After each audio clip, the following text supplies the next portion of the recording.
série 4 heures. Sinon, on va avoir un jour off ou une demi-journée off. Non, il a dit qu'il va plus ou moins essayer de faire quelque chose tous les jours.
C'est celle-ci, ça?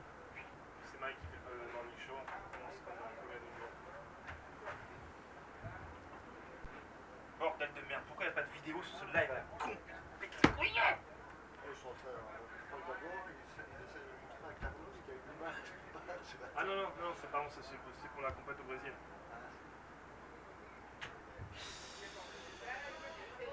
Qu'est-ce qui va pas? Elle continue à stresser les mains. Ouais, et puis là en plus ils ont changé les. Ils ont tout changé donc ils ont dit on va faire les mecs. Ah non, en fait on fait les fils pour 5 minutes. Ça va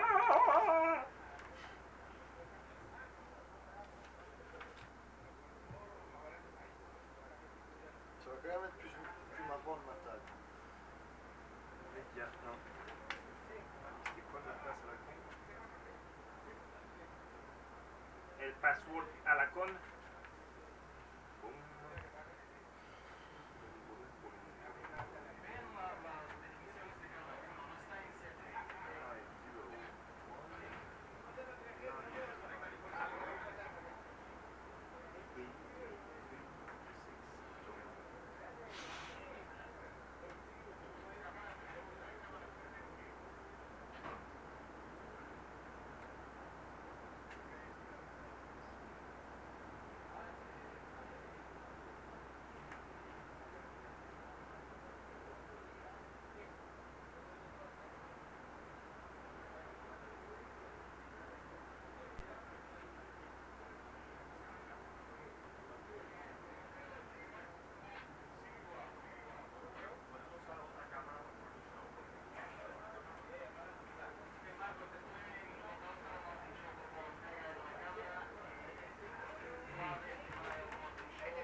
Heroïna!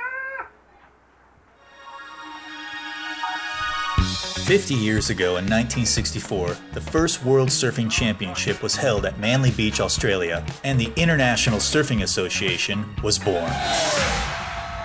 Today, after a half a successes around the world, the ISA has swelled to 89 member nations and will grow to over 100 during 2015.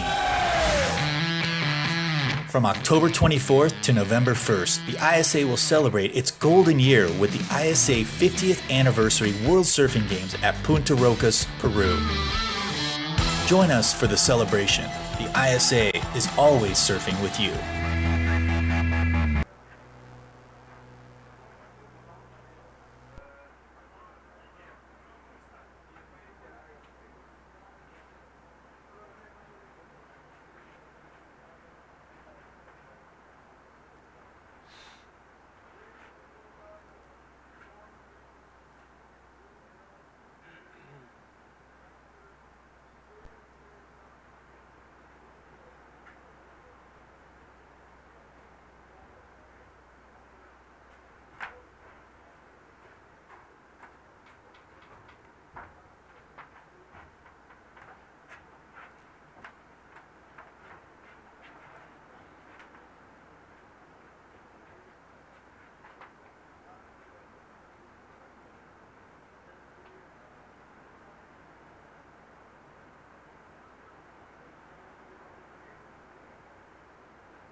Mal light. Yeah, it does. This is coming back off this low tide. Yeah, this is a pretty decent stage of the tide though. And this wave has actually got better in recent years. It used to be a little bit of a fat, just a piece of whitewater that pushed onto the fat shoulder. The locals have been saying there's actually a lot more sand in this midsection of the wave now. And the wave's actually come on. The photographers were telling me this wasn't a place where they used to go and shoot. It was a very photogenic wave. And now, when waves are good, they come down here and shoot action. So it has actually got a lot better with that sand movement. And just that part in the middle of your screen there, that really is like the good part of the wave. And this is a pretty decent part of the tide too.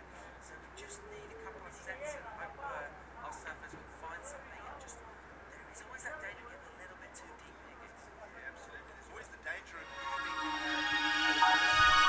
50 years ago in 1964, the first World Surfing Championship was held at Manly Beach, Australia, and the International Surfing Association was born. Today, after a half a century of successes around the world, the ISA has swelled to 89 member nations and will grow to over 100 during 2015. From October 24th to November 1st, the ISA will celebrate its golden year with the ISA 50th Anniversary World Surfing Games at Punta Rocas, Peru. Join us for the celebration. The ISA is always surfing with you. Down the line, I love it when people attack out the gate. The judges love it too. It's exactly what she did here. She wasn't done yet. She came in swinging into this inside section, just still looking for a bowl. I think The World Surfing Games. I'm Mike Latronic, and yesterday we had a lot of repêchage action affecting the overall point totals for all the teams here. Currently, Team Peru is in the lead, but it's very early in this competition, and we're likely to see lots and lots of killer action to come. We are joined with some special guests. This is Team Israel, and we have Vladimir Vodka Merles on my right. Welcome. As well as Jonathan Klein on my far right, and team manager Yossi Zamir here on my left. You guys are surfing really, really well. Really great to see Israel here at this event. How do you like Peru so far? So much, beautiful place, good waves. Ceviche is so best. I love it, this place, a lot of waves, and the competition so special to be here. I so love it to be here, really. Hope it's gonna be like so many times I come to travel in here maybe next year. So we see how it's going. All right, so we think of great waves and ceviche. Actually, that is a bonus right there. So how is the adventure for you so far? Yeah, I'm loving this place. Too bad we can't stay here a bit longer, and hopefully we keep advancing in the competition. And if the waves stay the same, we're happy. Okay, well, we're going to catch up with more of Team Israel after we get to see these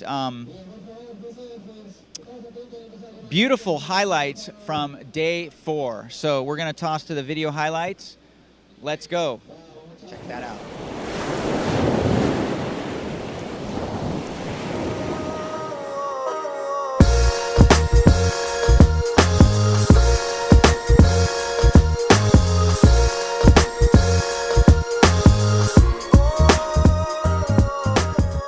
We are in the beautiful Punta Rocas in Peru. This is the fourth day of the championship, and we got this very important guest. These are local children from Punta Hermosa that will get to surf on boards that we're gonna buy with the money that we're gonna get for selling this painting. So they also have the pleasure to enjoy the waves of their hometown, which is an incredible playground. I was talking to the mayor today and telling him that these waves today, which are average waves in Peru, are like the best waves in most countries in the world. So we're in paradise. It's called Peru. Gracias! Gracias! I want to thank Isa and especially Fernando, because he's a great guy and he promotes the charity and all the surfing contests for the development of the sport in many places of the world. So thank you, Fernando. Thanks very much for coming here in Peru. My pleasure. Thank you for receiving us here. Very good. Thank you.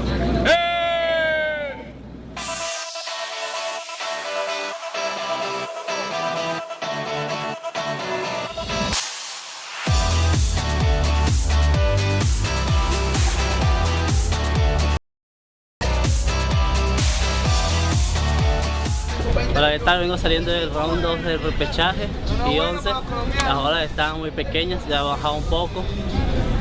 No tuvieron muy fácil el hit porque habían buenos contrincantes, buenos competidores.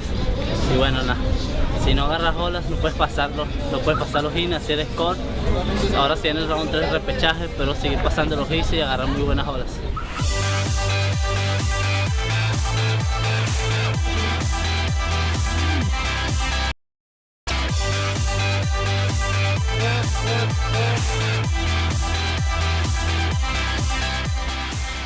The waves are really fun out there.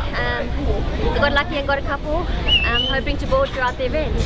The conditions are really good. I think we've had really good contestable waves here since the start of the event, so we've been really lucky so far, and hopefully it stays like this into the finals. It's always an honor to represent your country.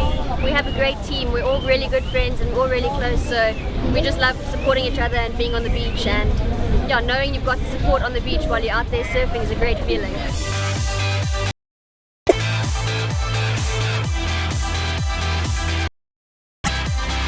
Well, yesterday was a tough hit. I get out to rep it for my team that everyone is really focused. They told me really good words for me to get up, and now I got my hit. I got first in the last minute, so pretty happy to go through, and now step by step getting my surfing and just focusing in the moment.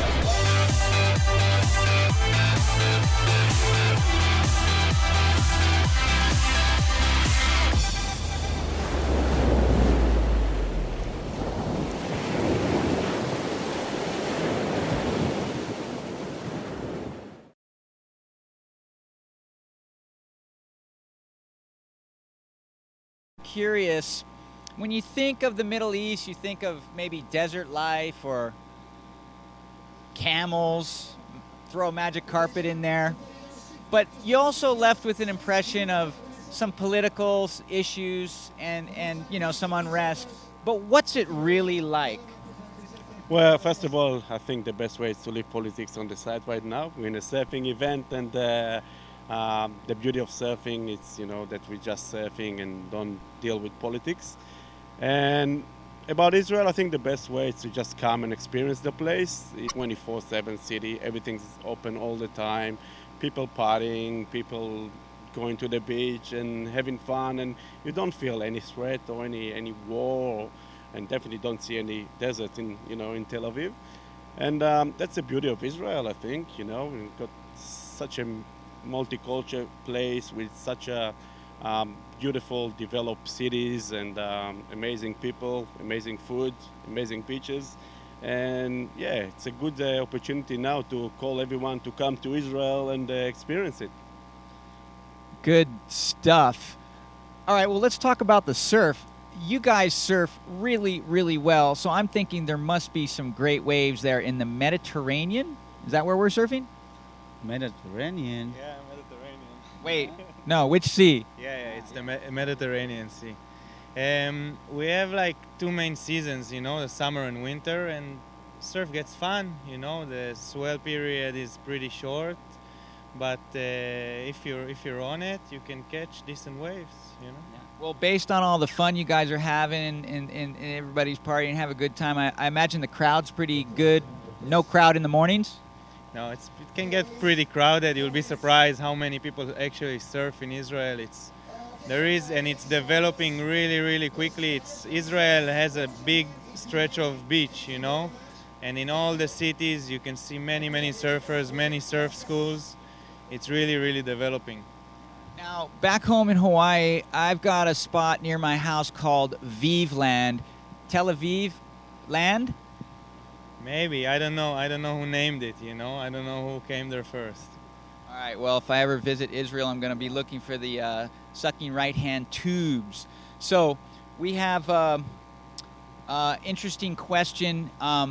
What is the selection process for the team in Israel? How did you whittle down the selection process?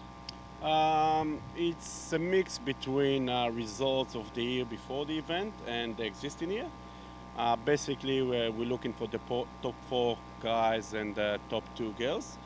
But we've been very selective because we're trying to get, even out of those 4 guys, get the really good ones that we believe can get results in here. I really want to see like a bigger team next year. And definitely after coming to this event, I think that's what we're going to do. Yeah, and you're definitely going to see like more of us in the next few events and the next years to come for the ISA events. Very cool. Well, the 2 gentlemen here on my right have been surfing really, really well at this point break. And Mr. Klein, I believe it is, is still advancing in the competition. One thing I noticed, you don't have any girls on the team, so I have to ask the question. Sorry, guys. Where's all the nice Jewish girls? Where is in Israel staying because we have 2 girls. She's really good surfers, but she's still young for this competition and did big waves for her. In Israel, we don't have like 5, 6 foot, 8 foot. It's like sometime coming 1 year. It's like overhead sometimes, no waves in Israel. But Israeli girls, you're a brave race, you're brave people. Yeah, sure. We have like, I don't know why it's, maybe next year we bring the girls, I'm sure. And Yossi can tell you what's going on. He's more known about what's going on with the girls. Well, definitely there's lots of girls surfing in Israel. And as Yoni said before, Israel's got the whole surfing in Israel. It's in a really good process. And every year we've got like plenty more girls and guys coming into the circle of surfing. I think the girls still in the stage that you just getting into competition and getting into events. And definitely we can see some really young girls with a really good potential. You'll see them here coming in the next year, as I said. Well, again, super proud to have Israel here. You're a dignified people, and really exciting to have you part of the ISA. Your surfing's incredible. Again, we'll leave the politics out of it. It's all about reflecting that stoke and good vibrations here at the ISA. So we're going to wrap up the morning show and send it back to you guys.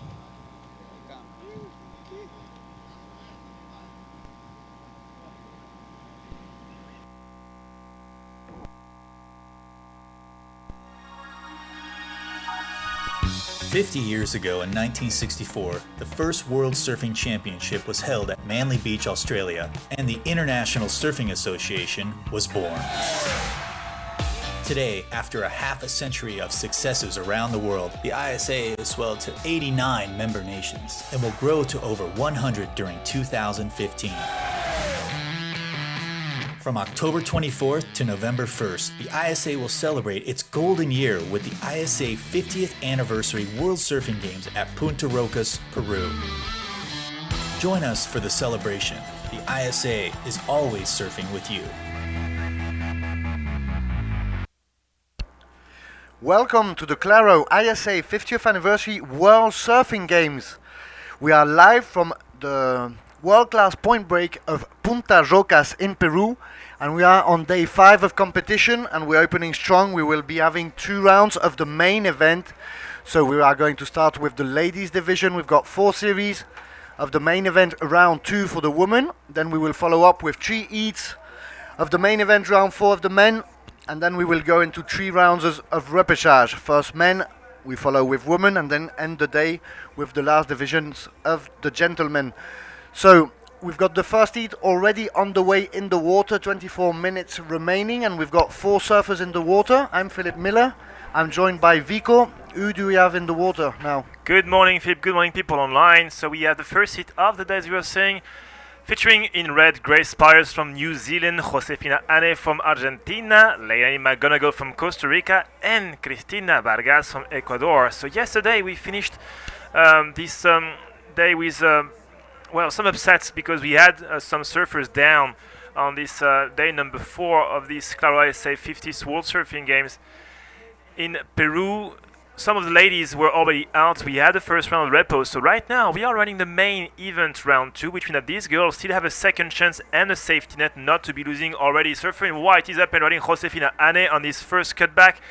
Now trying to connect onto the inside section. The swell is slightly smaller, but offering some nice little ramps by the inside. So here she goes down, Josefina Ane, surfing from Team Argentina. So far we have Team Peru in the lead, and then equal second our team, I think, Argentina, and even with another team from South America. So what we do know right now is we had a few upsets yesterday, as sadly for some of the team like South Africa, some of the surfers went down and bowed out of the event. So Peru is leading the ratings, followed by Argentina and Chile, who are tied for second. If you guys want to have more information about the team rankings at the opening hours of this day number 5, you guys can log on to our website, isawsg.com, as judges are taking their time to evaluate the first few waves. Plenty of time. We're up to 25 minutes hit. We have plenty of actions today. What we do know is that we remain on the 25 minutes format for the main event round 2 of women. This is the one we're surfing right now. And the main event round 4 of the men. Then we will go straight down from mid-morning all the way down to the end of the day onto repo rounds, which will be 20 minutes, Philip. Exactly, 22 minutes already remaining in this first heat of the day. For those who have been following since early in the morning, you could watch the morning show, and you've seen that Mike Latronic was interviewing Team Israel, so part of the many multicultural countries all over the place here at the event site in Punta Rocas. So still no waves for the moment. 1 wave needs to be scored for Josefina Ane, and there we see red. That's Grace Spears from New Zealand falling down on the drop, so not much there for our opening score. In the following series we will have Inako Kurakawa from Japan, Jessica Grimwood from Australia, Faye Zoetmulder from South Africa, and now Omura from Japan. So 4 more girls. We will be having 4 heats of this main event round 2 of the women. Yesterday we had lots of eliminated, so the field is already a little bit more narrower, and we're going to be defining 2 world champions by the end of the week. That will be on Saturday, when we will have the last day of competition with the medals, the podiums, the national anthems. So stay tuned for that, and we're going to have a huge swell thanks you to Surfline, our official forecaster. We know that a pretty nice swell is going to come, and we're going to have very similar conditions to the first days of the competition, when we had 6 to 8 foot faces. Yeah, we had some fantastic condition. A classic Punta Rocas. On the first day, the opening the Sunday morning was quite a dreamy one, but we can't really be complaining. Yesterday afternoon, after the event was over, I've been watching the action from sadly the cliff for me because I'm injured, but there was some fantastic wave. It looked like trestles on steroids. Left and right, peeling all the way down, nice golden hour. It was fantastic. Mike Latronic, who was on the morning show, eventually went out. As we know, he was frothing like a grommet to paddle out just before the last hit of the day. Went out, but it's not because we're staying 8 hours in that booth that eventually we know better. Mike went 2 outside and eventually got like 3 or 4 waves when all the action was on the inside. So once again, we've seen some really good waves, Philip, since the beginning of the waiting period, pitting from the outside to the inside. But surprisingly enough, 80% of the best scores of the event so far have been taken on the inside section. So inside section is still worthy. Right now, a few scores pop, but nothing of major proportion. Why? Because that's the first hit of the day. We're starting with the ladies. Main event, main round. Surfer in yellow, Leila Lago from Costa Rica is up and riding, Philippe. There goes the young Tika from Costa Rica, very young, 14 years old, a really strong surfer. We saw her last year in Costa Rica when she was only 15. So there goes Leilani McGonigal on a little right to start a wave, a score. So Leilani McGonigal in yellow from Costa Rica. We've got one score that was for Grace Spears from New Zealand in red. She gets a 0.2. She wiped out on the takeoff, and we're still waiting on the first score from Josefina Ane, which until now should be the best wave of the series. We're still waiting on that score from Leilani, and we want to see what will be the first ride for Cristina Vargas from Ecuador in black. Yeah, I was having a chit chat with Thierry Vidal, our French head judge, in the shuttle on the way to the contest site, and what he was saying that every single day brings his lot of everything: new waves, new hits, new faces, because some of the girls have not surfed yesterday. All the main round was off yesterday, so it takes time for the judges, and they do want to take time to be sure that they are making the right decision. So usually on the first few hits of each categories, judges tend to take a little more time to punch in the first number so they can be sure that the scale used will be the good one. Late drop to proper butt plant for Leilani McGonigal, opting not to go. Plenty of time. These girls have just trying to put the jitters off their shoulders and legs. As you can see, we don't have this long line spinning off. It's more like kind of picky, but we do have a lot more consistency. So only 8 minutes gone already, and 3 waves properly served. The last wave of yellow was just, I think, for her a throwaway. Leilani got 2 finals in the ISA World Junior Championships in Ecuador in late April this year, and her brother went all the way up to the quarterfinal of the SP World Junior Championships right now. So a good surfing family. The daddy from the family is here as well, coaching the team, so Costa Rica is on fire. Exactly, Noeman McGonigal, the older brother from Leilani. He also was participating last year in Santa Catalina, Panama for Costa Rica. This year he is absent. And also we're going to have a very interesting heat. In heat number 3 of this round 2 of the main event for the women, we're going to see Mimi Barona from Ecuador against Annalie Gomez from Peru. So that's going to be very interesting. Mimi Barona has got the highest total score of the event so far already at day 5, with a total score of 18.23. She had really a great surfing on her first day of the women's division, and Annalie Gomez also, the local, the very strong surfer for Team Peru, and so that's going to be an interesting duo. Yeah, I was, as I was saying, checking the action yesterday afternoon, and actually, Mini and Annalie Gomez are really good friends. They were free surfing together, and eventually Annalie parked her bed-up car on the car park, and they went back from the contest site together. So they actually will be surfing the same heat, but there's no bad feelings right now. It's more about trying to get these girls getting first and second. Once again, this is a main event. We have 4 heats to go on this main event round 2, which means that these girls may have a chance to go down to 3rd and 4th. It's not over yet. Then by pretty much 11, let's say 12, so by noon we're gonna have some new actions with the repos, and every single surfer losing 3rd or 4th will be out of the event, bringing minimum points for the team. What you want is placing as much of your team members on the last few hits. If you can reach with as many surfers as you can on the final day, you know that your team will be going strong. Exactly, and a few teams have already dropped down from this contest.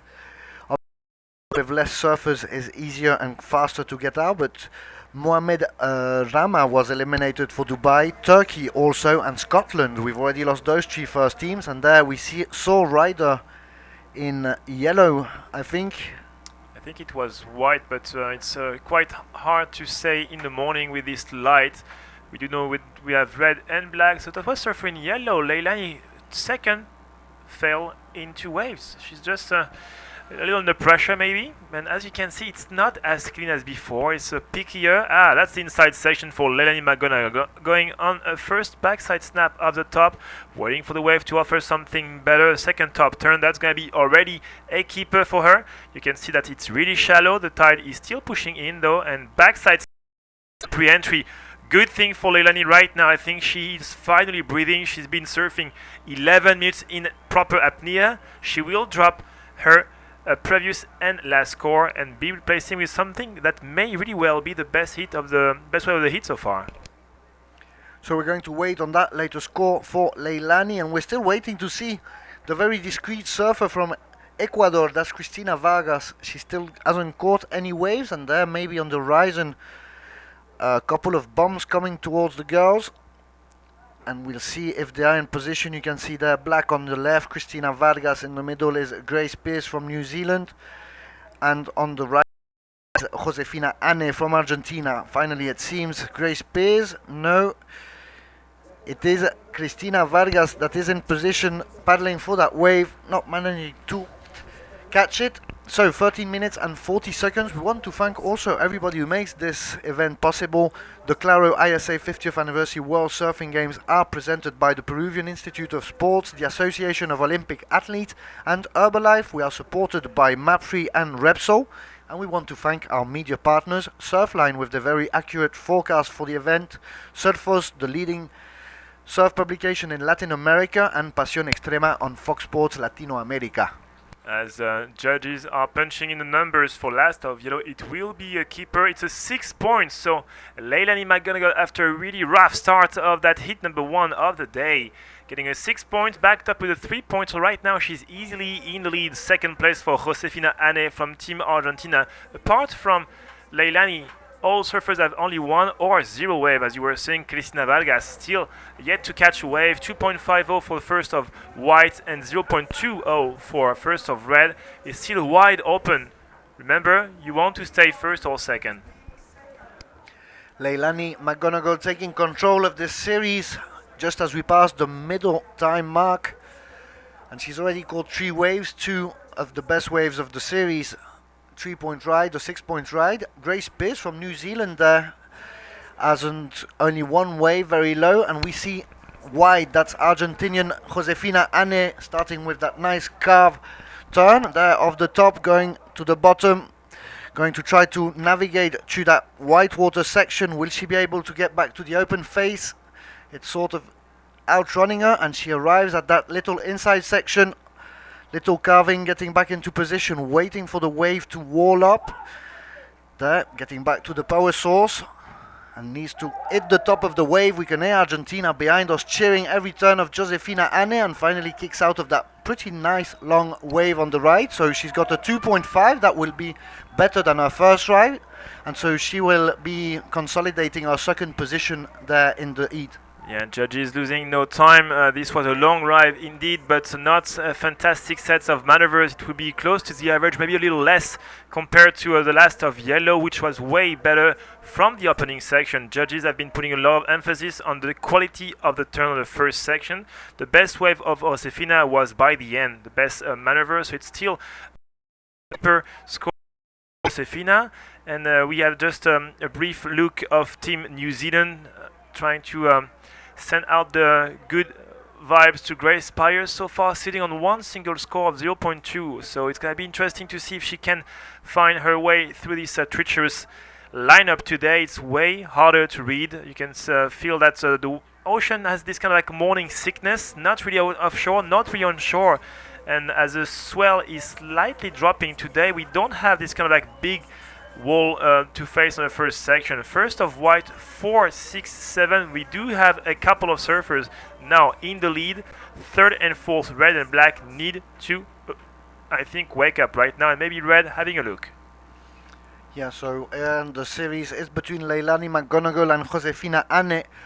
Josefina Ane now has got a total of 7.17 with that latest wave of 4.67.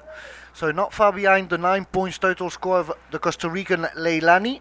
And she now needs a 4.34 if she wants to go back to first position. And as you say, there's need to wake up Grace Pearce from New Zealand and Cristina Ecuador. Grace Pearce has got only one wave where she wiped out, and Cristina Vargas hasn't caught any. Grace Pearce, we saw her surfing well during her first round. A bit surprising for the 21-year-old national champion of the women's division of New Zealand. And we've already got less than 10 minutes left, so less than 10 minutes in this first series of the day. We want to remind you also the official website, isawsg.com. We've already got lots of information about the event there, lots of photos. We've got the galleries of the 4 previous days, also the opening ceremony and the free surf. We've got the highlights of every day if you want to check the results or who is representing your country in this event if you've recently joined the webcast on this 5th day of competition. And there we see what is the first wave of black. That's Cristina Vargas taking one of the smaller waves there. She's navigating in that inside section on a little fat wave there, waiting to show a bit more open face, applying several moves. She needs to be a bit more top to bottom and a bit more vertical. Very difficult wave to navigate, but at least she opens her score. We're going to wait to see what do the judge give us. Now we should be seeing Grace Pearce from New Zealand in red. She needs to step up her game and get a better score than that 0.2 that she's actually got. And as you have seen on the screen, the flags are not really pushed toward the ocean. The wind is already slightly on shore. So we do have this morning sickness. Hopefully it will maybe bring some more crumble to the face of the wave so the girls and boys later can have something more vertical to hit. As you were saying, Philippe, this long first wave, finally first wave of Cristina Vargas. Not a lot of verticality, but once again, this wave is not offering anything before the inside section today. So 3.67 and a good scale for the judges. 6 points for the best wave of yellow, 4.67 for the last wave of white, 3.67 for the last wave of black, and 3 points for the first of yellow. The scale all the way from poor surfing to average to good surfing. We are still not reaching the good scale. Good start above 6 points all the way up to 8 points when it's starting to get to the excellent. Still interesting to see how the judges are scaling down all the girls, different waves. 7 minutes and 35 seconds. Job needs to be done right now for Grace because all the ladies have at least a 3-pointer or more. Grace is sitting in 4th position, chasing a 6.98 to go up to 2nd. It's going to be interesting to see if she can find something as time keeps running away. 1 minute and 15 seconds on the main round 2 of the ladies. First hit of the day as we are on day 5 of the Claro ISA 50th anniversary World Surfing Games here in Punta Rocas, Peru. So a nice fresh start today with our return to the main event or qualifying rounds. Yesterday we saw 3 rounds of repêchage. It was repo day. The field of competitors for all the countries has been seriously decimated. We saw the day with most eliminations yesterday compared to the 6th the day before. And so today, still at the end of the day, we're going to have a few more disappointed surfers as we will be having 3 rounds more of the repêchage and some more people stepping down from the competition, while now in these main rounds, as you know, first and second advance to the following round, which will be round 3 for the women. And if you don't make it and end up 3rd or 4th, you end up in the repêchage round in round 3. 6 minutes remaining there. We see a nice wave on the back. Up in front, it's Josefina Ane from Argentina. Josefina, nice first drive off the top. This is a good first turn right now. The wave seems to be offering a little more, and second cut back to little foam bounce. Just behind we have our surfer in yellow, Leilani McGonigal. So first and second right now, showing to the others what needs to be done. Third hook of the top, backside snap of the lip re-entry for Josefina as Leilani is behind, really active as well. So Pura Vida versus Argentina, and white all the way to the inside as we now keep the action on yellow, connecting onto the inside. Slightly longer way for Leilani, and finishing off with this backside of the pre-entry. Both surfers already first and second, now trying to better their backups, and this will be making the things way more complicated for our surfer in black and red, as they will be dropping their mid to lower end score to something way bigger. 5 seconds remaining, Philippe. There you can see at the top of your screen the breakdown of these positions. So entering the last 5 minutes of this heat, yellow flag is going to start flying up. There we can hear the alarm, so the girls from the following heat can already enter the water. We will also have 4 competitors in the following heat: Inako Kurokawa from Japan, Jessica Grimwood from Australia, Faye Zoetmulder from South Africa, and Nao Omura from Japan. As we see there, that was surfer in red. Grace Pearce, she still has 1 single wave. She is in 4th position. She needs to try to find that score. It's pretty difficult conditions, as you can see.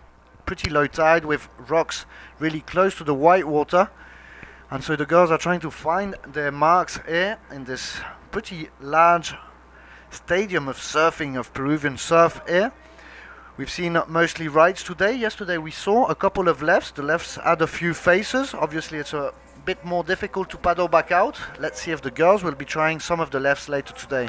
As we have surfer in red having troubled takeoff, but now making her best to eventually connect onto the inside section. She had a 0.2 in 22 minutes, so right now she's trying to get something better. Not the best wave selection, as judges have finally punched in the last numbers. 5.33 for last of white, 4.63. The scale is really tight, but it's well done from the judges. That's Team South Africa getting ready for Faye Zoetmulder next seats. As right now, well, as said before, this last exchange will change the whole situation when it comes to requirement for black and red. Black is having a look, and up she goes, Cristina Vargas from Ecuador. There's the second wave for Cristina Vargas from Ecuador with only 3 minutes left. They're trying to navigate it, and finally the wave outruns her, not managing to stay with it. So that will be a low score. At least she's got 2 waves under the belt. That will be 1 point from the judges. She only gets a total of 4.67. This is not enough to go back to second place. She now needs only 6.34, and she's got 3 minutes to do so. Grace Pearce managed to run that previous wave. The scores are being inputted by the judges, waiting on 1 more score. She's going to add that to her 0.2. She actually needs a pretty high score of 9.81 if she wants to go back to second position. There's very little minutes left in this first series of the day out of 4 of the main event, round 2 for the ladies here in Punta Rocas, Peru. We are the Claro ISA World Surfing Games. This is a world-class point break, a little smaller conditions, only 4 to 5 feet faces, as you can see. You have to wait for that inside section for it to wall up. Find that little pocket. There you can see Team Ecuador cheering from below the tower. We've got a little amphitheater there that's been dug out from the cliff. And also we will be having the closing ceremony there on Saturday. Yeah, the stage is already there. It's going to be pretty awesome with Punta Rocas as a natural background. Less than 2 minutes last, and pretty much second wave of red 3.03. Last of black 1 point, so nothing of major importance. Black is chasing a 6.34 to qualify through the main round number 3, as Grace Byers is having a shocker. 6.98 is her requirement, and she's shoulder, so she's not even able to get this wave, as white is blocking pretty much everybody. Josefina is protecting her second spot, and she's right about that because she wants to survive as long as on the main round. Once again, the tide was actually will be high at 8:30 and will be low at 2:30 in the afternoon, local time 23 in the morning, GMT -5, as black is up and riding. So third wave for Cristina Vargas. Long cut back there to get back into position, find the white water, starting to go inside that smaller section on the inside bowl, and finally she falls down, getting mixed into the white water, not being able to advance. That will also be a low score.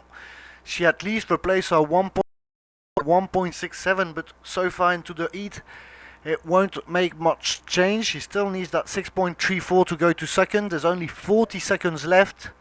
As you said, Vico, Josefina, Anne there in the middle, making sure that Grace Pearce cannot catch anything of significance. While Leilani McGonigal knows she's first. She's got a total score of 10.63. Josefina Anne just behind her with a 10-point total score. She's got a 4.67 and a 5.33. And Cristina Vargas looking for that 6.34. And Grace Pearce in the middle, you can see her there. She needs a 6.98. Will this wave be it? And Josefina Anne goes on that wave just as the buzzer goes down. Leilani McGonigal protecting her last wave. That was really well played for her because she knew Red wanted to get that wave, and she took off straight on the buzzer, and therefore avoiding Surfer and Red to get that wave. She's trying to better a 4.63. I don't think this will do the job. Still, Leilani McGonigal from Team Costa Rica through to the next round along with Josefina Anne, Cristina Vargas and Grace Spires bowing out to the wraparound number 2, as we are starting a new heat on this Claro ISA 50th anniversary World Surfing Game. Philippe, who do we have in this second heat out of 4 from the main event round 2 women?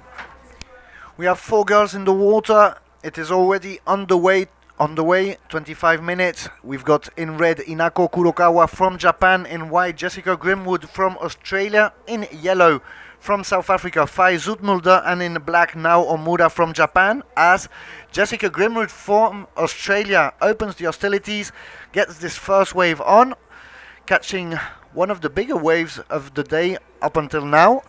Not doing much, just 2 turns on that first wave, just to get things going. And there behind her is black Nao Omura making the drop.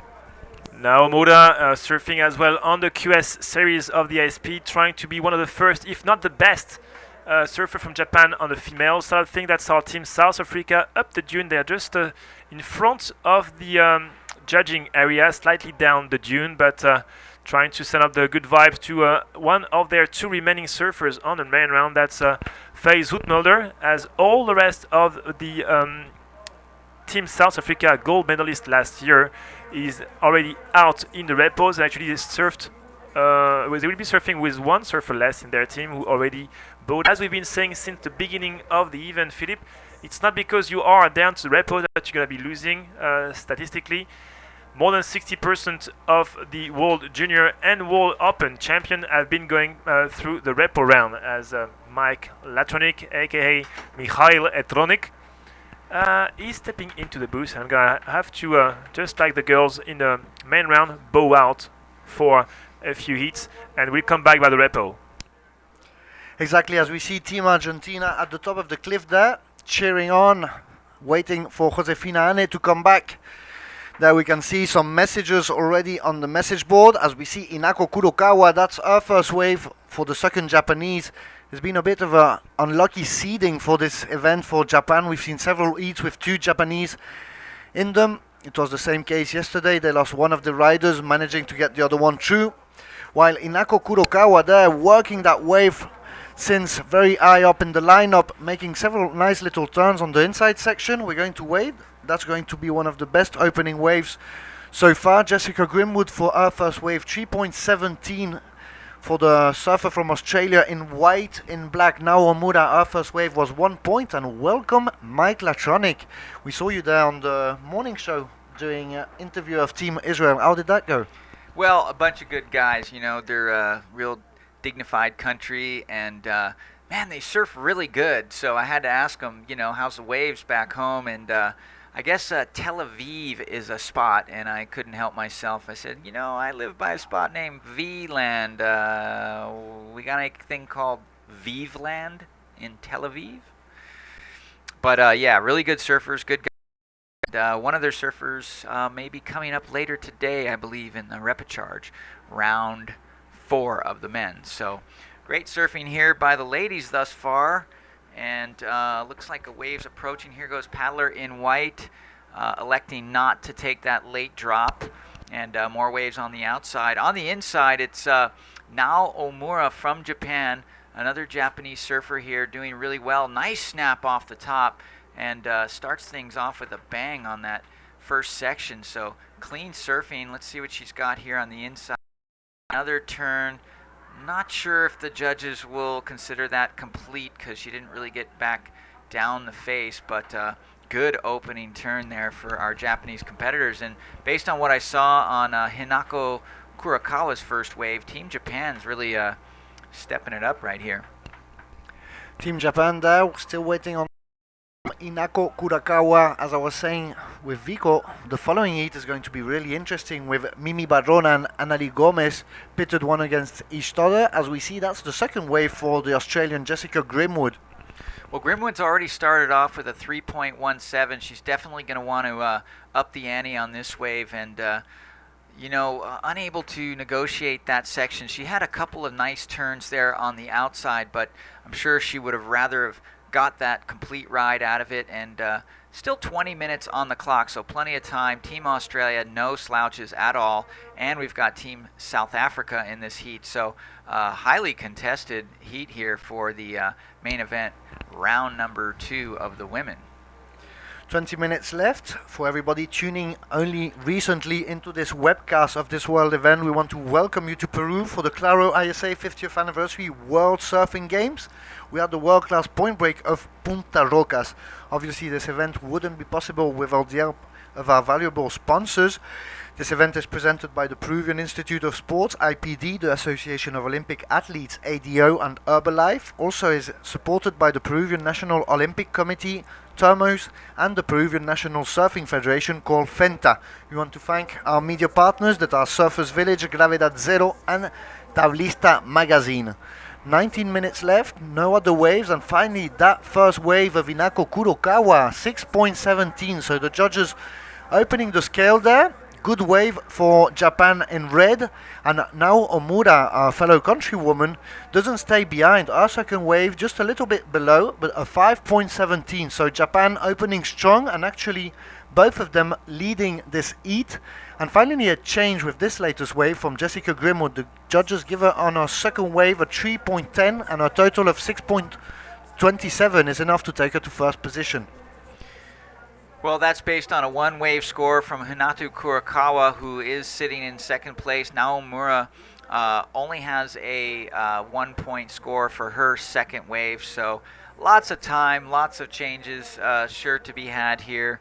Both Australia and South Africa yet to really open up on a wave. Just 2 average scores or below average scores for Australia, very uncharacteristic. So I expect to see things change up here momentarily. 18 minutes left. There you can see the Australian flag on the cliff. We've got lots of teams that really arrive really early, at the same time as most of the ISA staff in the morning. At 7 o'clock, 7:30, the event site starts becoming alive with people all over the place, also the delegations, and we saw lots of public coming from Punta Negra, which is the locality or municipality in Punta Rocas. Right next door where we are staying is Punta Hermosa. Lots of people there, very nice little surfer town, and so lots of people interested in coming to see this live. As we see there, a pretty nice wave. That's yellow, that's Faye Zoetmulder from South Africa there. Nice long bottom turn to cut back, as we can hear South Africa cheering. So nice first maneuver, not the most vertical or radical one, but just to get a 2-wave total score. She had a 1.67. She is actually in 4th position, and there is still 17 minutes, so that obtains a 2.47 for Faye Zoetmulder. She gets a total score of 4.14. If she wants to go to second position, she now only needs a 3.71. All right, well, here goes Jessica Grimwood from Australia. Caught behind the section, possibly a error there in wave selection, although she does get around it. She's missed the most critical part of the wave. She's going to exit early, and she knows she's got to get something better. She's got to get something on the board that is more in the good to excellent range. And here we go. Hinako Kurakawa on her second ride. Not so sure what she did on the outside, but a little swooping cutback here on the inside as the wave stands up. Bottom turn to top turn combination. Nothing serious right there, but she's fallen off at the end of that wave. So not going to see the same kind of score on that wave as we did on our opening ride. So we're going to wait on that later score for surfer from South Africa. Actual situation in the water, Jessica Grimwood is in first position. She has got 2 wave count.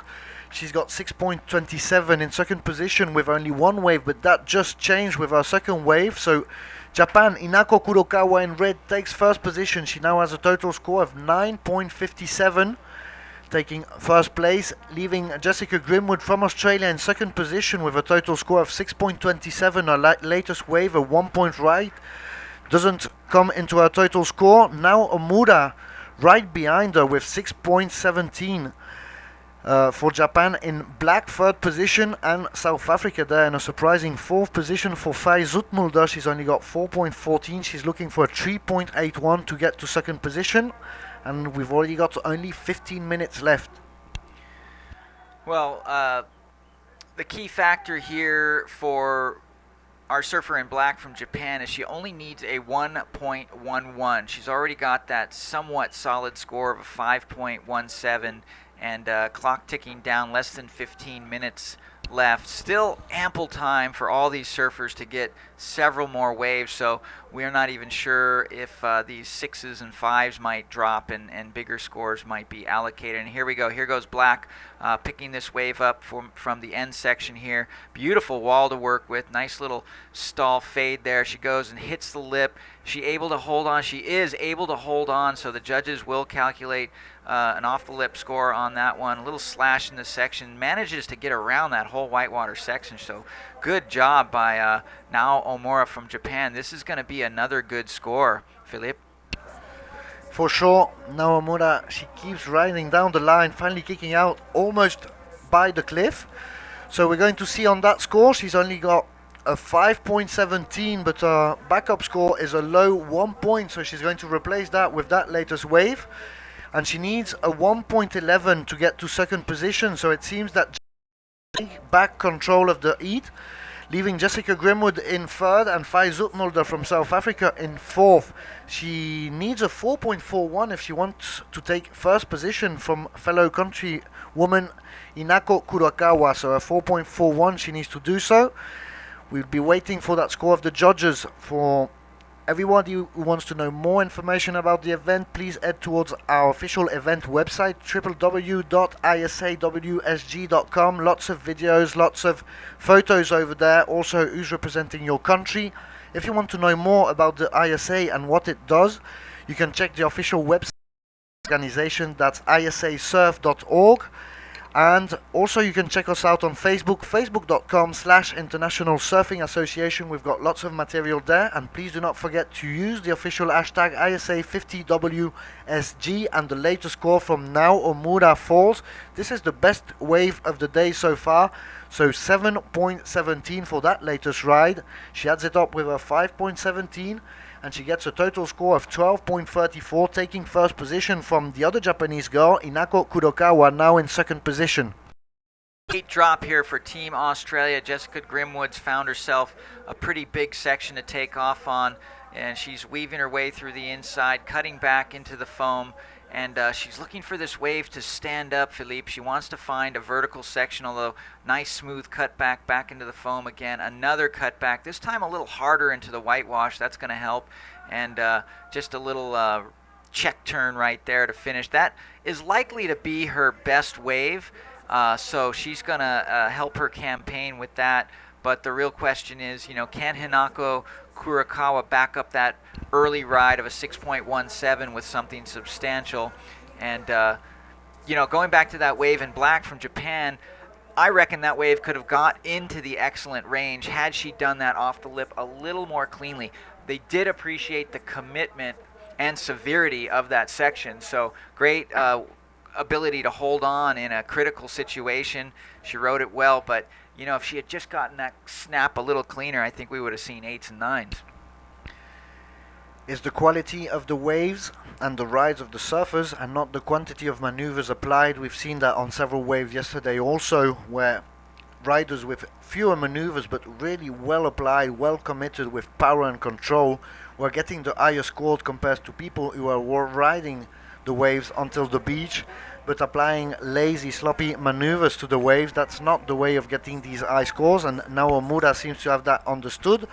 And as you were saying, Inako Kurokawa trying to replace that 3.4 she has. She wants to get it added up with her 6.17, and so it's a fight at the top between the two Japanese girls, and there we saw Inako Kurokawa turning round on that wave, finally letting it go. And 40 seconds left in this series number 2 of the round 2 of the main events of the women. In the following series we've got 4 girls too. That will be Dominique Barona from Ecuador, highest total score of the event so far in men's and women's division alike, Delfina Morosini from Uruguay, Annalie Gomez from Peru, and Kelly Lade Roca from Puerto Rico. So that's going to be some serious heat with a lot of level. That will be in more or less 10 minutes. All right, well, time ticking away here. Looks like yellow and red definitely trying to pick the best waves out there, hunting around. Surfing is such a game of rhythm and selection. You can get a lot of different waves, but the waves that have scoring potential have a wall on them, meaning they have a nice long opportunity to provide several maneuvers, and this looks like a double up section for our surfer from South Africa. She looks down the line, decides not to try to get around that, and the interesting strategy for our surfer in black. She's managing to get some really good rides here off to the other section, the inside section of this break.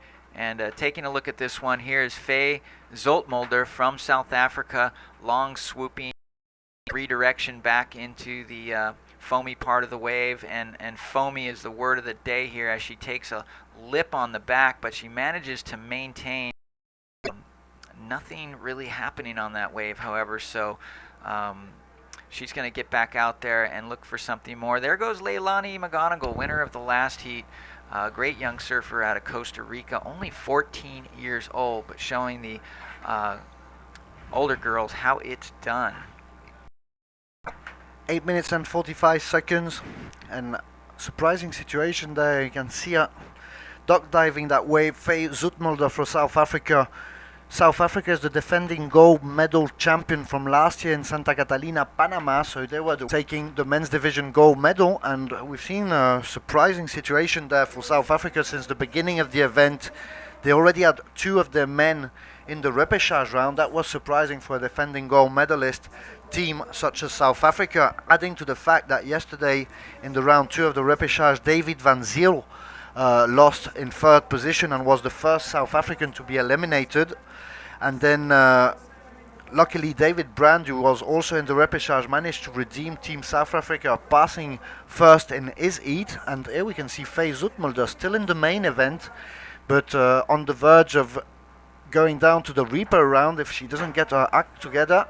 She needs to find those ways. Faye Zoetmulder, there she finds a 2.57 on her latest one, but it's still not enough to get her out of that 4th position of this heat.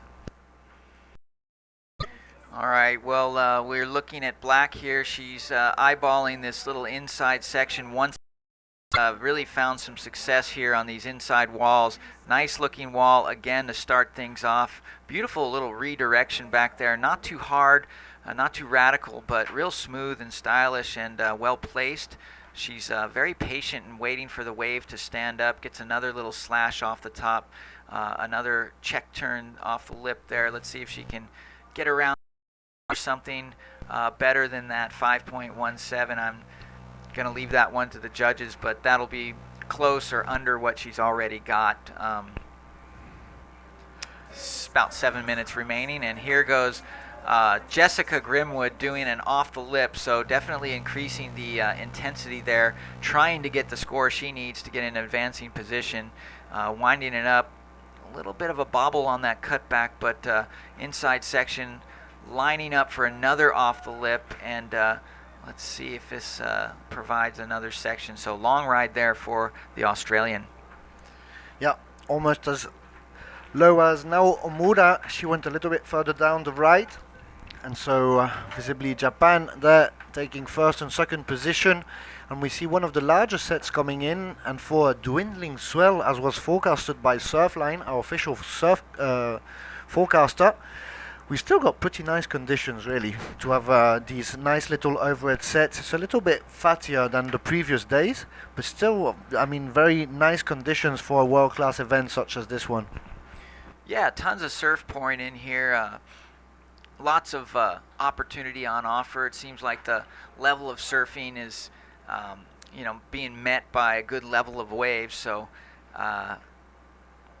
really makes attending these events and watching these events so much more enjoyable when there's so much surf on offer, because it provides most of all, it provides the athletes with equal opportunity in advancement. In some events the ocean doesn't cooperate, the waves, and scoring potential is biased based on who gets their waves. Today there's so many waves, so many good opportunities. It's really about There's only 5 minutes left, so we're entering the last 5 minutes of this number 2 of round 2 of the main event of the women. These heats are 25 minutes long compared to the 20 minutes of the repêchage rounds, and Punta Rocas has gone flat, as you can see from your screens. Just a little lull there before another set will be coming right through. So less than 5 minutes left. The surfers from the following heat can already enter the water. That will be Dominique Barona, Delfina Morosini, Annalie Gomez and Kelly Lade Roca. That's heat number 3. Then we'll see the last one. There will be heat number 4, and then we'll be heading towards the main event round 4 of the men. So the level is going to step up a little bit, being around 4. Those will be 25-minute series. There will be only 3 heats, and then we've got 3 rounds of repêchage to round up this day 5 of competition. We've really had great surf during the 4 previous days. The wave has been incredible, and on Saturday, for the day of the finals, we've got a nice swell coming in, and we should be seeing 6 to 8 feet faces with some double overhead sets pushing in. So that's going to be pretty interesting to define those 2 new world champions 2014, who will take over from Sean Joubert in the men from South Africa and Dimitri Stoll from Australia for the girls. Well, real excited because we're already seeing 4 to 6, maybe even 7, 8 foot faces on some of these sets. So if the swell report from Surfline is that we're going to get that much more surf, I'm thinking they're undershooting it. It might be 10 feet out here, and that's going to be a super exciting finish. Paddling from the outside, looks like our surfer from South Africa, Faye Zoltmulder. Nice slash off back into the section. She's looking for something steeper here to really get her score up. Nice off the top. Unfortunately, this wave's not cooperating after that, so that's all right. There's our Spanish webcaster, Simone, looking good with the ladies. Simon Salazar from Colombia. He does the Spanish webcast alongside Andres Mascaro from Venezuela. And Luis Mori, he's the local Peruvian who's helping out with the Spanish webcast. So less than 3 minutes, 2 minutes and 45. We're waiting on that last score. There it is, 5.5 for Jessica Grimwood. So that's enough for her to climb to 3rd position, not enough for 2nd. And there we can see her already on that inside section. She tries to get quickly back on a wave, trying to replace now that 3.4. Yeah, well, she only needs a 4.08 now. She did one nice turn on that wave, but unfortunately faltered on the 2nd turn. Don't think that's going to be enough to get her the score. So critical last section there for the Aussie. 2 minutes left, though. She's got plenty of time to scramble back out and try to make another attempt at this.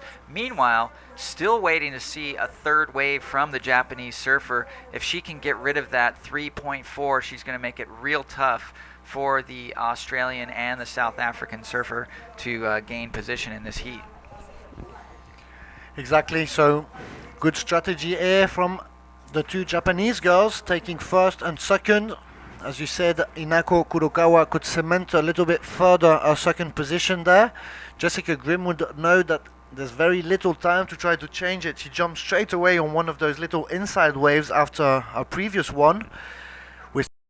that score. She needs a 4.08, so not a very high score. As we see, Inako Kurokawa, she's going to try to replace that 3.4. Well, this wave is looking real good to close the door here. She's got a nice section in front of her. Little check turn off the top. Not much of a maneuver there, but sliding back into the foam. She only wants to replace that score. She's going to redirect back into the foam. Another little tiny check turn, weaving and bobbing. Let's see if she can get some lip.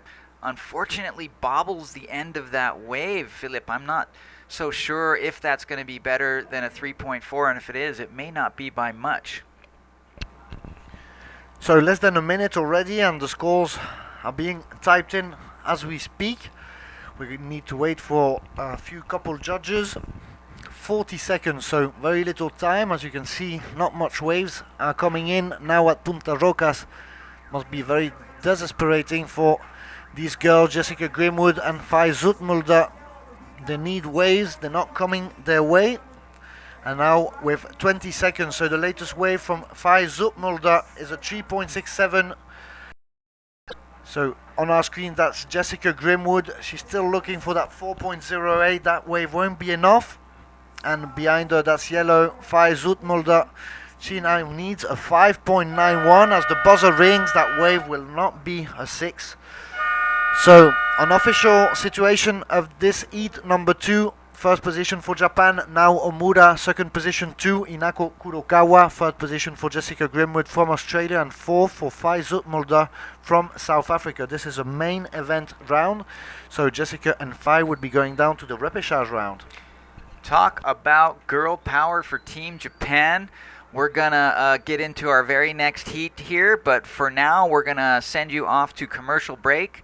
And we'll be right back.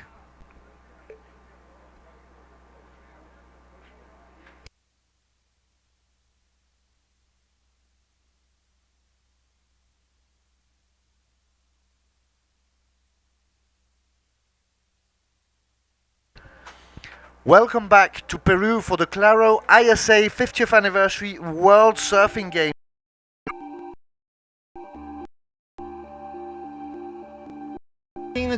Nutrition is the most important thing. I'm here. I feel I have more energy, and I'm stronger and more power every time I go surf.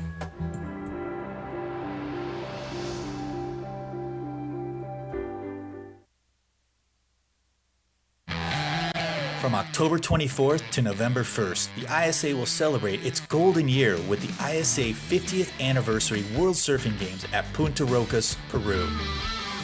Join us for the celebration. So, welcome back to Peru for the Claro ISA 50th Anniversary World Surfing Games. We are at day 5 of the competition out of an 8-day window.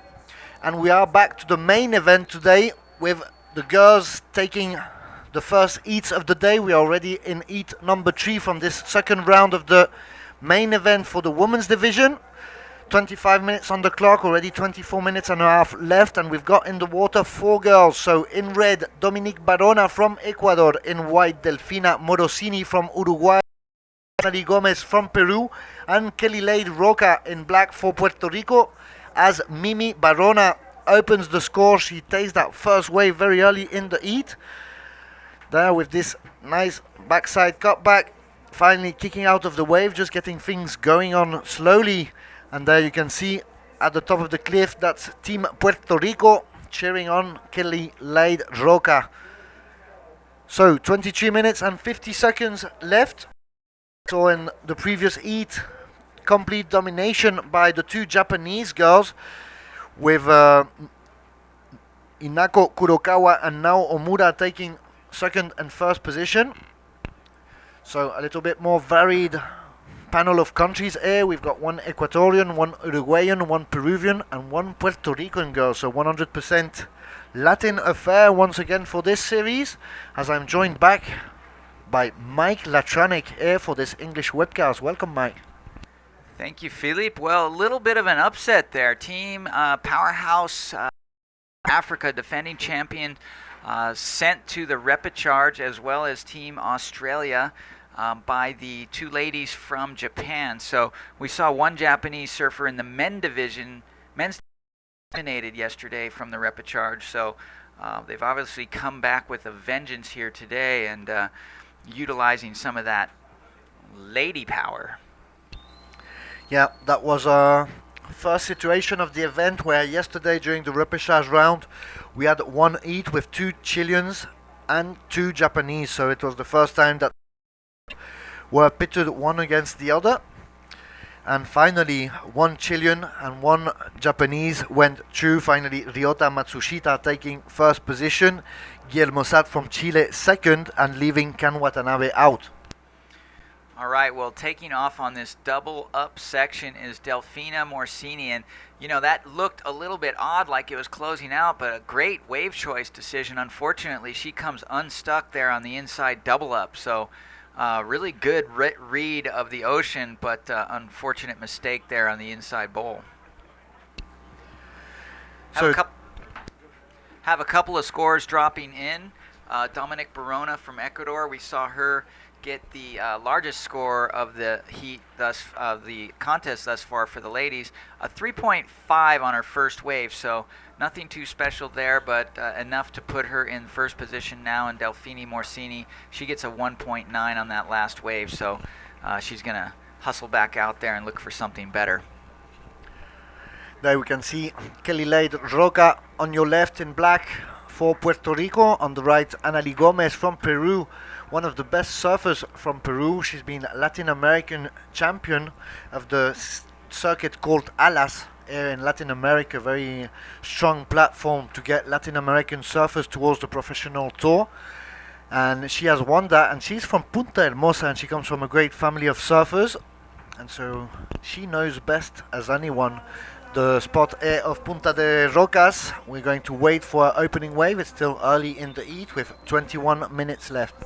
Well, we've yet to see local girl Annalie Gomez grab a wave, and if anyone knows this lineup, the local Peruvian probably knows every little nook and corner of this break. So look for her to start her campaign here. Nice looking right-hander coming in. Let's see if it's not too steep for a takeoff. Annalie Gomez looking at this whitewater takeoff, just a little bit steep there on the edge, and picking that up where she left off. Nope, no rider, so unfortunately, real nice wave going unridden right there.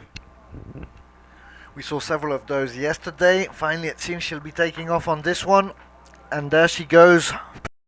Gomez making the bottom turn, digging the rail, going for that little cutback at the top of the wave. Tries to navigate that section, waiting for it to wall up. Sort of riding and bobbing along. Finally, the wave comes into that inside section, stepping up. But she decides to kick off before the double up. Yeah, real relaxed style on that wave. You know, Annalie Gomez shows a lot of power, but she looks relaxed and confident. So she knew that wave wasn't going to provide her with any giant kind of score. So she got out of it relatively early to get back out to the lineup where she could get a lot more scoring potential.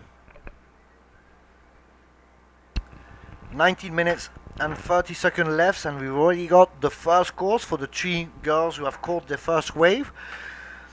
Out on the top, Dominique Barona for Ecuador in red takes the best one of those 3 waves with a 3.5, takes first position, leaving Annalie Gomez on her first try with a 2.73 in second position, and Delfina Morosini only a 1.9 on her first ride, so she takes third, and we're still waiting to see what will be the score for the first wave surfed by Kelly Lade Roca from Puerto Rico, with 19 minutes left in the series. Well, here in the main event rounds, the judges are sending the clear message.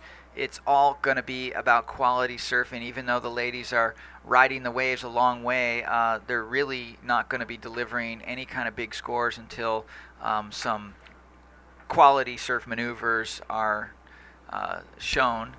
And we missed a little ride there of Morsini. It was a throwaway, so nothing much to talk about. And here we go. This is Annalie Gomez throwing the first real hard turn of this heat, followed up by another one, just throwing some spray, looking super relaxed, confident, comfortable, a third off the lip. It's just getting better and better for Team Peru as Annalie Gomez just tears apart this wave on the inside section, finishing clean here with another re-entry snap. She's pretty happy about that wave, and it's going to be a big one. That's going to be one of the highest scores for the women's yet. We're going to wait for that score. That throwaway for Delfina Morosini finally ends up being a 1-point ride. She got a total score of 2.9, just above Annalie Gomez's first wave, a 2.73, but she is waiting to catch her second wave. As we see black, that's the first wave for Kelly Lade Roca there with that long cutback on the outside, finally getting to the inside there, hitting that off the lip re-entry and getting left behind the wave. And now we see Dominique Barona, that will be our third wave. Well, Dominic Barona here in reds also got a strong, powerful backhand snap, and there you saw it right there. She's heard the cheers for Team Peru. She wants to match points with points, throwing another bit of flair into that section. Not quite as vertical as Annalie Gomez, but definitely doing some good work. Nice score here. Gonna be her best score for sure. Mimi Barona, the young local from Montañita. We had the World Championship, that was last year over in Ecuador, and Mr. Mike Latronic, my co-host here on the English webcast, got a gold medal in the Kahunas division, which is over 45. Well, thanks, Philippe. That was a moment of joy in my life, and certainly stoked to be part of the ISA moment then. And more importantly, right now, I got to surf with Dominic Barona a lot. She was ripping up the line up there at Montañita, and really good surfer, so no surprise that she's powering some waves in this contest, getting some super high scores, but huge scores dropping for both Peru and Ecuador right now, so the two Goofy Foots are just lighting things up. So we predicted it during the first heat of the day that this heat number 3 was going to be really on fire, and they've got it on. These two girls, Mimi Barona from Ecuador against Annalie Gomez from Peru, are stealing the show from the two other girls, Delfina Morosini, two very low waves. Kelly Lade Roca, none yet, and 15 minutes and 30 seconds. We're waiting on those scores. Some scores are being inputted by the judges. This will be two excellent waves in the excellent range. So we're going to wait on the last inputs. In the fourth and last series of this round 2 of the main event for the women, we will have 4 girls too. In red, Lisbeth Vindas from Costa Rica. In white, Carol Popke from Tahiti. In yellow, Philippa Anderson from Australia. And in black, Lucia Cosoleto from Argentina. So that's going also to be a very interesting heat. And then we will be heading towards 3 heats of the main event, round 4 for the men's division. Well, talk about powerful backside surfing here at Punta Rocas on these rights. Karel Popke from Tahiti. I'm pretty excited to see what she gets to do here on these long right-hand walls. So good heat coming up next as well. And still plenty of time in this heat. Scores finally dropping for Kelly Lade Roca. Not going to be a big one, but judges really deliberating to get scores right here between Dominic Barona and Annalie Gomez. My guess is that Gomez had a bit more vertical work, a little better timing, but Dominic Barona had a lot of good maneuvers on that wave and was looking really strong as well. But there's no doubt in my mind these two girls are already in first and second, and they're just going to cement that with these next scores coming. 14 minutes left. We're still rating on a few. It's very promising for those two waves. Visibly the judges are taking their time to get the right results, determining which of those two incredible waves by those two incredible riders, Annalie Gomez from Peru and Mimi Barona from Ecuador, define which one is best. And it's when it's even better like this that it's very difficult to differentiate the rides, and obviously these are very important decisions, so making sure to use the replay, and they're checking both of those waves before inputting those scores. 13 minutes and we want to thank everybody who makes these Claro ISA 50th Anniversary World Surfing Games possible, such as our presenters, the Peruvian Institute of Sports, IPD, the Association of Olympic Athletes, IDO, and Herbalife. We want to thank also the support of Mapfre and Repsol to this event, and our media partners, Surfline, our official and Surfos, Latin America's leading surf publication and Pasión Extrema on Fox Sports Latino America. And there's a nice little set coming in, and finally it's Annalie Gomez taking her third wave. Well, she goes to do that big foam climb, but unsuccessfully, and here goes Dominic Barona on a big set wave. So nice opening first slash right there. Oh wait, I'm sorry, this is our rider in black. That is Kelly Lade Roca. She's definitely pumping up the volume here. She's got another slash back into the foam there. So opened up with that good outside section. Well-ridden wave. Not as many maneuvers as we saw on the previous waves of the other girls, but a set wave, well-ridden. She's definitely doing what she needs to do to get in this game and throw some competition at the Ecuadorian and the Peruvian. So beautiful, well-ridden wave for Team Puerto Rico. You can see the cheers on the beach. Pretty happy-looking coach right there, and flags waving. Gotta love that national pride. Exactly, and you find it only at the ISA events. So we're going to wait for that score from Kelly Lade Roca. That will get her back in the running. She needs some pretty low scores. She only needs a 2.91 to go to second position, but we're waiting on all these big wave scores. And so there's missing a few points. We're going to wait before giving any positions. We know that Dominique Barona and Annalie Gomez are going to shoot to the top of this heat, leaving Delfina Morosini and Kelly Lade Roca looking for some higher scores. And there we see Delfina Morosini from Uruguay making that long drop, coming back to the white water, waiting for that wave to wall up. Nice little cut back there. Another one to get back in position as she's waiting to get into that inside section of the top turn. Getting to that bottom, she needs to try to attack more vertically. And here she comes to that inside bowl, that little closeout on the inside, very close to the rocks there. Nice little off the top turn, and finally decides to kick off. So Delfina Morosini, 2 low scores, a 1 point ride, so she should be replacing that lower score. It won't be a very high score. And finally the scores are landed for those 2 champions. Annalie Gomez gets a 9.33, highest wave of the event so far for the girls, and a 8.6 for Mimi Barona from Ecuador. So it's on between those 2 girls, and we're waiting on the latest score for Kelly Lade Roca on her second ride. She got a 2.10 on the first wave, and Delfina Morosini, she ran a third wave. We're waiting on the result from that one, facing a 1 point ride. So let's check, but for now we can at least see the positions between the 2 first of the series, as we see Annalie Gomez there. Well, a little loss for Gomez there out on that section. She hit that first turn, got involved in some chatter, and you know, she's trying to drop a 2.73. I mean, she's already solid second place, but if she wants to take over first place position, she needs just a 2.78. So maybe that first turn might have been enough. That was a solid, fast first turn on a bomb set. So we'll see what the judges think. Right now, scores dropping for Delfine Morosini and Kelly Lade Roca. Nowhere near the top scores of the other 2 ladies. You know, just the quality of turns on the wave face. A 3.27 for Kelly Lade Roca,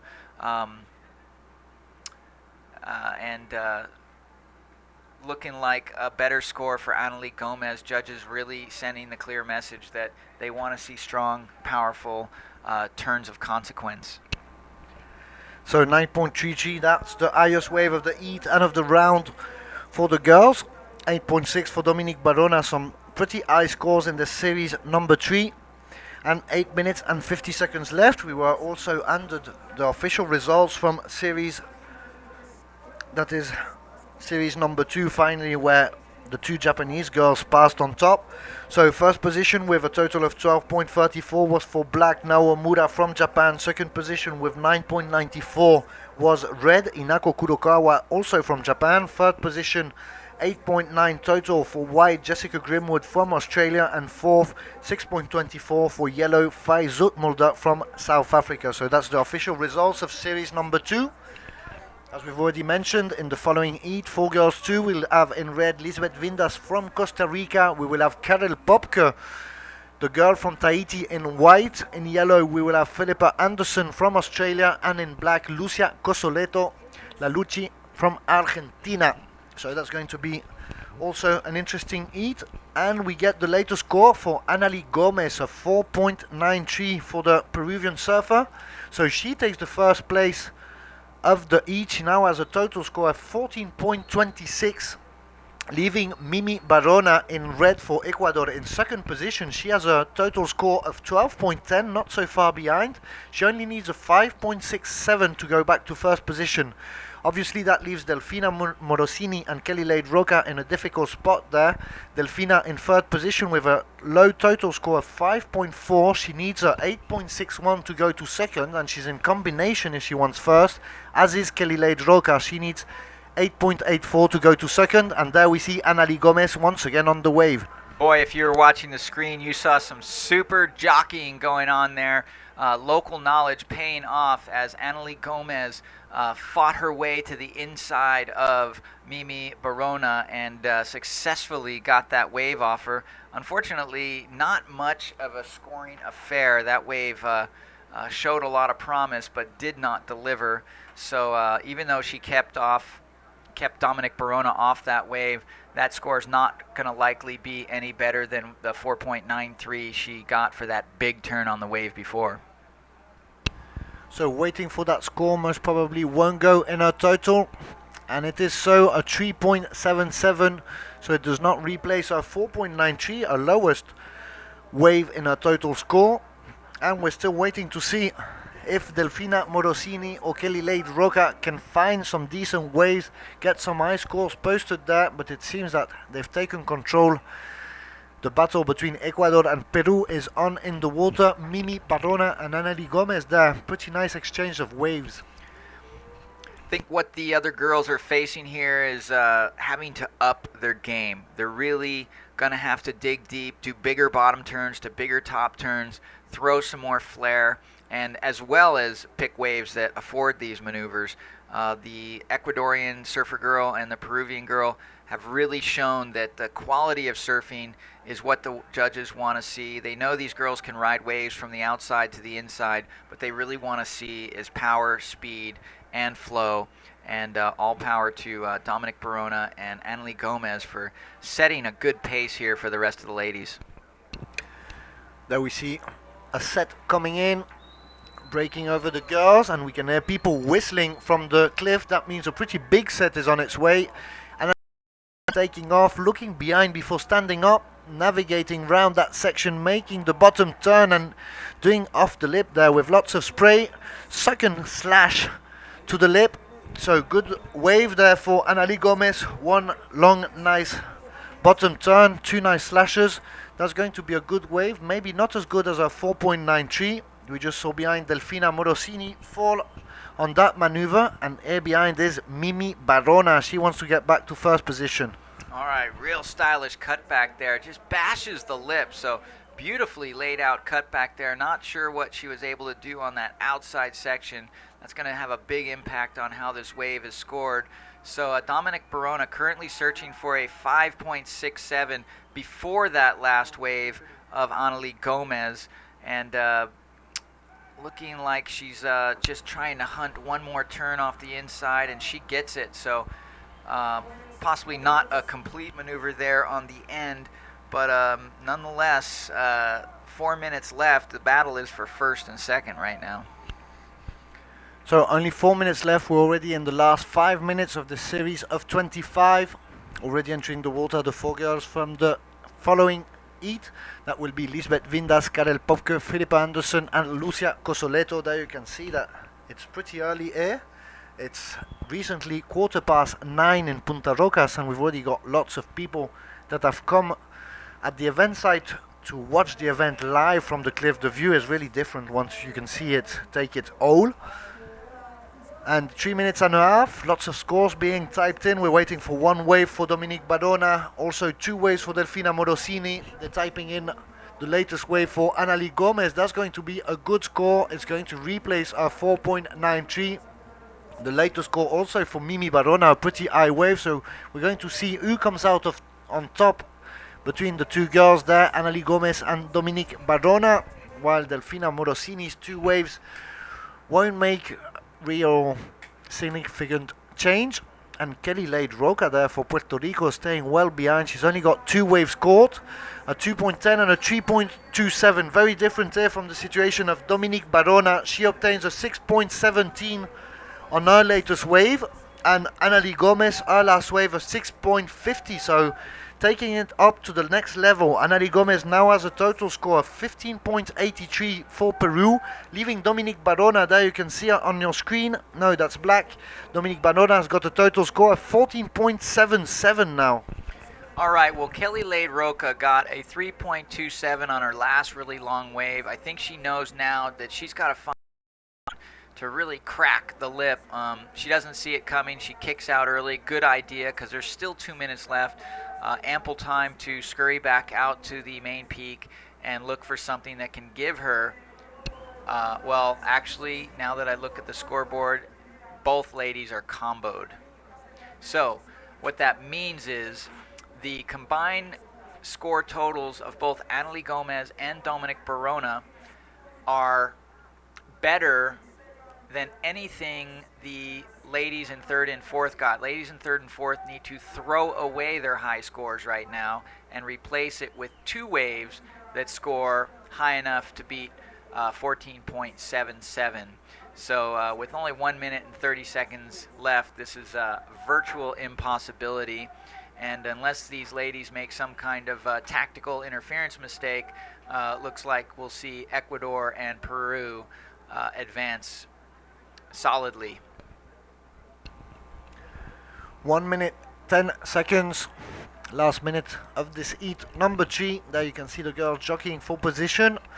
Not much coming on the horizon. We've seen some really good serve during this heat, the best so far for the girls, and so really some good scores. 9.33, 8.6, complete domination by Annalie Gomez, the local, and Dominique Barona really putting a fight there to the Peruvian girl. She wanted that first position. It's going to be difficult for her. She can still get it. There's only 40 seconds left, and she needed a 7.24 to go back to first position.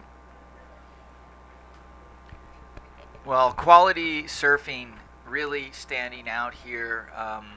If you're watching and just tuned in this heat, we saw our surfer in yellow, as local girl from Peru, score a 9.33 on her second ride with a barrage of hard, clean snaps off the top. So really setting the pace and the scale. Meanwhile, Dominique Barona did get an 8.6 as well. So the horn blows, and that's all she wrote. So this is the end of heat number 3 in this round 2 of the main event for the women's division. We are the Claro ISA 50th anniversary World. Everything is done in this series number 2 on officials. Fun for Anna, win point 80 total. Second position for Dominique Barona from Ecuador with 14.77. Very far behind Delfina Morosini from Uruguay with 5.77. And in black, Kelly Lade Roca from Puerto Rico with 5.37. The following heat, last heat of round 2 of the main event for the girls, is already on the way. We're going to a short commercial break. Don't go anywhere. We'll be right back for the Claro ISA 50th Anniversary World Surfing Games live from Punta Rocas.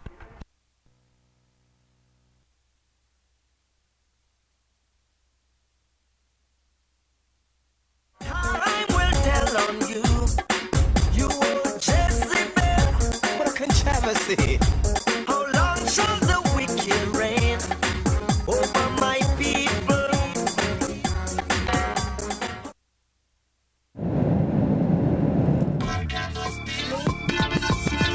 Día a día más lejos del suelo, con vuelos, caídas, no importan, don't stop. Mis latinos marcando estilo, gravedad cero, tocando el cielo. Día a día más lejos del suelo, con vuelos, caídas, no importan, don't stop. Mis latinos marcando estilo, gravedad cero, tocando el cielo.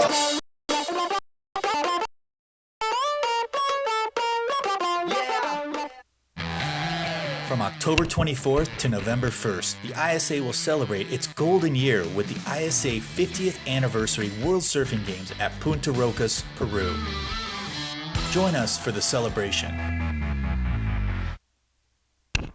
And we are back on, people. This is still the ladies division. We are back onto the Claro ISA 50th anniversary World Surfing Game here on the world-class point break of Punta Rocas, 45 k's down south of Lima.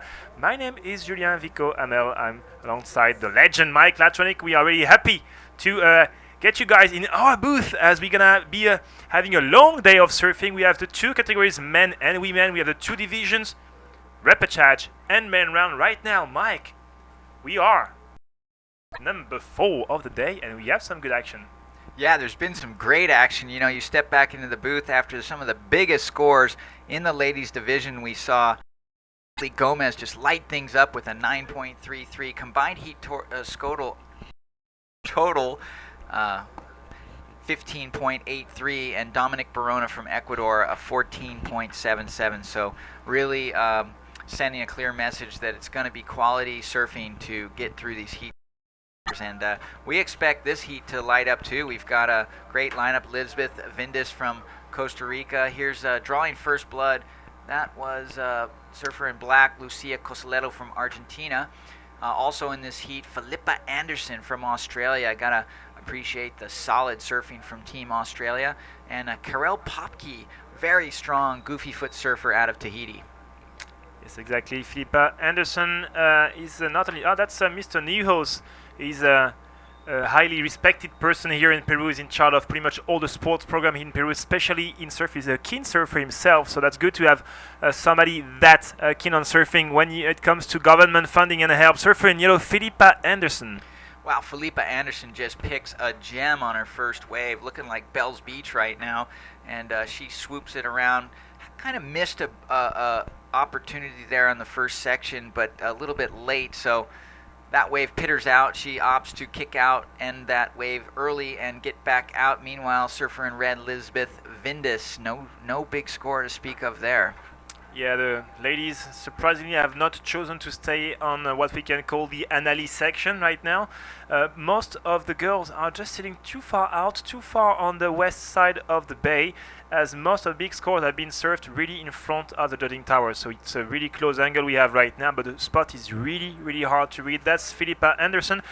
She's the little sister of the uber stylish and super gifted Craig Anderson, both born in South Africa but living for a long time in Australia, representing the country. And Mike, that's a good wave. It's calling it inside. Well, this is some great surfing here. You know, she kicked out of that earlier wave, not seeing any wall, and she found herself some really good sections, and she flared up nicely. So great surfing there by the Aussie, and we expect just as much. She's got it in her DNA.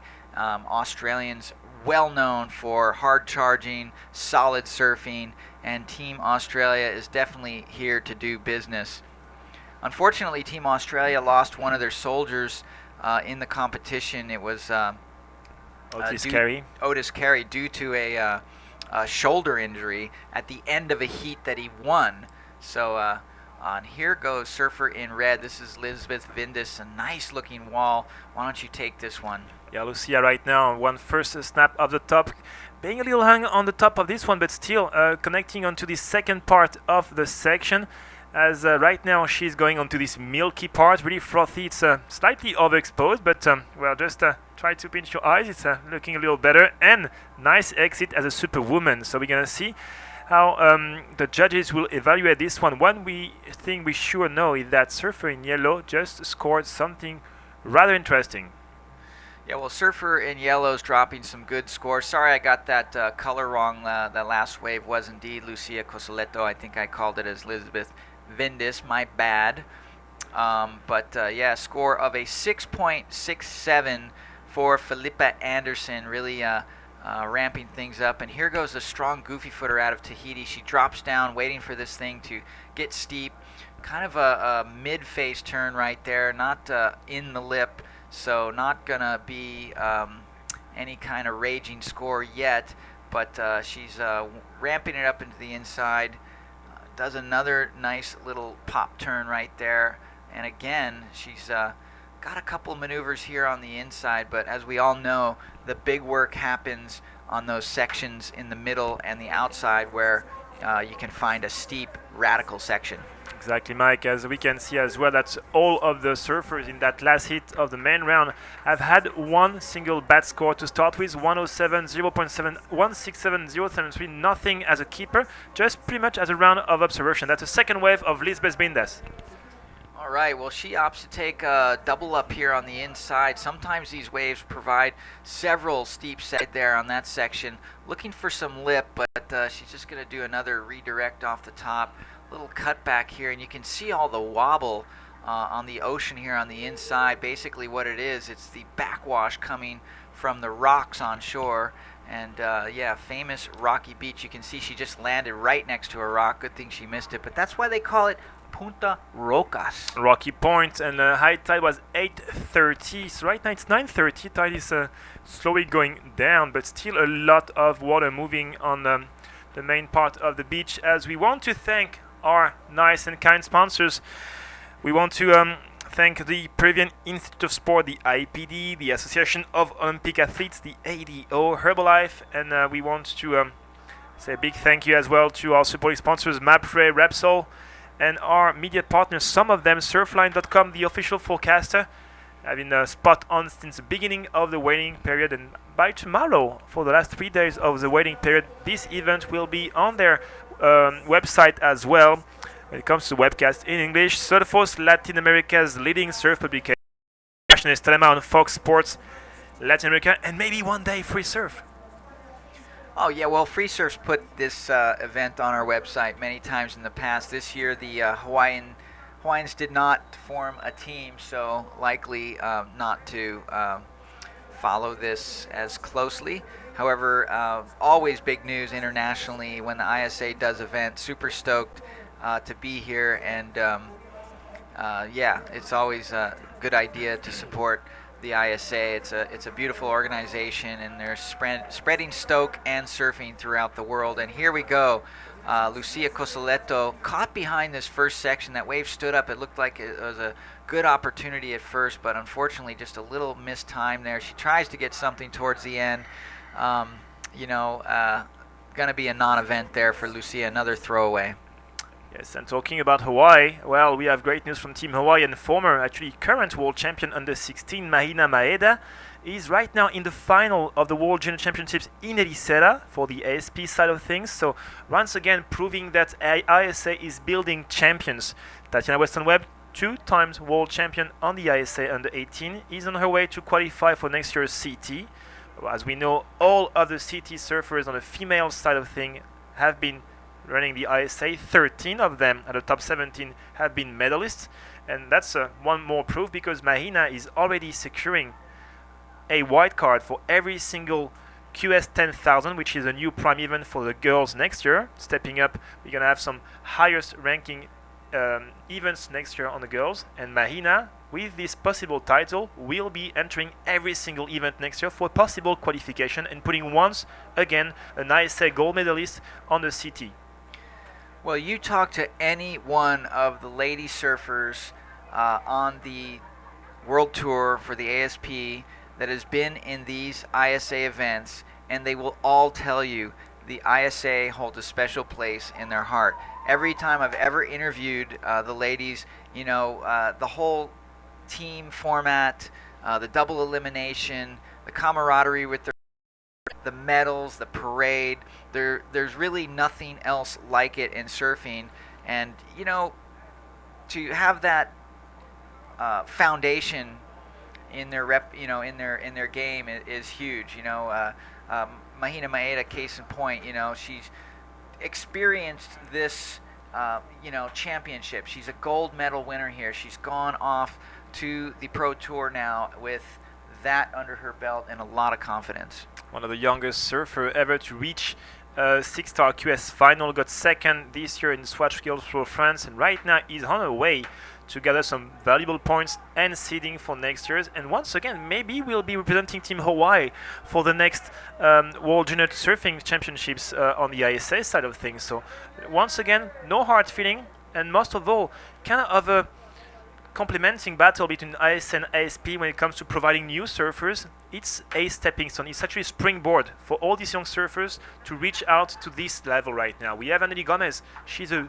strong QS surfer, and she's right now surfing for Team Peru on her home spot. And I can tell you the vibe on the beach is incredible. Every time she was doing one head snap, the whole beach was roaring. People selling ice cream were just like dropping everything, just clapping their hands. That was really cool. I think I heard the ice cream was melting after some of those turns. Exactly. That was so hot. All right, well, good going for Team Peru. You know, this is their home turf. This is their home country. But they have come here with a power-packed team. The surfing on display here from Team Peru leaves them currently in first place. Even though it's a little early in the game to be making any calls, Team Peru has an early lead. And with the strength of their athletes, you know, there's no turning back. A good race here as the days progress. Well, Team Peru is used to running champions, and as maybe not people in their mind thinking about Peru as a surfing nation, what they do have is only world champions. They have world champions in every single category. That's interesting because it's not a foremost nation of surf, but still they have the best champion. Surfer in yellow up and running, Philippa Anderson trying to beat a 167, Mike. You know, another great outside drop here for the young Australian. She finds herself out on the shoulder, a little cutback on that nice race. A little bit mushy thus far. She's going to wait to see this thing double up, and definitely going to be a good second score for the Australian. She's looking to throw away a 1.67, and she's already done a lot more than that. Coming into the inside, throwing a little snap, a little flare into that, so showing a good bit of variety on that wave. Nothing scathing on the outside, but a well-ridden wave for the young Australian. As we have Hayden Blair for Team Australia as well, making his way down the dune, because we're going to start straight after with the 3 heats of the main event, round 4 men. And Philippa Anderson talking about good momentum and this link between ISA and ASP. Philippa traveled pretty much with me last week out of a third place on a 5-star event on a QS side of thing in Brazil, in Floripa, and she decided to fly straight from Brazil to Peru, choosing not to go to this current event right now on the ASP side of things. So it's more about trying to combine your season, but with even importance. Philippa dropping a 167 for strong leader right now for Surfer in Yellow. 10 minutes and 55 seconds to go, Mike. Well, current standings see Philippa Anderson well out in the lead with a 12-point combined score, followed by Lucia Cosoleto from Argentina. She's got just a 5.36, and Karel Popke right behind her with a 5.10. Only needs about a 1-point ride to take over position. And Lisbeth Vindis also close behind with a 5-point score. She just needs a 1.44. So pretty tight here, a tight race for second place, and a beautiful looking ride for Lucia Cosoleto. Comes mid-face turn. Little bit of a bobble there. She had a very nice drop on that wave and opts to kick out early. So not sure about the strategy on that one, but she's going to try to get herself something a lot better, because she knows that the Tahitian and the Costa Rican are going to be hot on her tail, so to speak. As we had a quick sneak view of the Spanish webcast with Simon and the Mr. Bold champion. We have no idea who he is. It's not me, because I'm bold as well. We have this kind of like quota of having one bold in each team of webcast. And so far in 9 minutes and 40 seconds, as you were saying, Mike, it's kind of like 2 pace hits. Philippa Anderson flying first, and then scrambling for points are white and red, chasing small ones, 177, 224, nothing of major proportion. But now, knowing how hard the lineup is to read, it's more about trying to say, okay, it's not paying out. So eventually, I want to go back inside. I want to go back more on the east or the west side of the peak, but you just don't want to stick outside when you're chasing such a small requirement. All right, well, Karel Popke's all the way out there, out the back. She's waiting for a set wave. She's got just a 4.4 in her wave score, which is the highest score ridden outside of Philippa Anderson. So she's waiting to back that up with something substantial here and try to turn the screws on the south American competitors or Latin American competitors. Meanwhile, a little inside wave, no one electing to go. So still plenty of time on the clock there, Vico. 8 minutes and 35 seconds left, and you can see a couple more bumps coming on the horizon. Let's hope these little bumps manufacture into some good scores for the girls. And you were saying we have still a long time. Why? Because this is a main round, so we pushed the time of the heats to 25 minutes that we will keep on the next round of the boys, because we have 3 heats of the main event, round 4 of the men division to run straight after. By pretty much 12, we will run only a repo afternoon, and we will go down to 20 minutes because that's a sudden death mode. So some of the girls dropping this morning, we have to actually surf again today. And if they had a hiccup this morning, they will have no safety net in the afternoon. They want to punch through the next rounds, because once you're on the repo, if you go down to 3rd or 4th, you're out of the event, and then you just have to be pretty much the water boy or girl of your team. As well, this is day number 5. We still have till Saturday, but we're gonna be running more and more of these really important hits, because we have more level and less winning places toward the final. Okay, well, none of the surfers able to take advantage of those first few waves, but you can see some larger peaks looming in the left-hand corner of your screen. Karel Popke is going to look at this left-hander, perhaps a little too much whitewash to deal with right there, so she's forced to go under that wave. Might put her in position for this next ride here. This is a pretty good look on the right-hander. Again, capping on the outside section there, but she's able to grab the corner of that whitewash.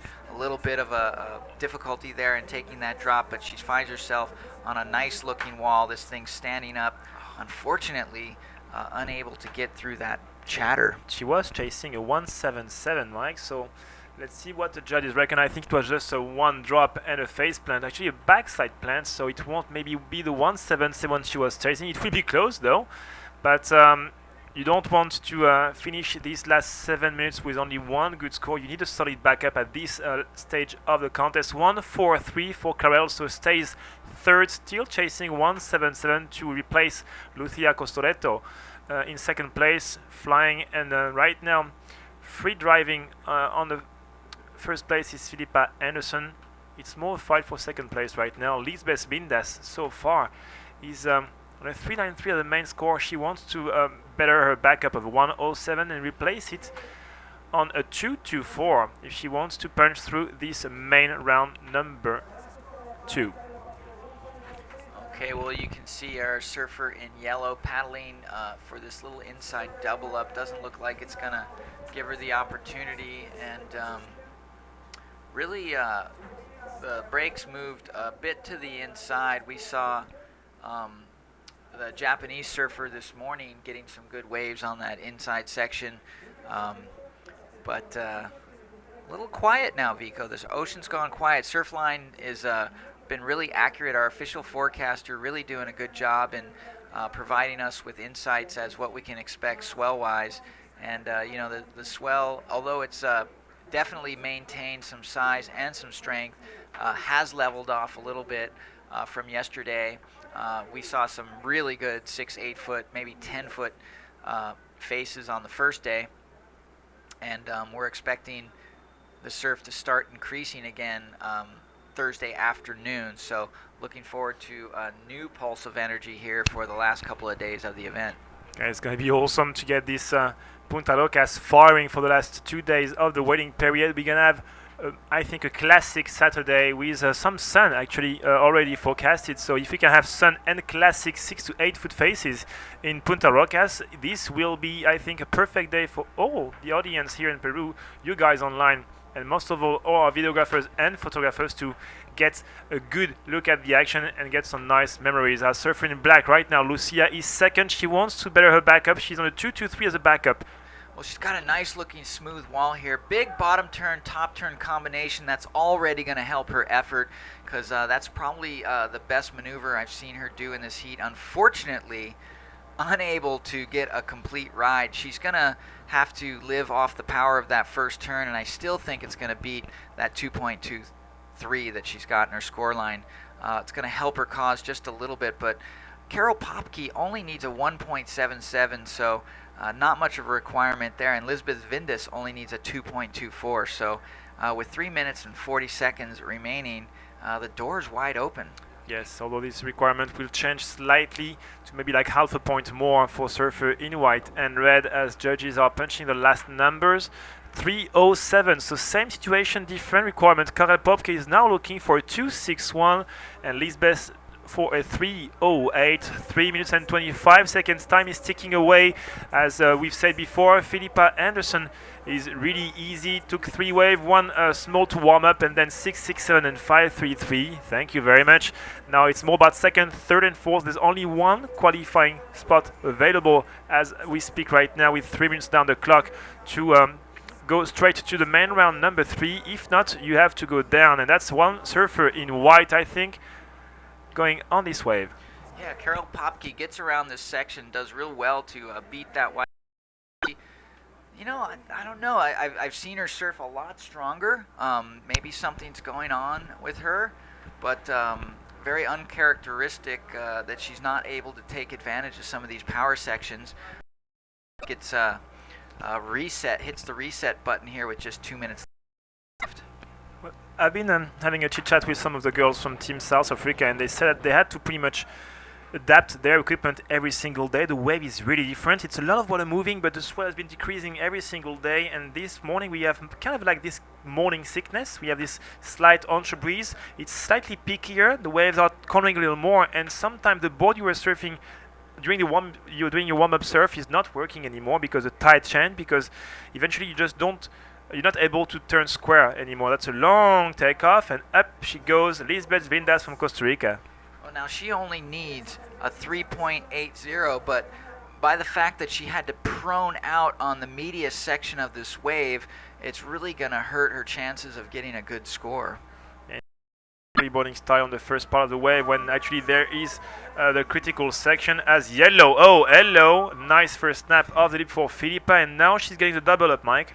Yeah, well, Philippa Anderson's just dominated this heat from minute 1, and here she's cracked that little section on the end. That section outside was a big off the lip, so she's going to try to replace a 5.33 and likely to be in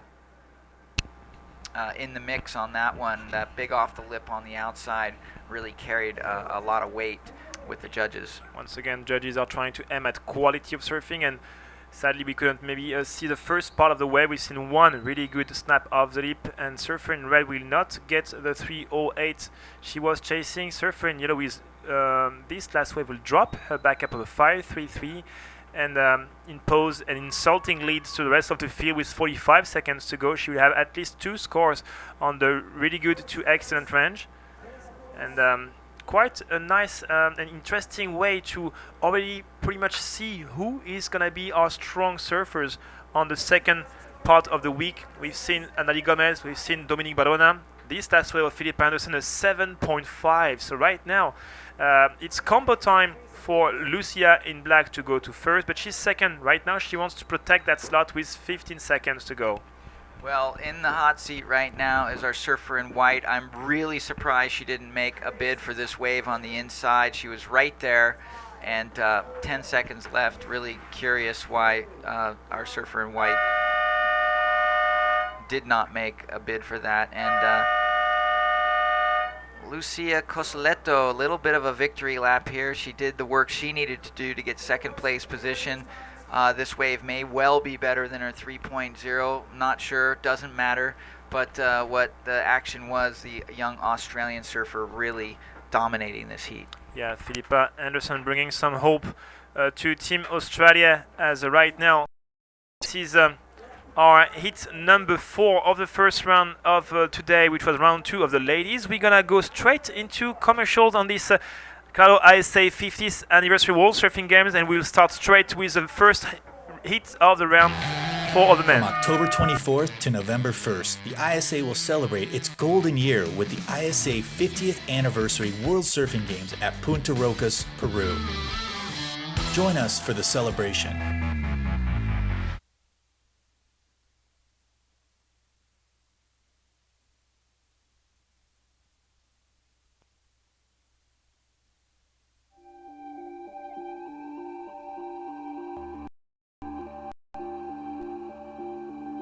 I think nutrition is the most important thing in life. I feel like I'm healthier and I feel I have more energy and I'm stronger and more power every time I go surf. Time will tell on you. You will chase the bear. What a controversy. How long shall it rain over my people? And we are back on, and I have a new co-host, Philippe Müller is back with me. Mike is off for 2 heats. I'm gonna just have a look live, not from the booth, as we are welcoming you guys back in this day number 5 of the Claro ISA World Surfing Game. That's the 50th anniversary here in Punta Rocas, Peru.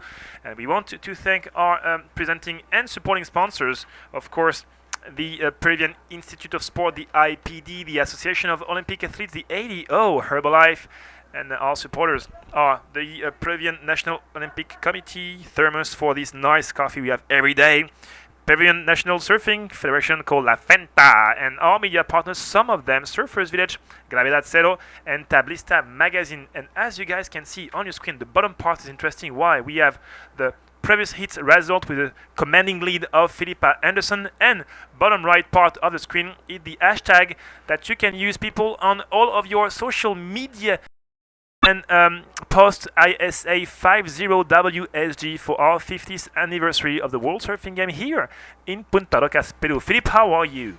Fine, thank you very much, Vico. And there goes the first wave, well, the second wave of this heat. It's Anthony Fillingham from Costa Rica. He's already got a 0.67 a throwaway score, and this wave will be a keeper for sure. Nice maneuvers there for the Costa Rican, attacking that top of the lip. They're going for some big turns, lots of control and speed, attacking and getting back to that white water, finally kicking out. So nice second wave for Anthony Fillingham, opening his heat. We've got 22 minutes and 18 seconds left, and there goes yellow. That's Michael February from South Africa. It's Aidan Blair from Australia. That's white. Aidan, nice first the top, long sweeping cutback. Now trying to connect. This wave is pretty much fading away under his board. Still 3 strong turn at the back, so nice way to start the hit. Once again, this is the first hit of this new round, and we have a surfer in action. That's Leandro Lele Uzuna from Team Argentina on this wave, Philippe.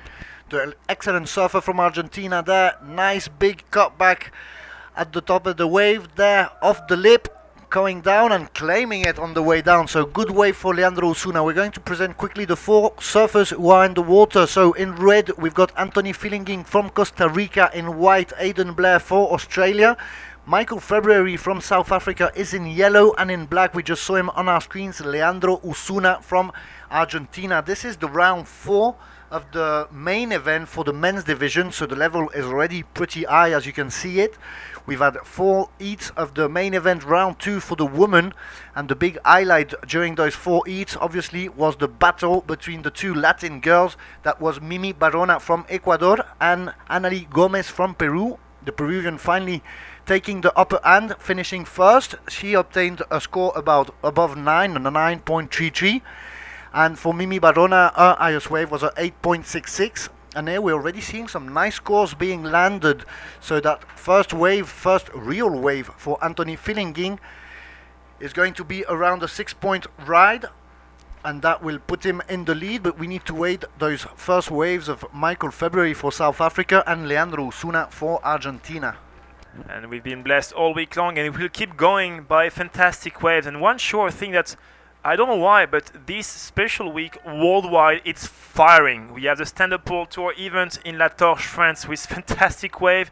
The ISP World Junior Championships in Portugal, they've been blessed with massive Eriseda every day. And here we are in Punta Rocas, this classic historic spot with fantastic wave all week long, and it will get better and better every day. 7.67 for Lele. Hello. That's a good start. That's why he was claiming. Sadly, we couldn't show you the first part of his wave, but 2 judge dropping the high 8. 8 is the excellent range, so obviously they are happy with that. For the first wave of proper dimension for Anthony, and still yet to catch a wave, Michael. So waiting for that score from Michael Ferry needs to land that first wave. So nice opening scores there, 7.67 for Leandro Osuna and a 6.17 for Anthony Fillingin. Not yet excellent waves, but it seems they have 19 minutes and 20 seconds left to try to find that excellence on their surf. So as we've already mentioned, but we've got lots happening on the official website of the event. That's www.isawsg.com. So you can find all the results. You've also got the photos of the 4 previous days as well as the highlights. You can see who is representing your team. You can see the programs of what is left during the event.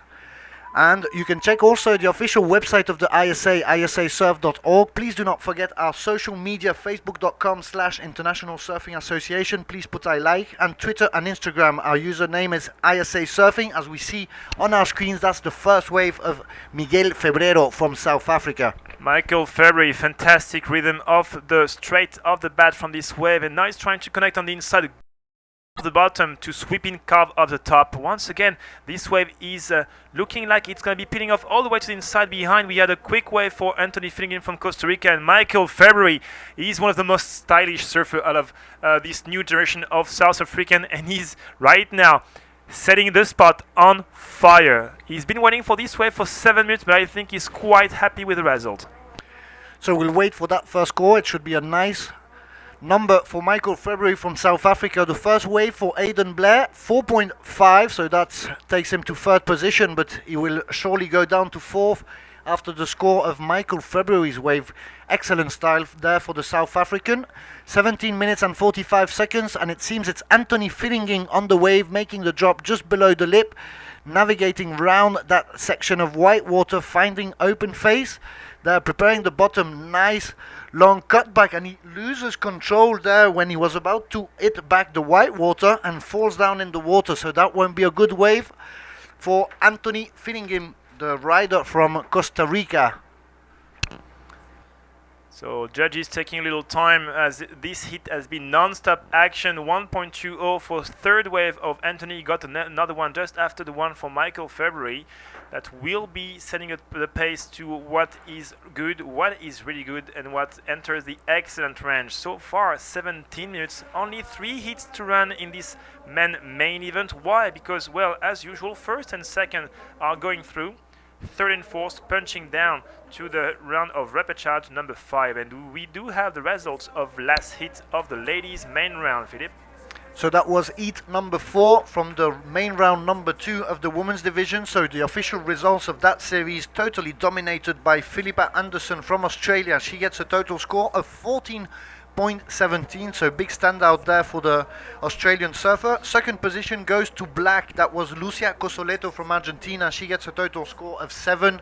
3rd position for white, that's Karel Popke from Tahiti. She gets a 6.43. She will go to repêchage alongside that's from Costa Rica. She was in red. She gets a total score of 6.33. So that was the last series of the women, and we are back with the men's division here with the first heat of round 4 of the men's division. In the following series, heat number 2, we will have also 4 surfers. This will be the main dynamic for the rest of the day.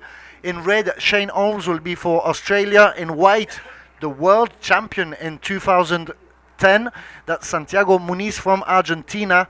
In yellow, we will see Cristobal de Col from Peru, and in black, Diego Cadena from Mexico. So that's going to be a very interesting heat, and also a situation there for, we will see several Peruvians during the day. We've got Gabriel Villarán coming in series number 3. In heat number 4, we will see Sebastián Alarcón, and in the last, we will see Santiago Muniz.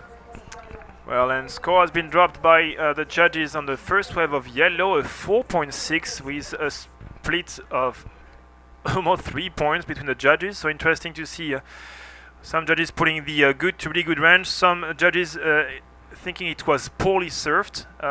Well, the average is 4.60. Remember, that's the first of white, a 4.5 on the way smaller wave and the way shorter wave. So once again, judging criteria used in different ways. What we do know so far is Leandro Osuna, with whom we couldn't actually see the wave in its full dimension, got a 7.67. So So far, 14 minutes and 30 seconds, and only one main score per surfer. It's still wide open, but we do have two surfers, red and black, with scores already on the good to really good range, and two surfers on the under average. So judges are saying that it was not even averagely served, but poorly served. A 4.5 for white and a 4.6 for yellow. That's the actual breakdown of what's happening in the heat. As you can see, it has slowed a little bit down compared to the beginning of the heat. We had several really high waves at the beginning between Anthony Fillinging and Leandro Osuna, and now the wave has been a bit quiet for the last few minutes. There's still 14 minutes left, and sorry for that information about Peru, but Peru will have an interesting situation in heat number 3 of this round 4, where they will have 3 surfers from Peru together in the same heat. That's going to be a difficult situation for poor Australian Nicholas Squires. He'll be alone against 3 of the best Peruvian surfers. Well, but that's a good sign for Peru, because that means that most of their surfers are still in the main round. So that's a good thing for them. As right now, we are not losing anybody. That's Team South Africa hanging up on the dune, trying to send the good vibes to Michael February. As I was having a chat with Tanika Hoffman slightly earlier in the morning, the vibe is still high. They just lost one soldier, and as we've said before, even if you do go down to the repos, it's not over yet. Most of the world champions have been going through all the rounds, and the world champions and silver medalists are actually 60% issued the repo round, not from the main round. So there's no missed opportunities, just a little hiccup in their path toward the final. 12 minutes and 45, we are approaching half time. Not that many good waves surfed so far, one per surfer pretty much, and a lot of small backups. It's still early in the morning. Local time is 9:55, so the tide is right now going out. It's a slightly bigger tide. We have a lot of different peaks coming from inside, outside, west and east of the peak. As Surfer in White is getting ready, I think that's Team Argentina for next week. That's Santiago Muniz.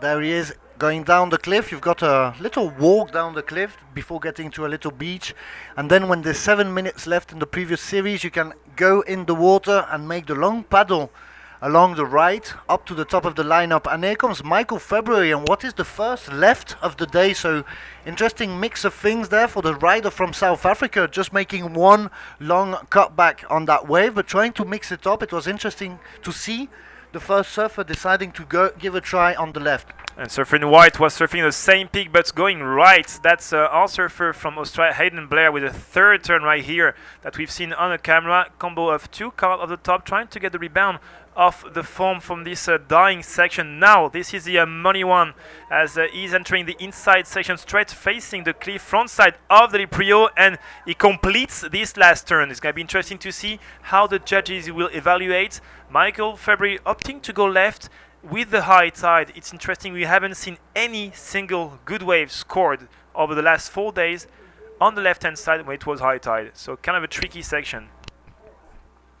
The breakdown right now for this series hasn't changed much. So first position for black, Leandro Osuna from Argentina. He's got a total score of 8.67. Second position for Anthony Fillingim. He gets a total score of 7.37, but he can easily replace that lower backup score of a 1.2. Third position for Hayden Blair, a low total of 5.23 for Australia, and Michael February is fourth. He's got a 4.6, but we're waiting for the score on that latest left, and that might be enough to take him to second position. He only needs a wave higher than 2.78 actually. Well, it's still early in the heat, and all the surfers have one single score, so it's still wide open, as we have a long shot about a random person in the audience, maybe somebody more important than the current action. That's how we miss wave, and we don't see the action. 10 minutes and 15 seconds so far. Judges scratching their heads about the last exchange. Last Oviedo will not be, hopefully for him, a keeper, because judging, assessing the conditions, saying it was not good. We have action in the water. That's our surfer in red, up and riding and going out, Philippe. So just punching through the face of the wave there for Anthony Fillingim. That will be a throwaway too. There you can see Argentina with the coach Santiago Di Pace, and the person randomly that we saw before was none other than big wave Mexican surfer local from Puerto Escondido, Angelo Lozano. We'll be seeing more of him during the event. And Michael, February's last wave will not be a good score, so we'll have to go back to the drawing board and find something bigger, because Last of White is not scored yet, but will be a keeper. He was trying to replace a 0.73. And Lele Ozuna, so far, sitting on the best single score of the event so far, is just as well trying to better a 1 point as a backup. He's still wide open, 9 minutes and 15 seconds to go in once. And once again, sorry, we do have a main round, which is 2 surfers punching through to next round, which will be the semi-finals of the main round. And third and fourth, we have to bow out of the main round, not from the event, as they will have to surf through the repo rounds till the end of the week, and with the potential fact of punching through to all these rounds and meeting the 2 best surfers for the main round in the big final of this Claro ISA 50th anniversary. There you can see our co-host of the Spanish webcast. There on your left is Luis Mori, on your right Andres Mascaro. He's from Venezuela and they do the Spanish webcast. They're in the booth right across the room from us. 8 minutes and 25 seconds. We are the incredible Claro ISA 50th anniversary World Surfing Games. We've got 22 countries represented for this 50th anniversary edition of the games. And so very important. And yesterday we already saw 5 teams lose all of the riders. Yesterday was the guillotine day, literally. There was really a big amount of surfers that got eliminated through those 3 rounds of repêchage. And so 5 countries are already with all their surfers out from competition. That's number 22, Dubai. Number 21 will be Turkey. Number 20 is Russia. Number 19, Scotland. And number 18, Switzerland. So those are the 5 countries with all of the surfers out, but they're still hanging out there. I've seen them outside. And so that's one part of the great vibe of these ISA events, is the mix of cultures, languages, flags, colors that is outside, and people just keep on coming, checking out the surf. And it was really great to see those new nations. For Dubai and Scotland, this was their first participation in an ISA world event, while for Russia and Turkey, this was their second participation. It was a pleasure for us to see Sergei Rashivayev. He came alone to represent Russia last year, and this time he came with a complete team, and they really had a blast. They were great to have along. Vico had the pleasure of interviewing them yesterday alongside Team Scotland, and they seemed like a real great bunch of guys and girls there to hang with. And as I was scrolling through the results and the history of the World Surfing Games and World Junior Surfing Championships, I'm really pleased to announce you that our current under-16 World Junior Champions, Mahina Maeda from Hawaii, is your new ASP World Junior Champion as well. So Mahina getting 2 world titles in the same year, ISA World Champion on the Juniors and ASP World Juniors, ISA building champions since its beginning. Right now, we have 6 minutes and 22 seconds. Surfer in white got a 5.57, so he is now in advancing position in the first place. Second place, Leandro Ozuna, still chasing a 2.41 to go back to first, sitting on the best single score of the heat so far. Red and fourth are red is in third, and yellow is in fourth. There we just saw Diego Cadena in black from Mexico jumping off the rock. He's already allowed to paddle inside, and big congratulations to Maine Maeda for ISP World Junior. She is, as Vico said, the gold medalist last year in the sub-16 category of the World Juniors Championships. And that was in Nicaragua, in Rancho Santana. Really great surfer, Maine Maeda. And so we should be seeing her next year also during the juniors, hopefully. Always a pleasure seeing her surf. So a few scores have landed. 0.93 for Anthony Fillingham's latest wave. It's gone a bit quiet here on the Pacific Ocean in front of Punta Rocas. As you can see, we've got the 4 surfers floating there in the middle of the lineup, and not much coming their way as we enter the last 5 minutes of this heat. We want to remind you about all our social media. We want to know everything you're posting about the event, so please use the official hashtag ISA50WSG so that we can say everything that's going and buzzing around this great event, the ISA World Surfing Games. As we see white on a wave, there's Aidan Blair going for a ride. Hayden is right now trying to find some open face, carving his way down this beautiful sweeping cutback, but the wave seems to be offering a weird double up way too far from him. So, well, we'll see what he will find as a strong backup. He's on a 5.57 and a 4.5, which seems to be quite comfy. Don't forget that Surf in Black is on a 7.67, Surfer in Red on a 6.17. Both of these surfers, may they find a small backup between a 2.41 and a 29.1, we just change the whole situation. Michael February slightly behind, sitting on a small score of 7.03 as a combined score, needs to get things going. He's chasing a 4.08.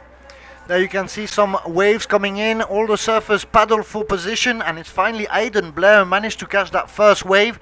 Just goes down and kicks out. Not much potential for the Australian on that latest wave. That will be a 1-point ride, a 0.77 in the end. 3 minutes and 54 seconds left, so very little time there for Anthony Finningham and Leandro Osuna. They've got one good score and one real low backup score. They need to replace. For Anthony Finningham is 1.2 and Leandro Osuna needs to replace his 1-point ride. Finally, Leandro doesn't manage to catch this one. Michael February, actual fourth of the series there, making a big bottom off the top. Lots of spray, nice maneuver, nice style for Michael February. Long sweeping cut back there, getting back into position. Follows with a second one, waiting for that wave to reform. He needs a little bit more wall to the wave. It will not happen, so he just rides out that white water. Visibly, it will be difficult for that inside pocket to happen, but wow, what a great turn at the beginning of the wave. That was amazing. He pretty much sprayed all the south coast of Peru and maybe even Chile. That was a fantastic off the bottom to carve on the top corner. I'm eager to see if Judgy will post something less than 5, because if that's the case, well, eventually, I think some of the judges don't like what is good surfing. We'll see 2 minutes and 45 seconds. We have a scale from 0.1 to 10, using a whole length of the wave, trying to go off the bottom to snap off the top, and the critical section of the wave is the main idea, committing onto going out of your rail on critical section. If you do surf on the shoulder, yes, you're under the average. We're going to see Michael was chasing a 4.08, not a big requirement. Don't forget red and black. Orange get happens. Sitting on the two best so far, time's ticking away, they need a good backup. Black is up and riding. There goes black, that's Argentinian. No, red, Anthony Fillingham from Costa Rica is going to replace his 1.2. I think he's already done it. Cut back there, getting back to the white water of the bottom of the wave, going back towards the top. Waiting there for that little section. Nice turn once again for Anthony Finningham. Nice carving maneuvers once again, hitting the top of the wave, going around that little white water section, applying a first maneuver on that inside section, and there nice little re-entry on the last one, making the claim. Anthony Finningham knows he's replaced that 1.2. How much will the judges give him? So he needs actually a 3.91 if he wants to go to second position. We will see if he gets just above that, making him go to the second position with only 1 minute and a half left in this series.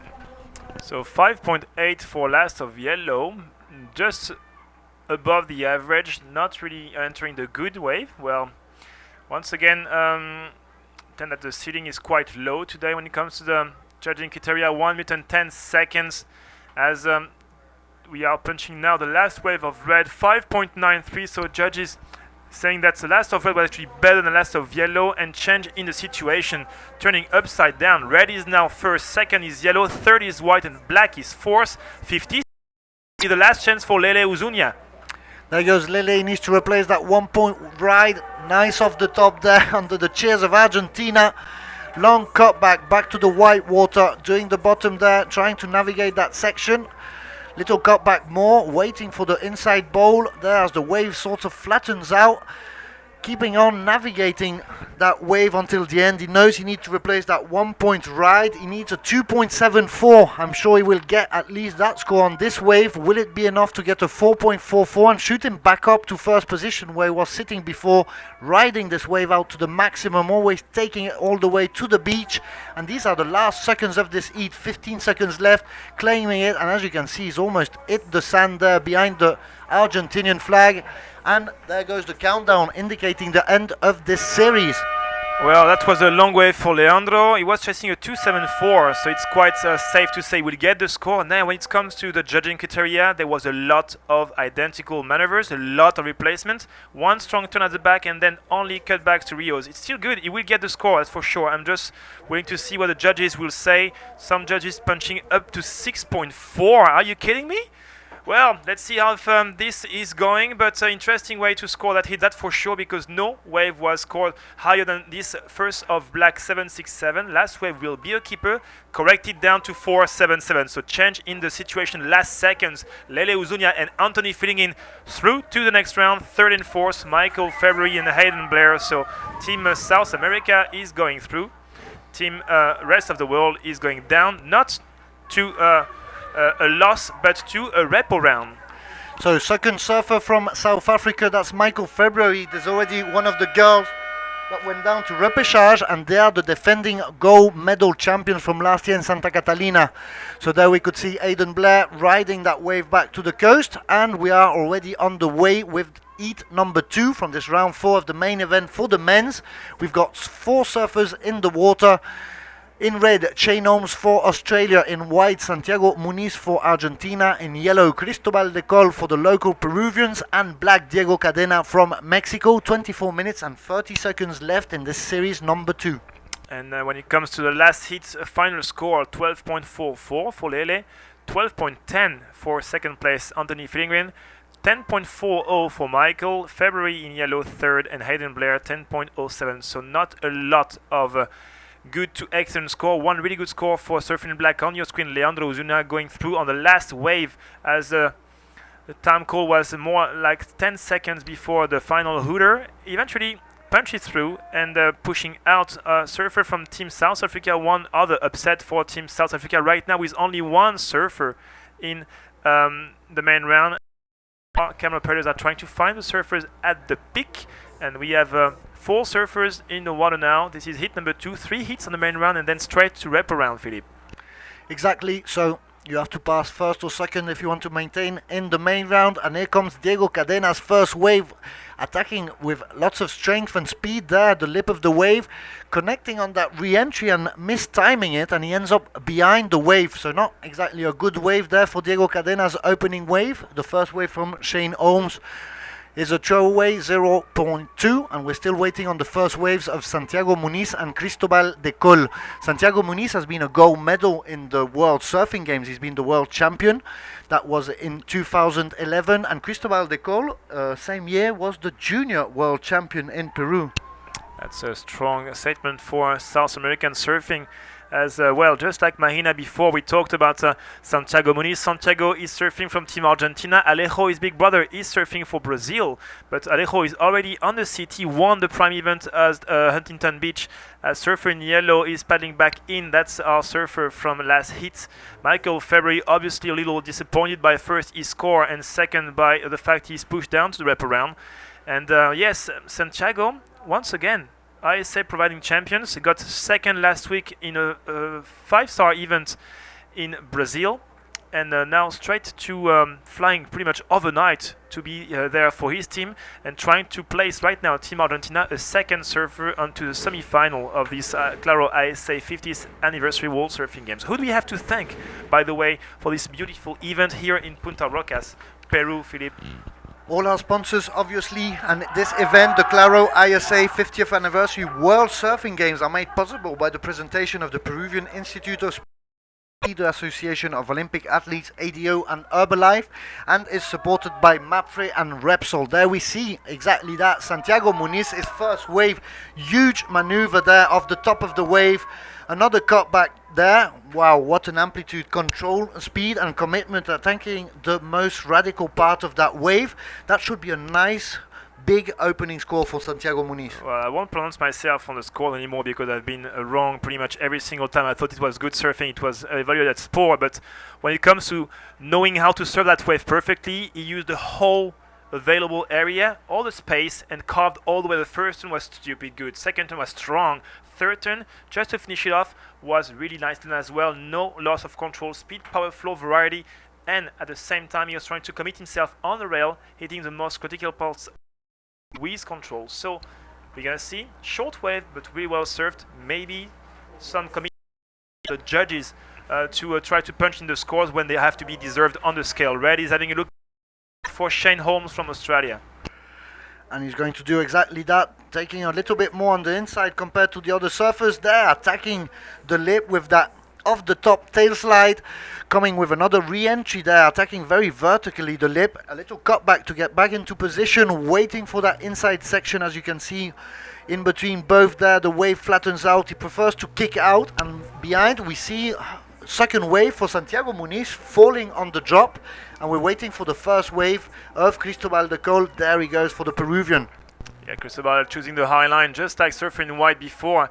He pretty much chose to dive off as he didn't want to commit onto that wave, because eventually if you do drop on the wave, you may lose an extra 5 to 6 meters. So interesting eject button pushing for Santiago. And finally some scores that actually are correct for team Santiago Muniz Argentina, as he was committing on his turns and will get the nice points.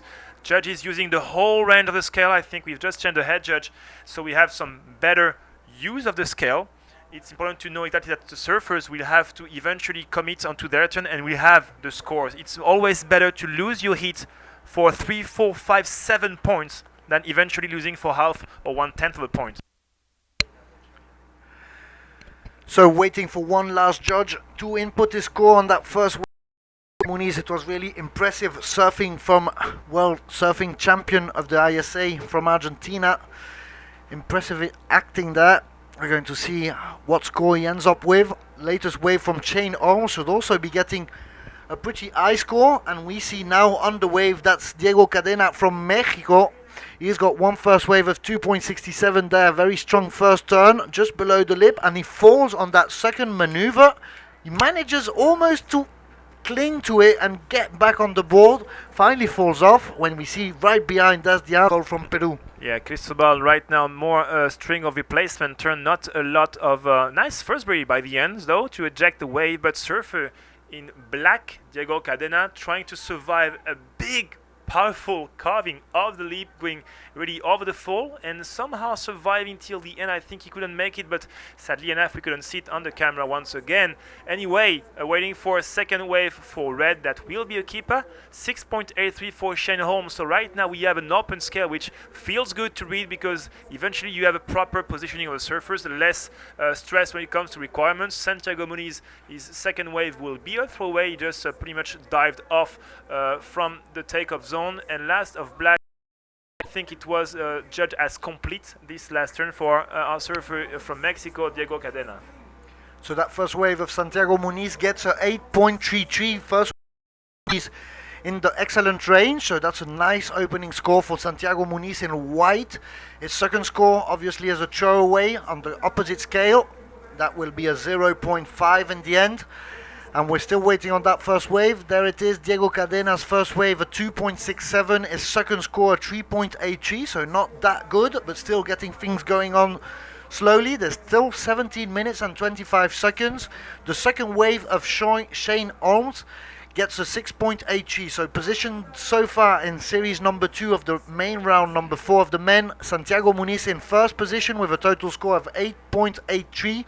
He gets a 0.5 on his latest wave. Second position for Shane Holmes from Australia in red with a total score of 7.03. Diego Cadena from Mexico gets a total of 5.17. He's a 4.01 to second. And Peru, Cristobal de Col. See on the wave there, Santiago Muniz is going to replace his 0.5 with this wave, trying to look for a good second score. It will be difficult on this wave, waiting there for the wave to wall up. Finding that little spot on the clean face for a cutback, waiting for it, finally deciding to eject from this wave. And there you can see Team Argentina standing strong, cheering on Santiago Muniz from the cliff. As right now we're going to be waiting for your former world champion Santiago Muniz second wave. And talking about former world champion Tatiana Weston Webb, your current under-18 ISA gold medalist in the World Junior Championship, just won her first hit in Brazil on the 5-star event. And your new World Junior Champion on the ASP side of thing is no one other than Portugal, Vasco Ribeiro, former ISA, I think bronze medalist, if I'm not getting mistaken, on the junior team for Portugal. So once again, ISA proving that they are building champions over and over again. Mahina Maeda, world champion, 2 world titles in the same season. That must be quite feeling good. 15 minutes and 40 seconds. Please do not forget the official website for this event, www.isawsg.com, with all the official information about the event, photos. We've got lots of pictures from the 4 previous days. We've got the highlights of all the best moments in video. If you want to check them out later during the day, you can check out our webcast with the full transmissions. You can check back the morning shows also if you wanted to see the interviews. This morning we had Team Israel. Yesterday we also had 2 teams. We had Russia and Scotland on the morning show. Every day starting at 7:40, when the series start at 8 a.m. sharp every day. We are the 5th day of competition from this Claro ISA 50th Anniversary World Surfing Games, live from Punta Rocas, this world-class point break, one of the most classical waves of the Peruvian landscape. And there we see some girls from Christian Surfers Peru. They've been there very helpful during all the event, giving out food, water, solar cream, whatever is needed there. Christian Surfers is trying to provide it. Very thankful for their help at this event. Yes, exactly. Thanks a lot to our crew at Christian Surfers, providing food and coffee. And thanks a lot to Thermos. There's only 3 things you need for a good surf contest: surfers, judges, and coffee. We have all of them thanks to one of our sponsors, Thermos, providing some warm water for our instant coffee. Without our judges, we wouldn't have a proper contest. Right now, as the last score of Surfer in White is typed in, we're gonna have a shift in the momentum of this hit number 2 of the main round, main division. Santiago Muniz is about to drop a 5 points, so Santiago is saying bye-bye to all the rest. Shane Holm is now chasing a 6.51. Diego Cana third is chasing a 4.01. Cristobal Decol yet to catch a good wave, and that's quite uncharacteristic from Cristobal, because he's been surfing good straight off the bat, usually over the last few rounds. Right now, his 2 scores, 1.297, slightly off pace. Still, we not even have time through this hit number 2, so plenty of time for Cristobal to shake things back up and wake up. Red is up and riding Shane Holmes. There goes the Australian, looking to replace that 0.2. Nice little turn at the beginning, finding his position. Here he is, navigating, waiting for that section to come. Huge section comes crumbling down. There, attacking off the top, radical turn. Lots of speed and control there on that first maneuver. That should be getting him a good score. Let's see what he can back it up with on the inside section there. Navigating, waiting for the white water. And there it is, that small little section close to the rock. Let's see if he can get a second maneuver there. Boom! Off the top with a little bit of air for Shane Holmes, so that's going to be a good wave for sure. He's replacing anyways a 0.2. Actually, he needs a 6.51. He could even get it with that latest wave and take first position from Santiago Muniz. So the fight is on there between Australia and Argentina at the top of this heat. Well, that was a man turn, I can tell you. He had this really good looking session. One first setup turn to pretty much wait for the wave to offer this double up, and then connected. Slightly, I think, missed time. He could have maybe gone for a proper floater before this big carve of the top. Still, quality of the turn. A lot of spray, a lot of drive during the turn. Everything out of the board, pushing a lot of front foot. That was commitment. Hopefully, this will be better than 0.2. We never know. But 12 minutes to go right now. And as you were saying, Philippe, we have 2 pretty much different speeds right now. White and red flying on these scorelines, and yellow and black yet to catch a wave with proper potential. Santiago Muniz actually has already got Diego Cadena, who is third, and Cristobal Decol in fourth. In situation of combination, if they want to get to first position, we're only at the half-time mark of this heat of 25 minutes with 11 minutes and 40 seconds left. There you can see the surfers from the following heat getting ready. It's going to be very interesting for Peru. We just saw red, that was Sebastián Alarcón. A little bit before we saw another Peruvian, that will be Joaquín del Castillo in yellow. And in this heat, there's a third Peruvian, Gabriel Villarán from Peru. So, I mean, the pronostic for Team Peru is that they're sure to get one person through, but they need to try to get at least 2 surfers in, and they know that 1 surfer will be out. We just saw Diego Cadena there trying a little reverse, showing some fins, not landing it, so it won't get him some high scores. And finally, it is leader of the heat, Santiago Muniz, going on this big ride. Oh, hello. It's raining in Chile. Santiago Muniz, what? Frontside snap of the Prio just after this big carve off the top. Right now trying to connect on the inside section, making it rain once again. Good cut back to Rio, and oh, that's a long way for Santiago, trying to drop a 5 point. Once again, Philippe, short, intense wave, a lot of really good maneuvers. I think that the judges were like, whoa, we need to step it up because this is really good surfing. Control, power, and everything you want. Last of red, a 6.2, one judge pushing all the way to 7. We are on the really good scale, and so far getting hard for Diego and Cristobal because red and white are choosing the best wave and surfing them brilliantly.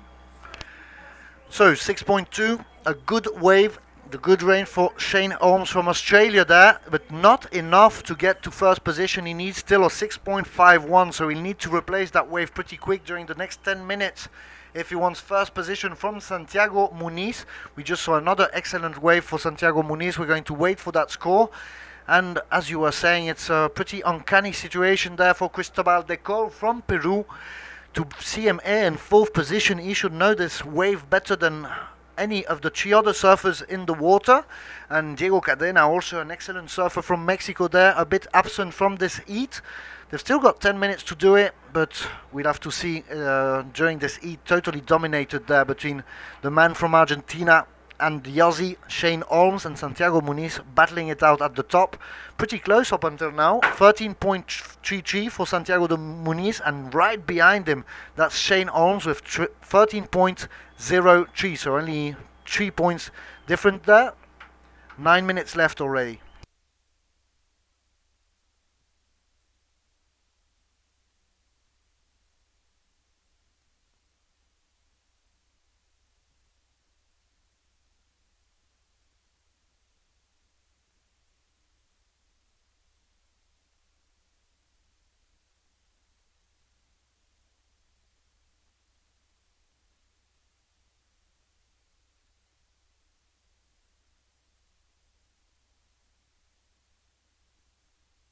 Right now, 8 minutes and 25 seconds, as you were saying, Philippe. It's getting hard for yellow and black as they will need a combo. Still are waiting for the scores. So while the scores are being landed, you can see the wave have gone quiet too. Still waiting for some set to approach. As you've seen, it's also a little bit more inconsistent compared to the first days. It was a real wave fest during the first day of competition. Nice 6 to 8 feet face, even some pushing towards the 10 feet range. We saw some serious double overhead there. Was impressive seeing Mohamed Rama. That was the first participation for Dubai. They sent 1 single surfer and he learned to surf in a wave pool. So I think he really represents most of what I represents, including these new nations, going to places that are not normally associated with surfing, and Dubai is not the first place that would pop in your head if you were asked a surfing destination. But he made all the travel all this way with his great smile, Mohamed Rama. We had him in the booth for interviews. We had him the first day on the morning show. And first thing he finds himself with is 10 feet faces at Punta Rocas, a heavy point break here in Peru.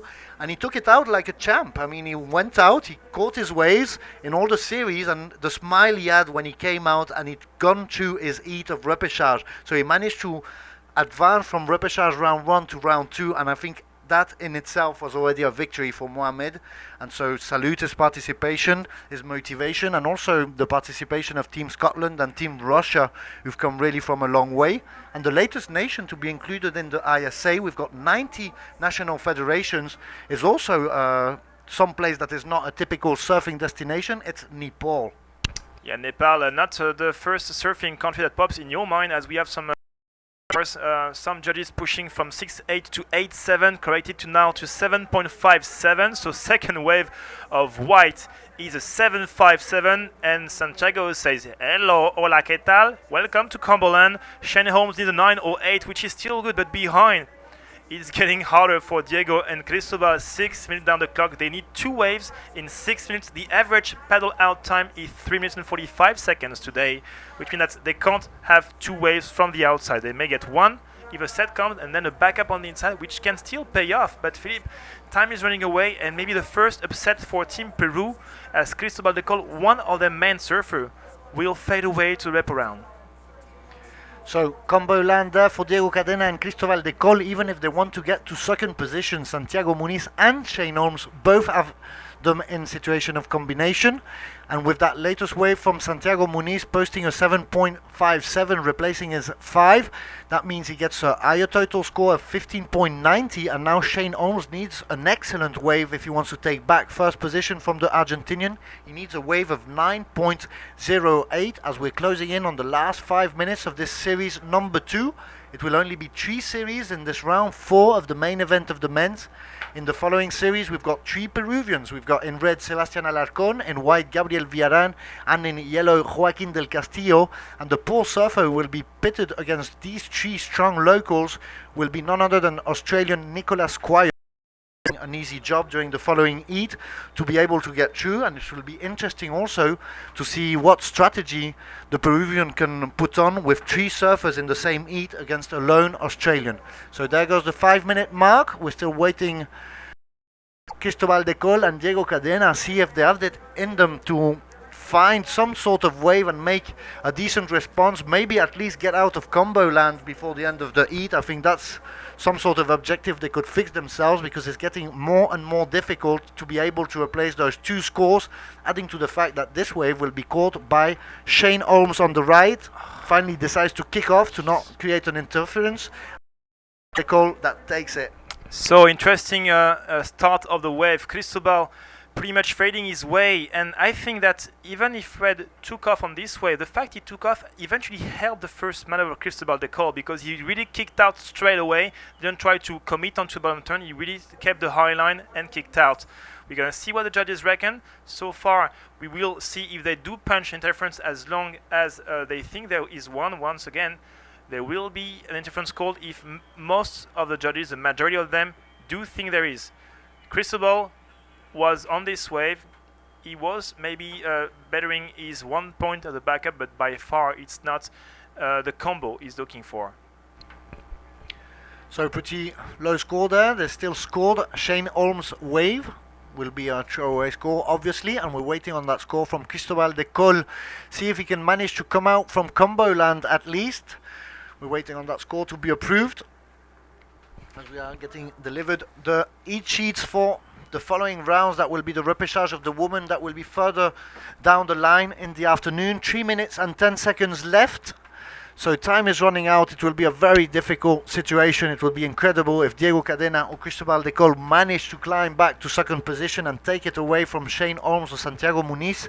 Finally, a 3.57 for Cristobal Decol. Doesn't change much, except he goes from 4th position to 3rd. That will change its seeding in the repêchage, obviously. But he still needs a 9.47. At least he's not anymore in combo land. He's not in a situation of combination. He needs a 9.47 to go to second place. And he's got 2 minutes and 35 seconds when we see black paddling. Finally not. Santiago Muniz is paddling a bit harder, and he finally managed to make the drop. Yes, Santiago first and last kick out, as he was trying to better 7.57 with 2 minutes and 20 seconds to go. He's like, I don't need that one. I'm going to just get back out there and try to protect my first place. Right now, Shane Holmes is chasing a 9.08. As we are still waiting for the judges' call. It seemed that no interference was called, which is a good thing, because Shane would have gotten, well, I think he would still be second, actually, even if 50% of his second best wave was counted out. Diego Cadena on a good-looking wave off the bottom, top turn. Some more momentum on the way down for his second snap of the leap. Nice release of the tail on this one, and the wave is fading away. He's going to have to maybe snowboard for a while if he wants to connect, but the wave does not seem to materialize right now on the inside section, so he will have to stick to his game, which is staying close to power source. Wave of potential right now, as this is the last section of the wave. Snap of the top, of the bottom, to little cutback to Rio, and he will be bettering his 2.67, that's for sure. Frontside snap to late tail tap goes down straight in front of the judging tower. 1 minute and 15 seconds. So I don't think he will have time to get a second score because he was chasing a combo of 13.04. There is no easy eat at this level of competition. We are in the round 4 of the main event for the men. So level quickly going up. We've already got only 12 surfers still in the main round. And at the end of this round we will only have 6 already. So it's getting pretty difficult. Last minute, 50 seconds left on the clock. That wave of Diego Cadena coming in the good range. So that will maybe change the situation for Diego Cadena. He's going to go back to 3rd position, leaving Cristobal de Col in 4th. That's going to be a big surprise, a shocker for the Peruvian people who've come here to see the event, see the Peruvian team. Obviously they're cheering on for them. Peru can count with the biggest audience and public cheering. And during the weekend it was really incredible to see the amount of people who knew about the event and came in masses to see the first rounds of these best surfers of the world battling it out in this point break of Punta Rocas. 10 seconds left. We've got one wave of Santiago Muniz. That's going to be a throw away, and we hear the countdown as we're still waiting for that last wave of Diego Cadena. See a change in position. Time is up. End of heat number 2 in this round 4 of the men's qualifying round, and in a few moments we're going to start on the way heat number 3, the last one of this round 4. 3 Peruvians against 1 lone Australian, so very difficult job there for Nicolas Squires in the next 25 minutes. 2 last wave for yellow and black. Mid-range score, so out of combo but not winning. That's Cristobal and Diego out. I'm gonna step out myself and leave my all warmed up seats to Mihai Letronik. He's from Eastern Europe but actually lives in Hawaii, kind of like this sweet expat. Anyway, he will call the action with Philippe, and I'm stepping out for my 65th coffee.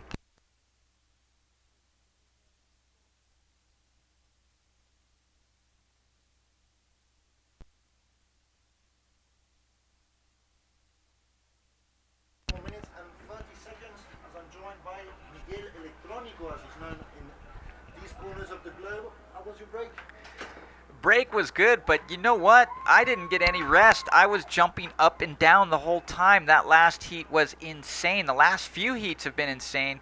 Lots of good action here. Nicholas Squires from Australia starts things off. He's got himself a big double up section on the in here. Beautiful cutback, and really read that wave well up to that point. But you know, surfers in the last few heat really establishing a whole new scale of surfing right now. We've still seen several heats with 2 different speeds, where the top tier, the 2 best surfers, are really dominating the heat, battling it out between them. And as we saw in the latest one, you get 2 surfers who don't find their mark, seems a bit lost compared to the 2 others in the heat. That was the case of Diego Cadena and Cristobal de Col. Also, I guess Vico's already told you the good news that Maine Maeda from Hawaii is the new ISP World Junior Champion, and she was the champion last year in Nicaragua at Rancho Santana at the ISA World Junior Championships in the under 16 category. So big congratulations there to Maine Maeda, and once again prove that the ISA is shaping champions all over the world, and Maine Maeda one great example of that lemma for ISA. Yeah, super stoked to hear that. Obviously, go home team.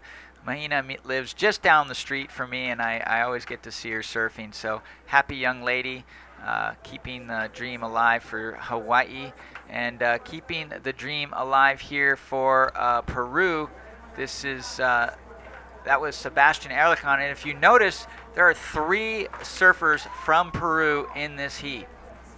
Yeah, so a very difficult situation there for Nicolas Squires. He's there on this wave on the inside. He seems to have decided, I'm going to get as far away as possible from the Peruvians and nab these scores where I can before they start getting their own waves and decide to start hassling me to allow those 2 Peruvians to work on their scores. So he really needs to step on tiptoes in this series, and he seems to be doing pretty well with this strategy, getting a 4.17 off the bat at the beginning of the heat, and there's only 3 minutes that have gone by, and he's got already two decent scores, a 4.17 and a 2.50.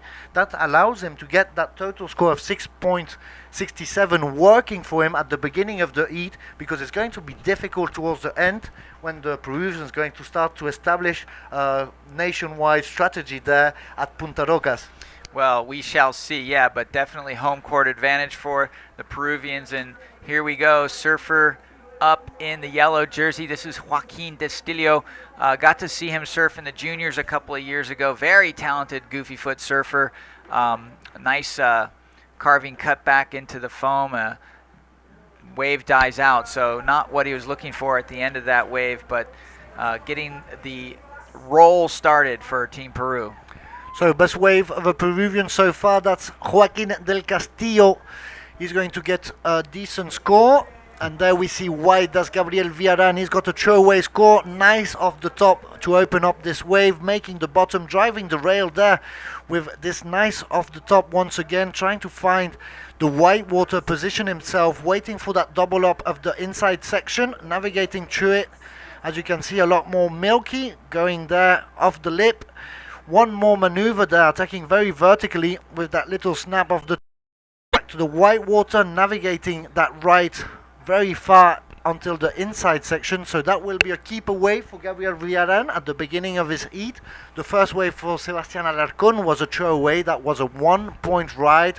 Gabriel Villarán is obtaining a pretty low wave, 0.4, 0.5 there on his first ride. We'll wait on that second score. That should be pretty good. And Nicolas Squires, with his strategy, manages to cling onto the first position of the heat, and now he needs to work on that lower score at 2.5 and just try in the next 20 minutes to improve that total score, and he could even manage to try to maintain a position and go towards round 5 of the main event.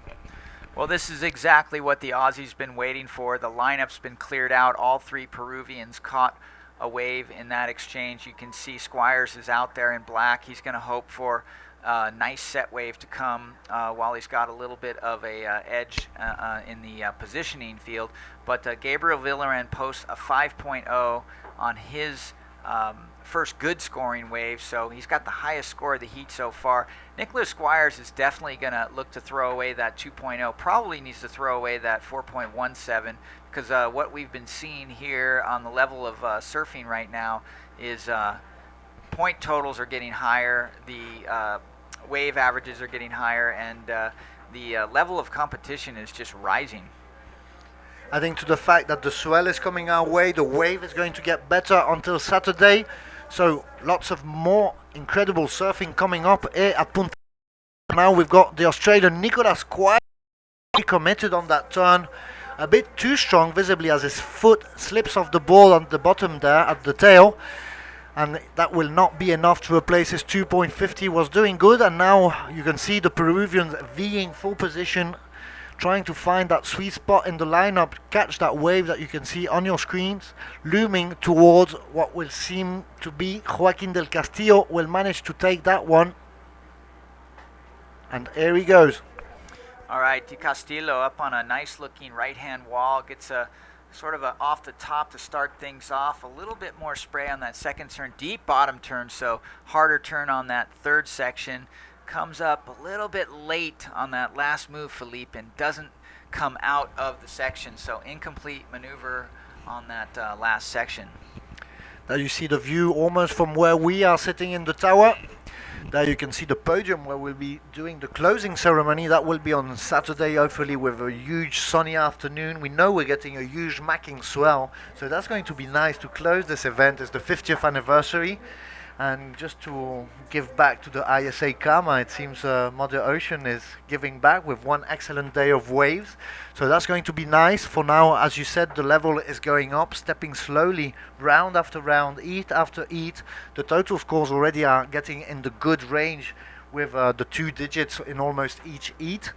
And as you can see, this is the last heat of this main round 4 with these 3 Peruvians. And in the middle of your screen, this lone Australian Nicolas Squires has to arm himself with lots of courage and try to punch through this heat in the middle of this Peruvian armada all around him on the lineup. Well, you can see the surfers on your screen. They're scratching around the lineup. The waves still pouring in here at Punta Rocas. Every now and then breaks about 20-30 yards outside of everybody, and it looks like another one's coming in right now. They're scratching to get in position and take advantage of this large wave. And who gets it? This is our surfer in black. That is Nicholas Squires from Australia, getting away from the pack, surfing real smart there. A little foam rebound, finds some room to do a nice carve around that section.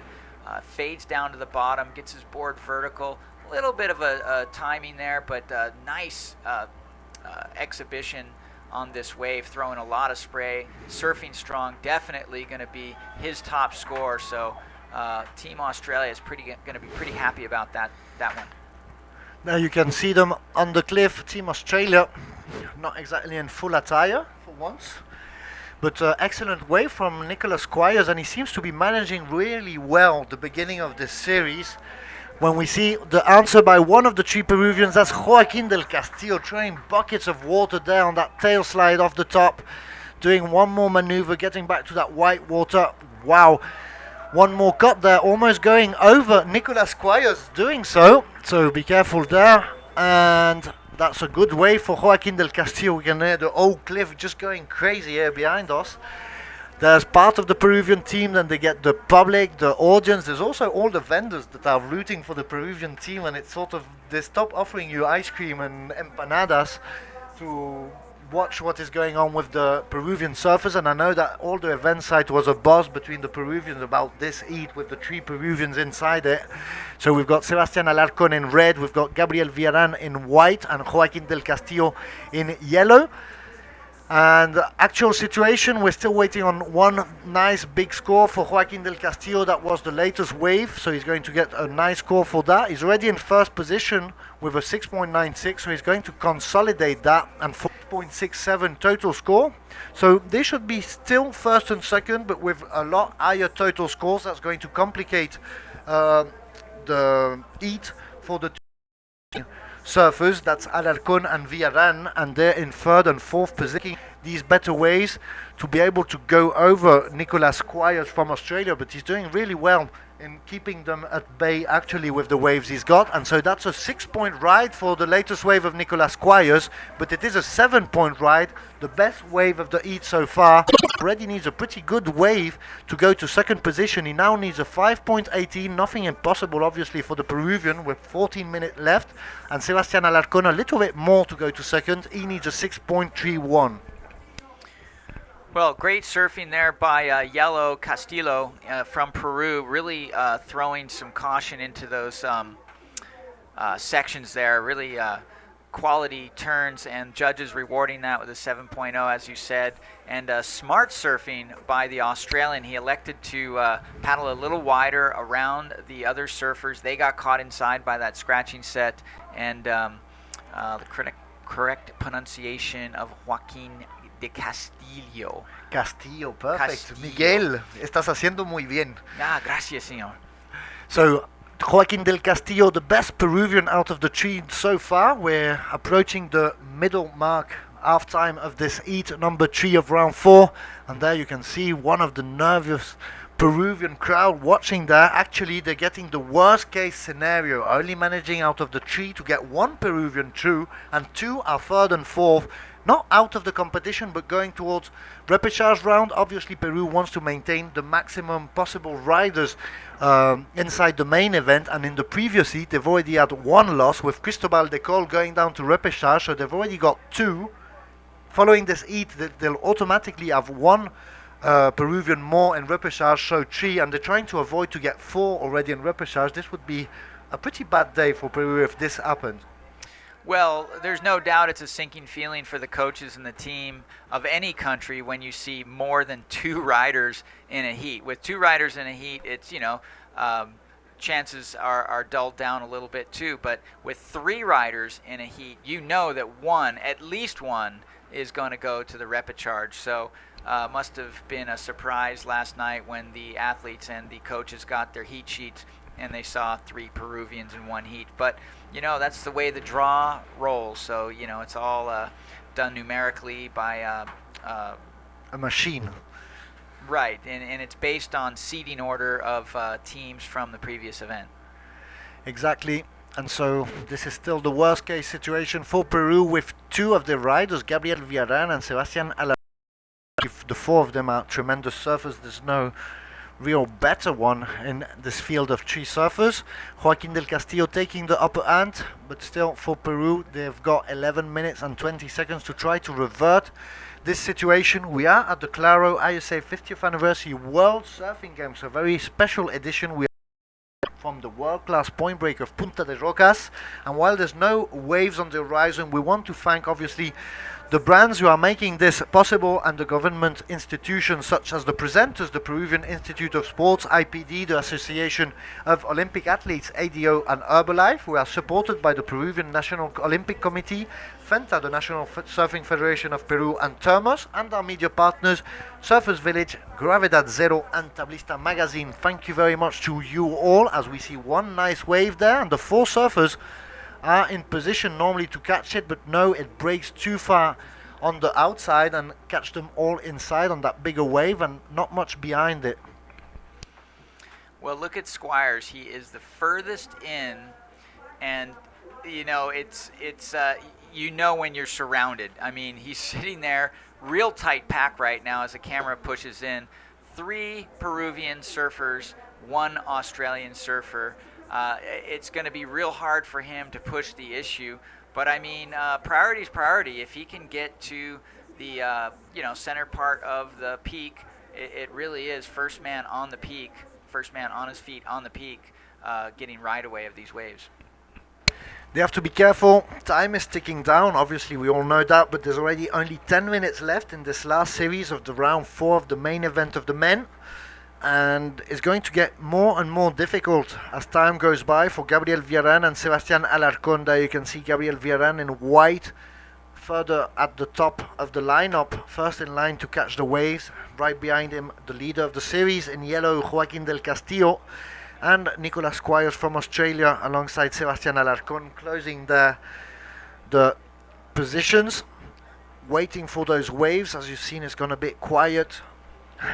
Surfline, our official forecaster, told it before it even happened that it was going to be a bit slower with only 5 to 7 feet faces. We're still seeing that coming true, obviously a little bit more inconsistent, and we've seen that on the first days. It was literally firing waves all over the place. The surfers didn't know where to look at, and today you have to wait, be a bit more patient, work on your nerves, on your patience, and make it count when the wave comes your way. You really need to get those waves, as did Nicolas Squires at the beginning. That gives you confidence entering your heat, and then work on those calls. And sometimes we've seen several surfers not finding those waves at the beginning of the heat, and they seem a bit rattled by that fact, and then don't manage to connect during the second half of the heat, and that makes them lose sometimes, as we saw the case of Cristobal de Col in the previous heat, and then you end up in the repêchage round. You're allowed 1 mistake, but then in the repêchage round, as you know, if you finish 3rd or 4th, you're eliminated. So a little bit more pressure also down there, adding to the fact that you get 5 minutes less in your series. These are 25 minutes in the repêchage. We're going to have 13 heats of repêchage to finish the day. Those are series of 20 minutes, so also a bit more pressure there due to the time restraint. Yeah, well, this is one of the longest lulls we've seen in surf action all day, but sometimes some of those double up waves sneak through. No surfer has really caught a wave in the last several minutes, so really kind of going to intensify the last quarter of this heat with 7 minutes and about 40 seconds remaining. Now we can see the surfers making their way off screen there, paddling towards the south, and in the hunt for what we hope is an approaching set. Exactly. Let's see what's on the horizon. What do they see? And that's it. You can see it at the top of your screen there, right below the breakdown of the scores. You can see Joaquín del Castillo in first position in yellow for Peru. Nicolas Squires hanging in there, second position for the Aussie in black, and there Gabriel Villarán at the top of your screen. He seems to be turning around for that wave. He's going to paddle in it, and there he is making the drop, up and riding. Yeah, nice looking wall for Villarán. Really love his smooth but powerful style. Low to his board right there. Gets a bit of a float, but comes completely unstuck and does a somersault. So that's not really going to help his cause. Gabriel Villarán, been to Hawaii many, many times. You know, he's really, really comfortable in the Hawaiian waters, and I can see why, because having surfed Peru now, this is my second trip, we got some real powerful waves here on offer. He ended up in the final of the Pipeline Pro also, one of the only Latin American to do so, if I'm not wrong. Yeah, well, I mean, on a day-to-day basis, Villarán is one of the most hard-charging surfers at backdoor and pipe that there is. I mean, he goes out there and day after day with an entire pro surfing world. He really stands out. He shines in a powerful hollow surf. And also a very good big wave surfer. He participates in the ASP Big Wave World Tour that is getting shaped every year, getting there towards a complete circuit. And he's one of the big standouts of the Latin American big wave community. They're big friends also with Ramon Navarro, for example, in Chile. He's been riding also with Christian Merello that we saw in competition.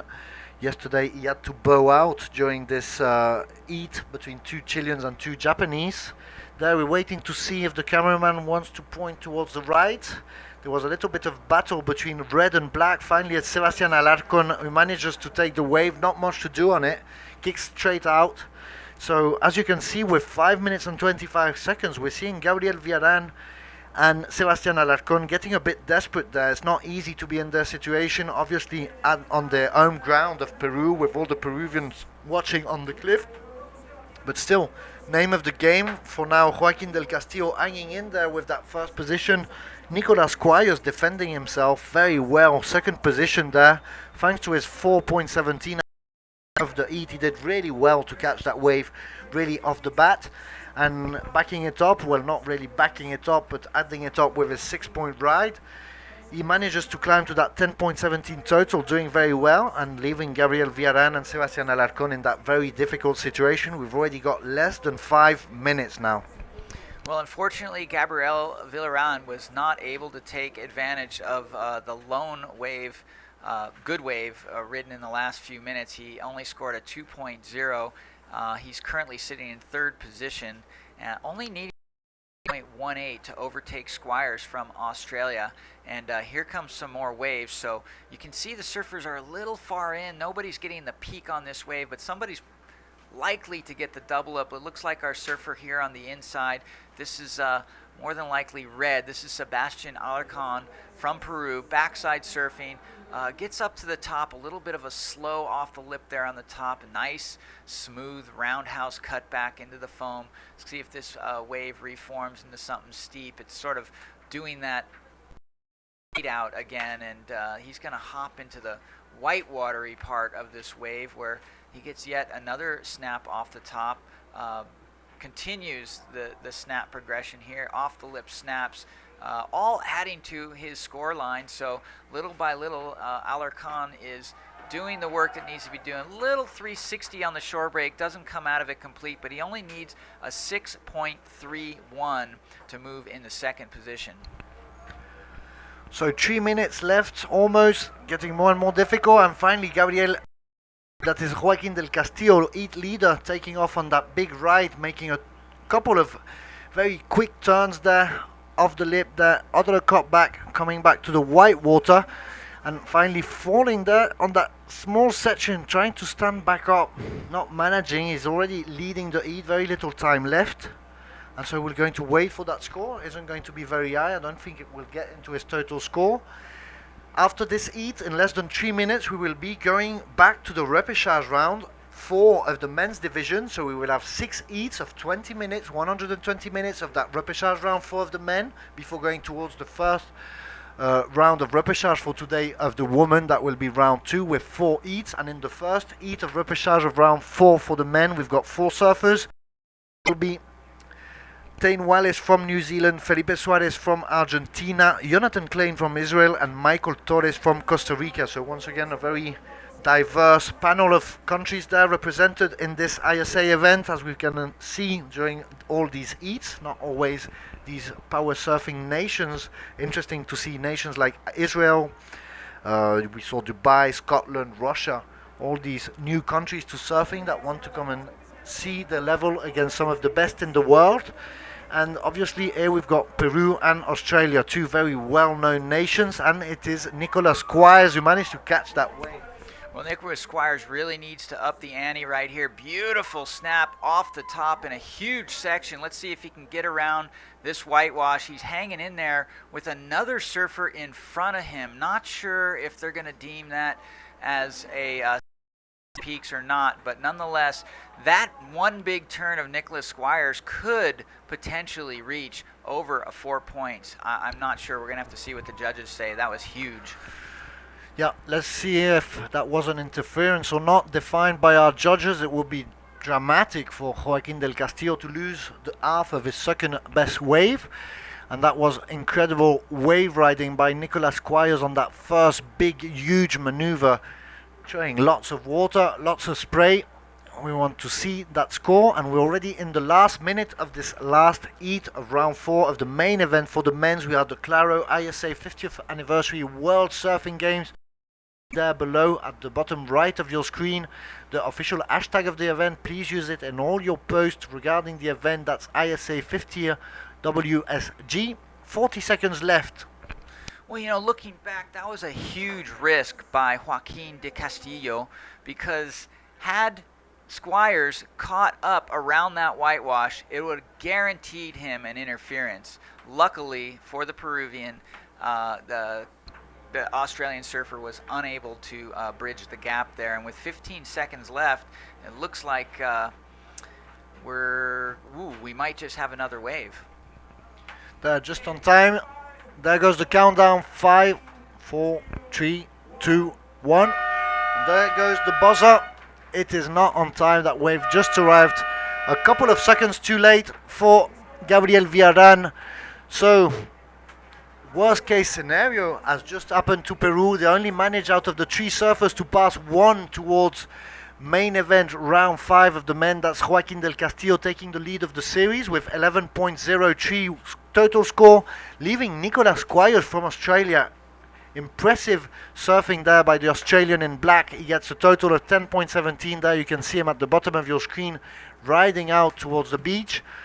In third position, Sebastián Alarcón in red goes to repêchage alongside his fellow countryman Gabriel Villarán in white for Peru.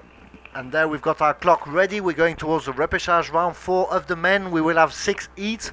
And as you can see on the clock, it will only be 20-minute series for all the repêchage rounds. For now, I'll leave my seat to Mr. Vico Mustaccio alongside Michael Laftronic to do the following heats. We're going to go to a short commercial break and we'll be right back. Don't go anywhere. We've got lots more surf coming during this 5th day of competition.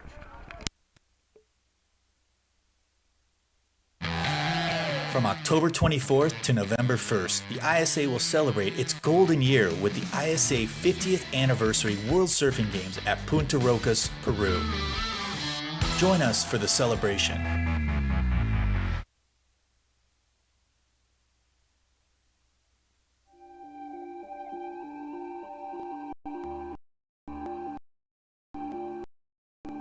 I think the trip is the most important in life. I feel I'm here and I feel I have more energy and I'm more power and I go surf.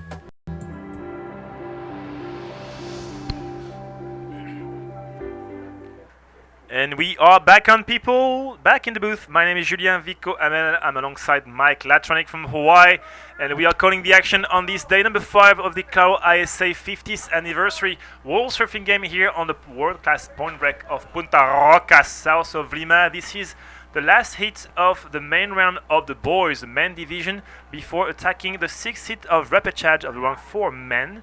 So, Mike, we've seen a little upset for Team Peru. 3 surfers from their team in the same heat opposed to 1 surfer from Australia, and eventually only 1 qualifying through to the next round, Joaquin del Castillo. Nicolas Squires punching through for Team Australia, Sebastian Alarcon and Gabriel Villarin. Second upset for one of the main riders of Team Peru, going out to the repos, and he will be surfing today.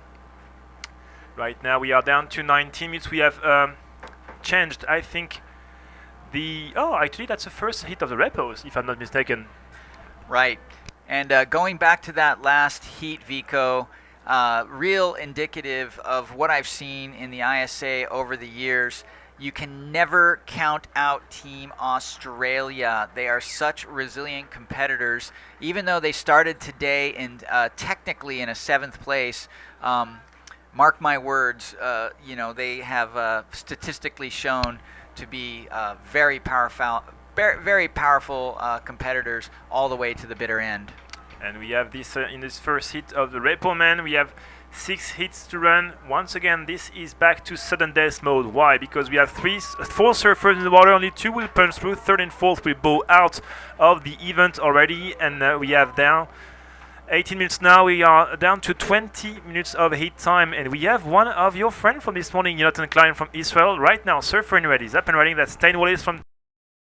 Yeah, a banger of a wave on his last wave in the last repecharge heat he was in, and really smooth surfer, really calculated in his maneuvering, sometimes too smooth. I think some of the subtleties of his surfing goes right past you because he's so smooth, he makes it look easy.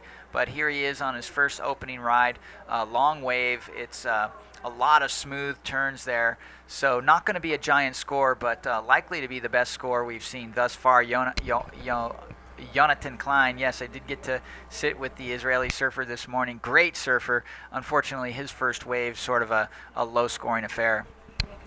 Well, right now, surfers need to adapt to this ever-changing lineup. What we do know is that it's before midday, and we have already some of this nice, warm sunshine, little popping out of the cloud. So right now it's better weather. The wind is still close to not wind. Actually, it was slightly more onshore in the morning with the morning sickness. Right now it's better. The tide is pushing back out, and we have a few scores being typed in by the judges. And as we were saying, smooth surfing, and eventually surfers on the tour as well, like surfers like Joel Parkinson, surfers on the QS like Adrian Toyon. These kind of surfers are so smooth that eventually you can't really notice how hard what they're doing is. Surfing in Black is up and running. That's Michael Torres from Costa Rica. Well, Michael Torres looking to a different strategy here than the other surfers, sort of set inside section, looking for those hollower bowls that stand up, and that first section proved to be successful. Nice opening turn and a lot of cutbacks here at the end, looking for this reform because he wants to throw some diversity in here and crack the lip to sort of foil those cutbacks. And not that many hits since the beginning of the day have been run with one big score straight from the start of the heat. We had Leandro Zuna on the antepenultimate heat, having a really good score at the beginning. The ladies' master heat with Anali Gomez was a strong one as well. But so far, it's always been a slow start. Surfers trying to get more momentum, get more knowledge about the lineup, and always getting this first wave just to put the jitters away and get the pressure off their feet, because, well, 417 for 10 Wallis, it's a long wave, but not a lot of commitment.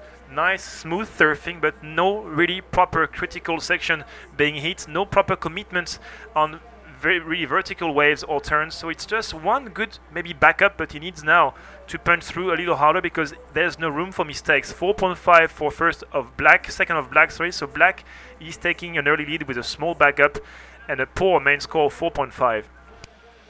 Well, the road to success there, the reason why Mikel Torres got a bigger score on a smaller wave is because he really lit up that first section with an explosive turn off the top, while Tan Wallace surfed his wave beautifully, nicely, nothing explosive on that wave. So, and judges are entitled to the opinion. That's why we have 5 judges.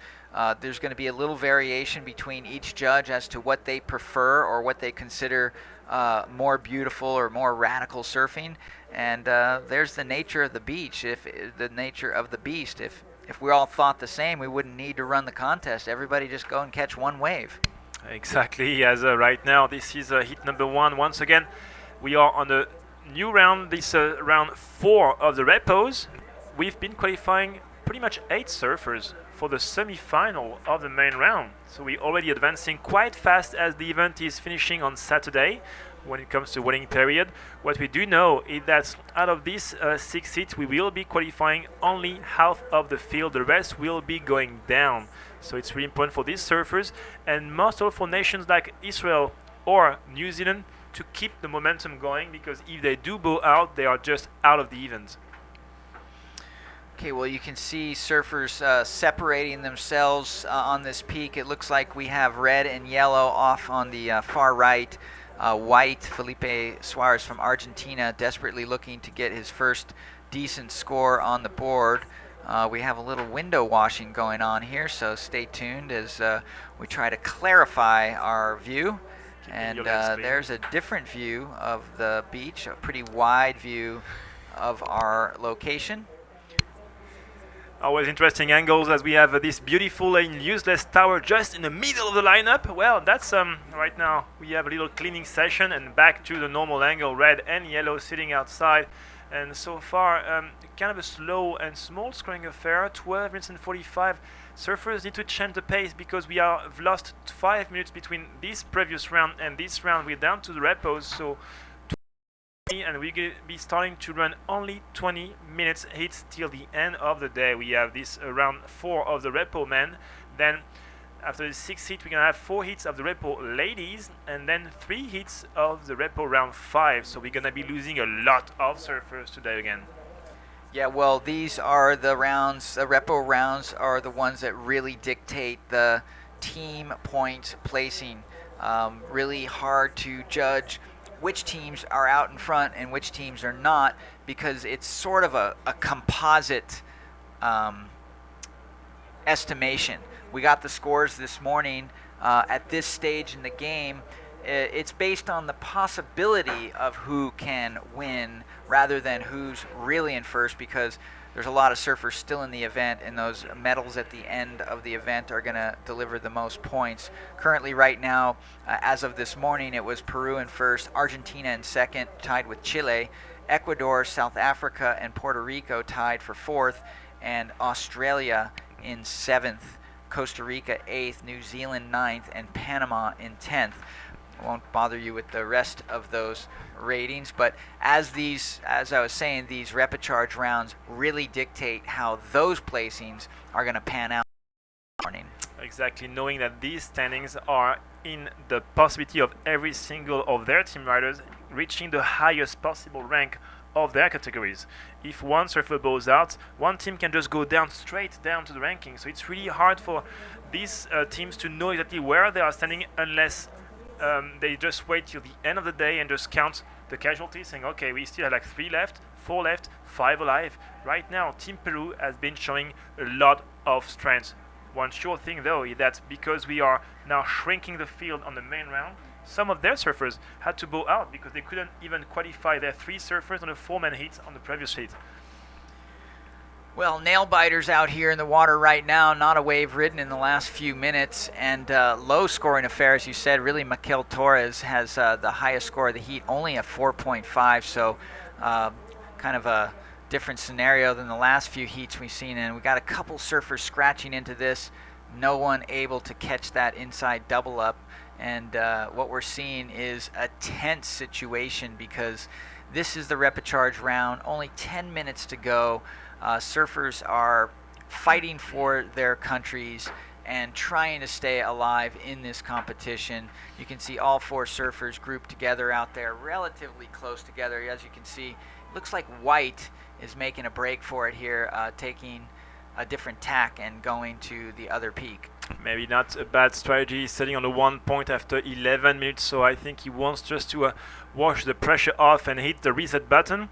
Right now, as we have a little set coming up, I don't think it will be a surfable one, so we just want to thank our sponsor for making this Claro ISA 50th Anniversary World Surfing Games possible. We want to thank our presenting sponsor, Peruvian Institute of Sport, the IPD, the Association of Olympic Athletes, called the ADO, and Herbalife.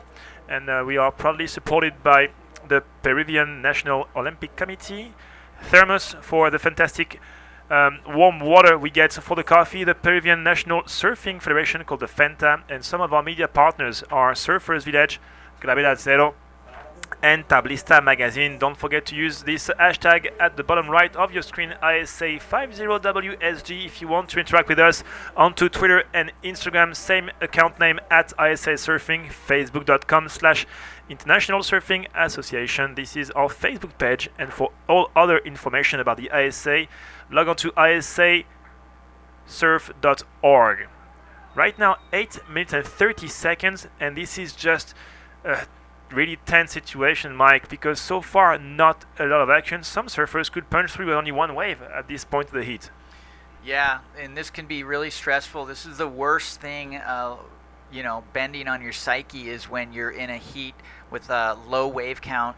Not a lot of waves coming in at the moment, although we did see two good whitewashes come in. Nobody was able to get them. All the surfers were out of position, but that's really an indication of the swell being a little more inconsistent right now. Really hard to gauge when and where to be. Some of these surfers are banking on the inside double ups, while others are really just committing to the outside and trying to get full complete waves from the outside all the way through the inside. 7 minutes and 35 seconds, and we do have something happening at the back. Maybe a paddle for surfing black, just slightly too much out of position. White spinning around, not getting onto this one. We have a double up on the inside. It's just about trying to get this wave. Maybe some foam start when you're desperate and you know that time is ticking away. That can be good, but Red is up and riding. That's Tane Wallace from New Zealand on his second wave, Mike. Well, Tane Wallace has got a good nose for waves. He decided to sit all the way out the back. It paid off. But unfortunately, coming unstuck at the very time, he needs to really stay focused and increase his second place position right now. That wave is going to help him a little bit, but definitely not what he was looking for. Yeah, 2.40. He was chasing 7 to jump up to first. Still second now. With that second wave, still he's pushing away yellow and white, yet to catch something better than a 2.17 and a 1.4 white. Jonathan Klein from Team Israel is chasing a 4.41. Felipe Suarez a 5.58. These guys, if they stay in this third and fourth place, are out of the event. So they want to stick to their spot, maybe changing the little strategy, but it's kind of an open field, and we have surfers scrambling for waves, guys waiting for the bond outside. It's pretty much everyone for itself right now. Well, it's a blaring contrast to the last heat, where we had 3 Peruvians in the heat.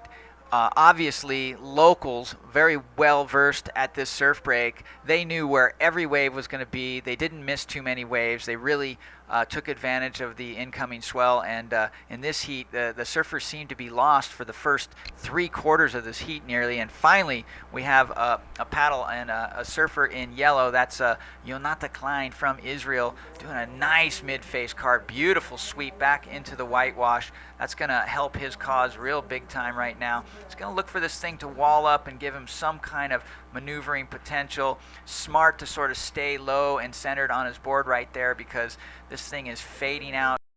Going to double up again. A little bit more volume cut back, and he's just waiting to see if he can get some kind of lip line here to give the judges an off the lip to look at. But you know what? I think this wave is dying out. Let's see. No, he squeaks back into it. Really, really taking the time to get that last maneuver. So didn't need much. He only needed a 4.41 to move into second place and a 4.57 to move into first place. So all indications with that big outside turn, he may well get the score. Complete opening turn and then going all the way, milking through to the inside. Surfer in white is up and running. Felipe Suarez is chasing right now. A 5.58. May yellow not getting the score. Long cut back to little foam bounce, trying to connect. You can see this kind of like weird little wave just in front that will slow down the way the wave is acting. And yep, no connection between this outside wave and the inside section. No bonus shot for Felipe Suarez. He will have to go back out there and find a second chance right now to make it through, as we have the official results of previous heat. And as we've been saying before, upset for Team Peru, but anyway, they would not be able to squeeze in 3 surfers out of 2 qualifying places. So Joaquin Del Castillo in red is through, as well as black Nicolas Squires from Australia.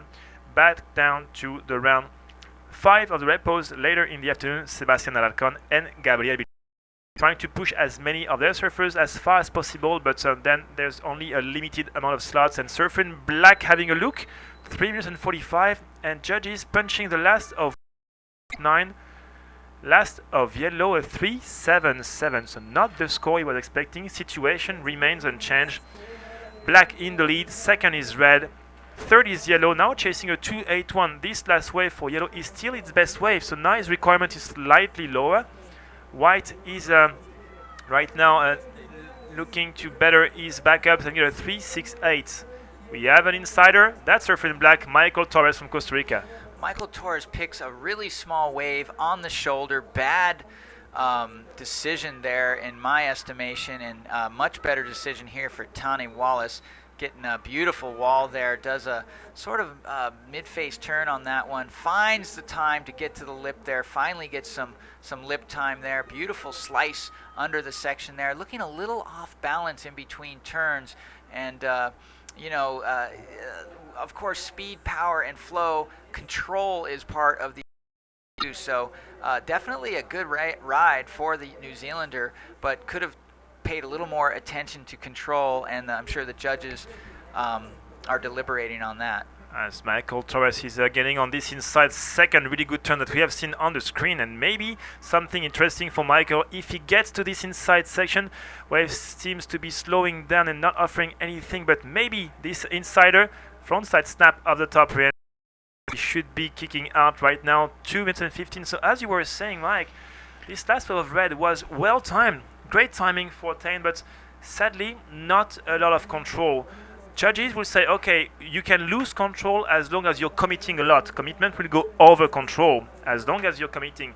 Tane's wave was well served, but not a lot of commitment either. So if you don't have as much commitment and you're still losing control, it can't be reaching the good to really good range. Right now, he's just trying to replace a 2.4 to put some more place between his second place and third and fourth right now, racing to get low scores under 4 points. 1 minute and 35 seconds.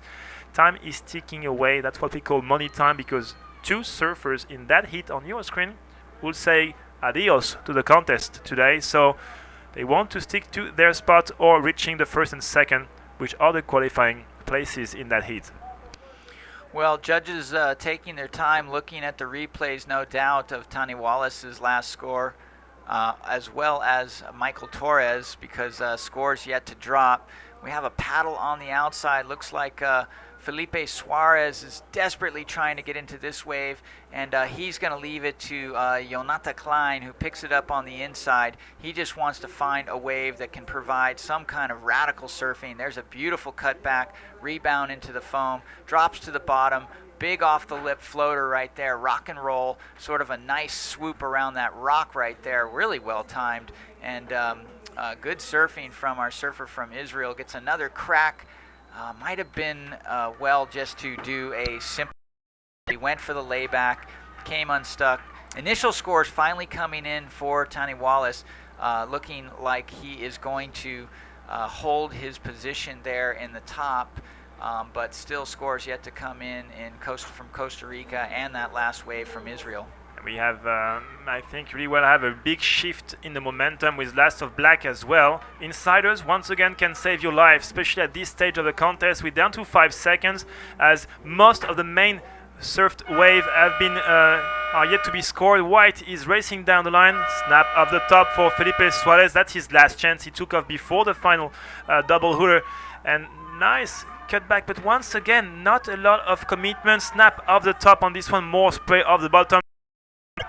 Well, that was a nice carving top turn to late tail slide and a little hair whip to claim it off. Pivot off the top to finish it off. So, Mike, we still have something like 6 waves to be punched in. All the situation can change. Prior to all that, that was black, red, yellow, and white. Previous of red was scored 6 points. That's Stein's best wave. Let's see if right now, last of black, last of yellow, last of white can change situation. Next hit is on standby. What's your call?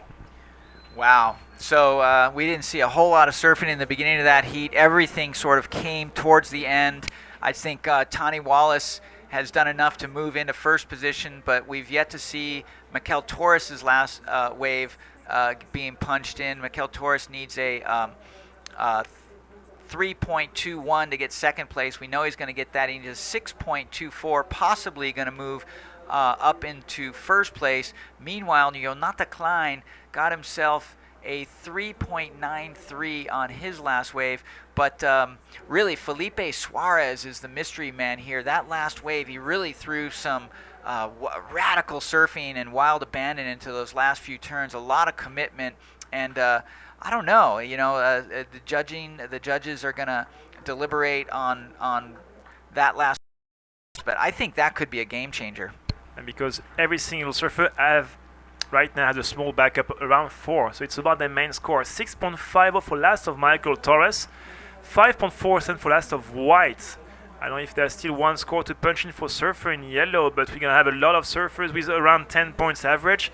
And well, we do have the official results, Michael, and we have to say bye-bye to one of the main team, Team Argentina, Felipe Suarez, and goodbye, a proper adios to Team Israel, losing their second surfer today, Jonathan Klein. So through to the main, to the next round of the repos, Mikel Torres from Team Costa Rica, once again having a last-second saver, and Tani Wallace from New Zealand, both surfers advancing with more than 10 points.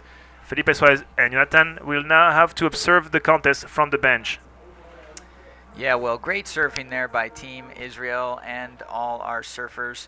Felipe Suarez made a valiant attempt at the end, moved from 4th position into 3rd, but not quite enough to move him into 2nd place.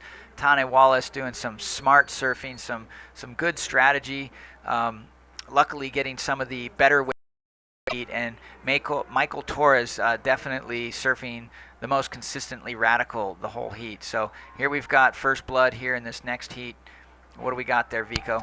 We have Jefferson Tascon from Colombia having a nice open face carve of the top front side of the lip re-entry. He may want to go around this foam section. Maybe we're going to have a connection on the inside.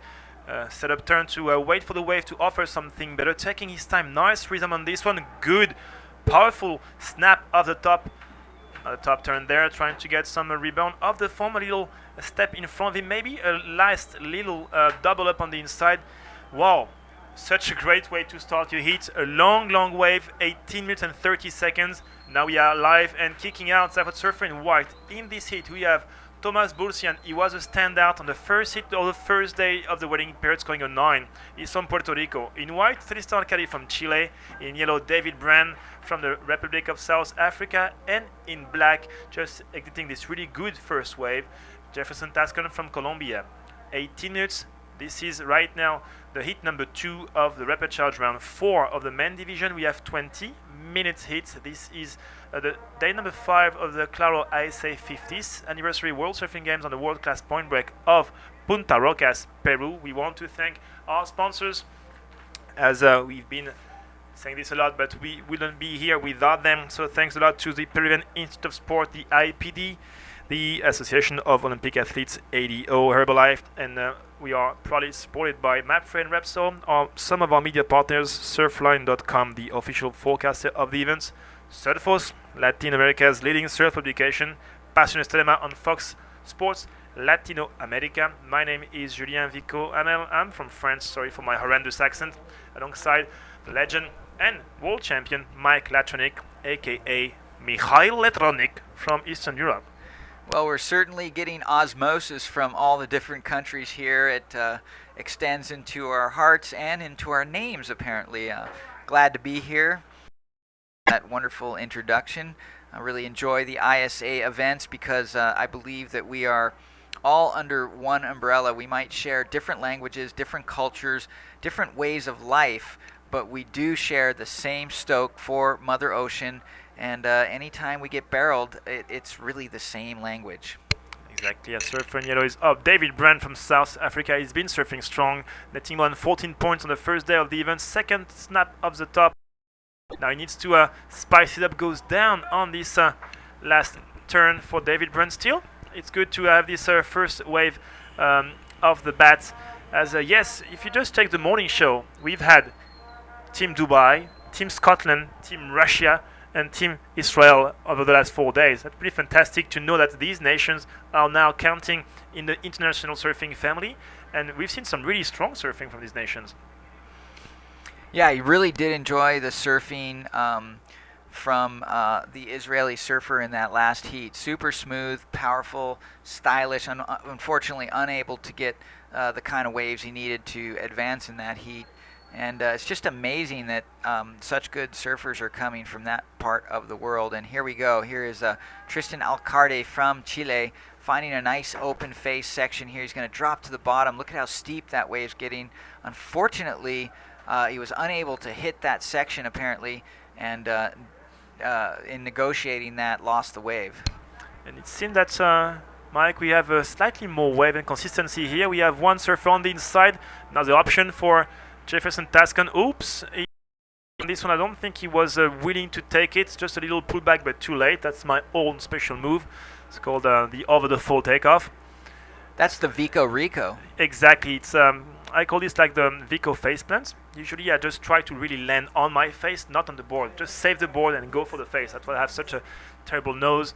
As right now, we're going to get some scores finally, and the first of this hit, number 2 of the repos, was to Jefferson Tascan. It's going to be a good score of 5.43, a good reliable score to start things off. Waiting for the first of red as well. And David Brand, 2 good turns on the outside section, sadly going down on the third turn of the re-entry, 3.50, and 2, hopefully for him, throwaways for Tristan Arcade, a 0.67. His second wave will be around 1.5, nothing of major proportion, as we're down to 14 minutes and 22 seconds.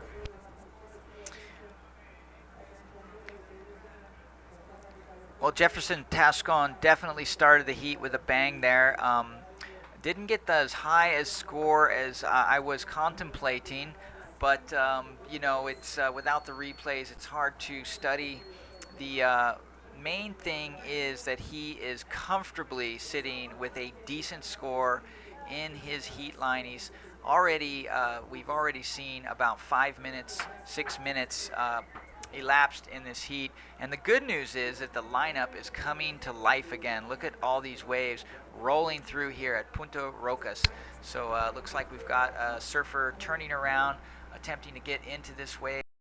Really awkward how the whitewash didn't push him into that wave. So unfortunately for that surfer, can't see the color there. I think that was red that was unable to get that. As we have maybe another foam start. Watch out for the people. Oops, that was a lot of people in the braking zone right now in yellow, spinning around and opting to go. That's David Brand from South Africa, Mike, kicking out. That was, I don't think that was a forced interference, but definitely the surfer coming down the wave was unable to get into that wave unless he was prepared for a big collision. As we haven't seen that many interferences called today. We had 4 interferences called yesterday. As things are heating up by the end of the week, we may see some interesting situation. Why? Because tension is going to be rising, and the swell as well. So we're going to see more commitment on the waves. And as we can see, one other wave going unridden, maybe red opting to go. Actually trying to go a little more to the inside of the peak. That was surfing black, sorry. 4 surfers, and once again, only 2 surfers will survive this. Hits number 2. We have 6 hits to run, spinning around, surfing white and red. White is closer to the impact zone and opting to snow down. Red is not surfing black, so that's Jefferson Tascan. Yeah, not sure what the judges are going to see in that. The other surfer was unable to really get down the face of that wave, so unless they put a score on the board for the surfer that was in the back, be no interference. But again, that's a judge's decision. Surfer in red, Thomas Berzon, finally opens up his account, and he is capable of some really big backside scores, as we saw on the first day. making his way through the inside, doing those nice backhand turns that we've come to love, and really finding a wave that's allowing him multiple vertical turns. That one was a bit of a bobble, but finishes up with sort of an unclean, incomplete maneuver there at the end. Still refreshing for the judges to have so many vertical hits. We've seen way too many cutbacks in the beginning of the week. That's Team Puerto Rico all fired up. And I want to come back to this situation between surfer in black and surfer, I think, in yellow.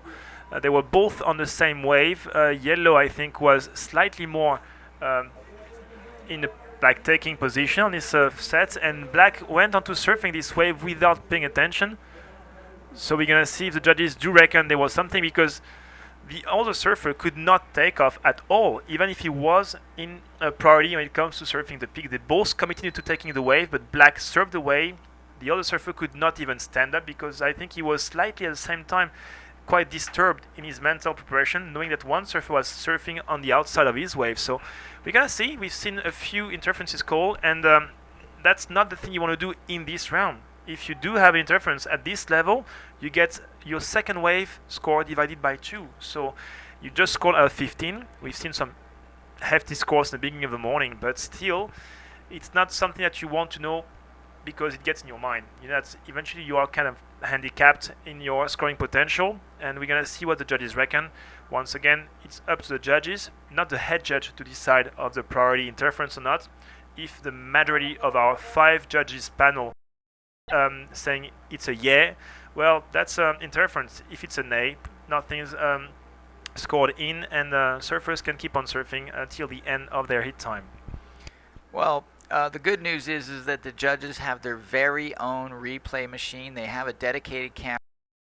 They're watching the entire lineup, so they're going to be able to check back at that and really make a determination as to whether or not there was indeed an interference. Okay, well, what we can be sure of is there is a large set approaching, white capping there on the outside. These surfers are going to be caught inside unless someone can luckily spin around on one of these lefts. It's going to be a nice cold affair here for the next few waves. That's a ton of whitewash. Yep, as we say in Spanish, buen aprovecho, good appetite, as everybody will get a nice big plate of white water here in Punta Rocas. You can see outside this long pitting right now just going unridden. That's quite frustrating for us, because we see this long shoulder, and there's this one. It seems that we have a little shift in the swell momentum as well. We have some more and more sets. They still take some time to arrive, but as the tide right now is dropping out, we may see some better opening sections. We're still waiting for the last wave of red. 6.5 for Thomas Burson on this combo of really a lot of vertical smash of the top. It seems that there's no situation of interference being scored so far. Well, judges really clearly deciding that vertical maneuvers are the name of the game right now, giving Thomas Bursian a 6.5 wave. And I'm going to make a comment about the waves breaking on the outside. You're probably watching this event wondering why more surfers aren't just sitting all the way out the back while paddle out after the contest yesterday. And indeed, I sat for 20 minutes at a time, 15 minutes at a time before I caught a wave. There were waves coming in, but it's really sort of like depth charging. It's hard to find. There's a little pocket of energy. It's a narrow pocket of energy to catch the wave, and it's real deceiving looking up here from on the cliff top. You know, you can mind surf it real easy, but actually getting in a proper position to get those waves is really tough. So surfers electing to sit in a position where they know they can catch the waves a lot better. As surfer in white is now taking off, Tristan Arcadi from Chile. He was the one on the inside of Jefferson Tascon during this last weird situation when 2 surfers were on the same wave. White is now putting all his frustration on this long sweeping cutback to Rio, trying to get some momentum off the foam. The wave is really fat.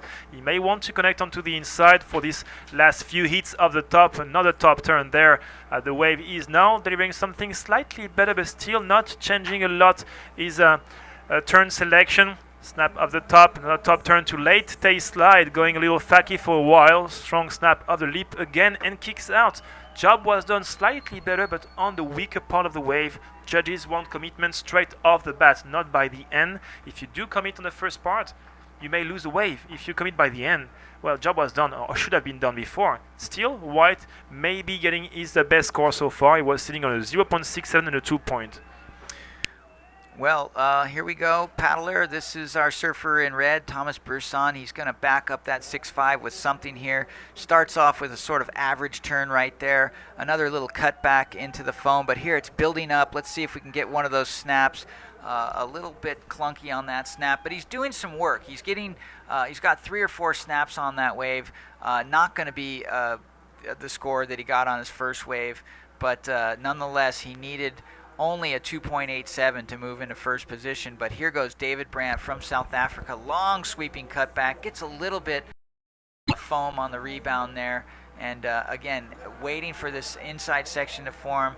Little check turn right there. But here comes the money turn. Boom.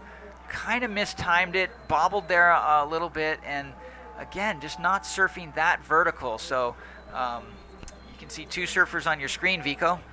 Yes, and Surfer in Yellow is finishing is really long, but a lot of variety on this repertoire. Surfer in Black had 2 strong turns already, and now he's waiting. He's way more patient. Being on his front side actually allows him to have a better vision of what's happening. Good front side snap of the Libre Entry to finish it off. He will not be scored as complete though, so now it's going to be paddling out time for Yellow and Black. Interesting for the judges to see 2 surfers, one front side, one back side, surfing these set waves. Yellow will be second or his main score, but not a lot of variety. And as you were saying, Mike, I think he missed time 2 really good opportunities to go vertical and not this kind of like sweeping off the top turn without a lot of momentum. Black was pushing harder on the front foot, harder off the rail, may replace E393. Jefferson was chasing a 4.58 prior to his last section. Knowing that second of red was scored a 3.50, really casual, Thomas Bresson, and now trying 3.5 with something more over the average. Yeah, well, you know, good strategy at least to get another wave under his belt because he's got that 6.5, sort of an average, below average score, 3.5, but he's got 4.5 minutes to go out and try to consolidate. Meanwhile, David Brandt's putting an average score down right now. He is dire need of another score. He only needs a 5.87 to move in the second position. Not sure if the surfing on that wave was of the caliber the judges are going to want to see, but it's Tristan Alcarte who's chasing 2 waves. He's really only got a 2-point ride on his score line, so the next score we see from the Chilean surfer will be his best score, and he's going to have just enough time to get back out there and wait patiently for another good ride.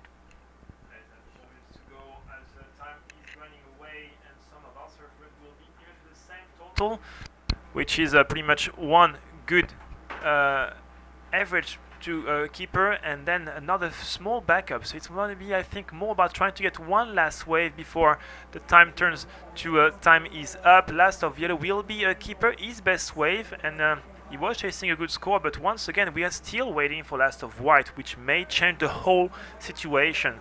As we have a paddle at the back, that's our surfer in red, Thomas Bresson from Puerto Rico. Mike? All right, so he's going to try to ramp things up here. He sees that wave's not offering anything on the shoulder, so elects to kick out. Probably a good move. First score is finally coming in for our surfer from Colombia. Looks like it's going to be close to or better than his first wave. Only 1 judge yet to log in, so we'll hold that close. Thomas Bersian just getting about a 1.5 on that last wave, a throwaway, but here come the scores for our Cardi. Definitely better than the 2.0, but not going to be a game changer in any extent. He needs a 7.37 to move into second place, so we know it's not going to be that, but it is going to help reduce the requirement because it's going to end up in the mid-range, maybe a 4, maybe a 5. We'll see there, 4.33. So now our surfer from Chile in white only needs a 5.68 to get into advancing position. 4.93 for last of Yellow, 5.67 for last of Black. So when it comes to getting the combined score, Black in the lead on 11.10. Thomas Bresson second on a 10 point. He wants a 4.61 to go back to first. David Brandt is just behind on 8.43. He's chasing a 5.08. He hasn't been able to go over the 5-point mark yet. Tristan Alcali, well, he showed the best looking wave at the beginning. Eventually was not able to materialize anything on it, and now he's chasing a 5-6-8 to go to second and 6-7-8 to change the whole situation. Well, look at this. We've got David Brandt scratching into what looks like to be a nice looking wall. Can he get it? Can he? Oh my goodness. Okay, bad mistake there. Unfortunately, Brandt from South Africa to get into that way.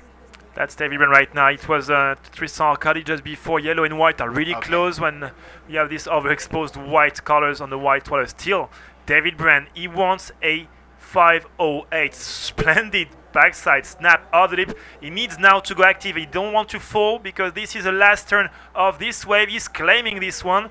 Good rhythm, hitting the section with versatility. Was trying to go from off the lip to off the top, pulling some rail, getting some spray. He will bury 3.5. Will this be a 508? 50 seconds to go, and we have a little set coming up, Mike. Yeah, well, things definitely tensing up here because David Brandt just lit that last wave up. I apologize to the audience. I got my colors mixed up there on the paddle battle, but David Brandt really doing what is necessary to keep the dream alive for Team South Africa. Scores being posted right now, and the judges are in big appreciation of those nice, powerful, fast slashes off the top. Much better performance on that last wave than his previous rides. And once again, a mid-section wave, not a really far outside wave, just these kind of like cornering shoulders that help backside to actually know exactly what you can hit, fade back, hit, fade back. The wave is helping you pretty much drawing your lines, and well, that will be a keeper for David as we are down to 3 seconds now, and maybe a big upset for some of these teams. Our scores are going to be quite interesting for Team South Africa. 8.5 for yellow, going straight to first, pushing down Puerto Rico, Thomas Berschen and Tristan Arcadi, both teams from Puerto Rico and Chile, losing 2 soldiers. As well, this was hit number 2 of the Red Bull for the band. Sorry, we're gonna go straight into a little commercial break, and we'll come back to you straight for this new day of the Claro ISA 50th anniversary World Surfing Games here in Punta Rocas, Peru. Stay tuned. From October 24th to November 1st, the ISA will celebrate its golden year with the ISA 50th Anniversary World Surfing.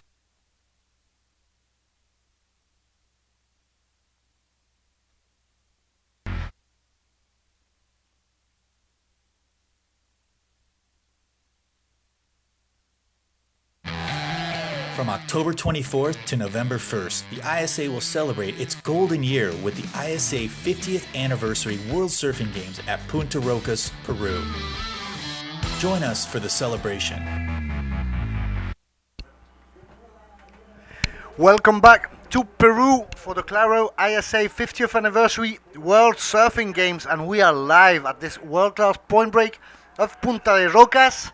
And there you can see the Ecuadorian in white Jonathan Zem series. There's already 19 minutes left. These are 20-minute series. So we've got 4 surfers in this heat number 3 from the round 4 of the repêchage for the men. Juan Carlos Gonzalez in red for Panama. In white, he's on the wave and riding. Jonathan Zambrano for Ecuador. We also have in yellow Ryota Matsushita from Japan. And in black, William Peckett from Tahiti. So 4 good surfers there. These are the repêchage rounds, and the sun is starting to come out. Yeah, finally some nice weather here. It's been really cold and gloomy at the beginning of the weekend.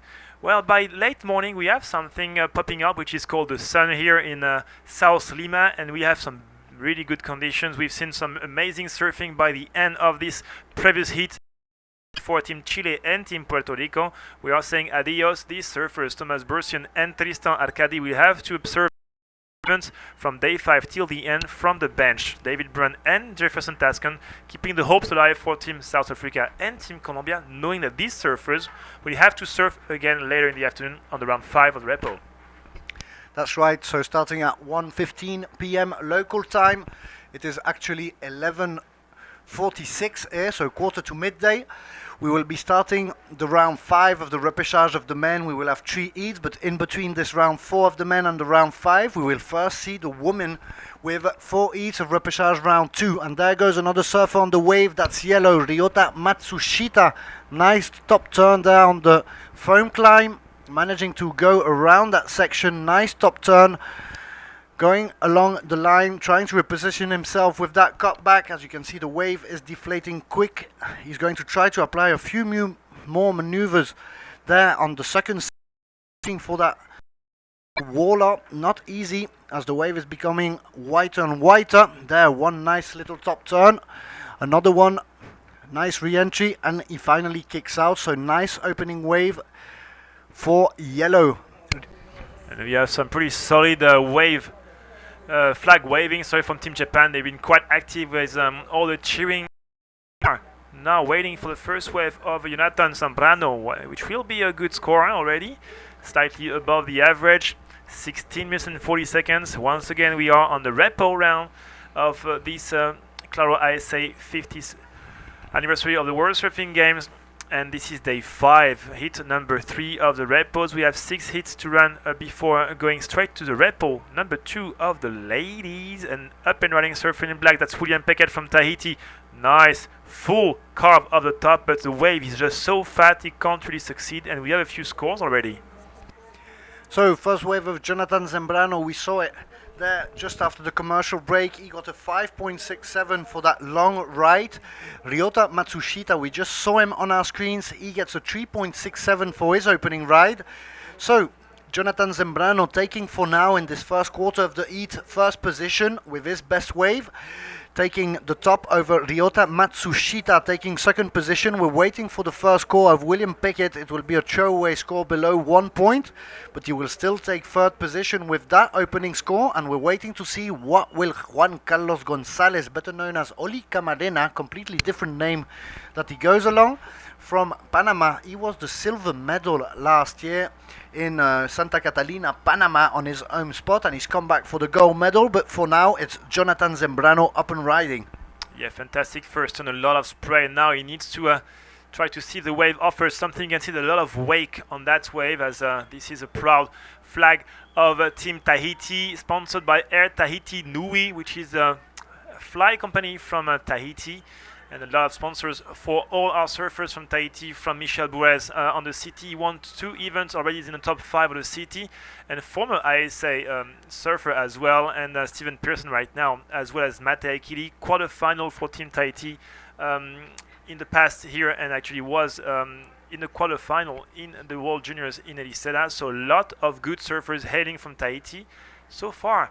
Judges trying to put the emphasis on quality of surfing. Really short wave for Jonathan, but already a second wave around the average mark for one single good turn and a second little backup, 4.1. And Team Ecuador taking an early lead with 14 minutes and 25 seconds on the clock.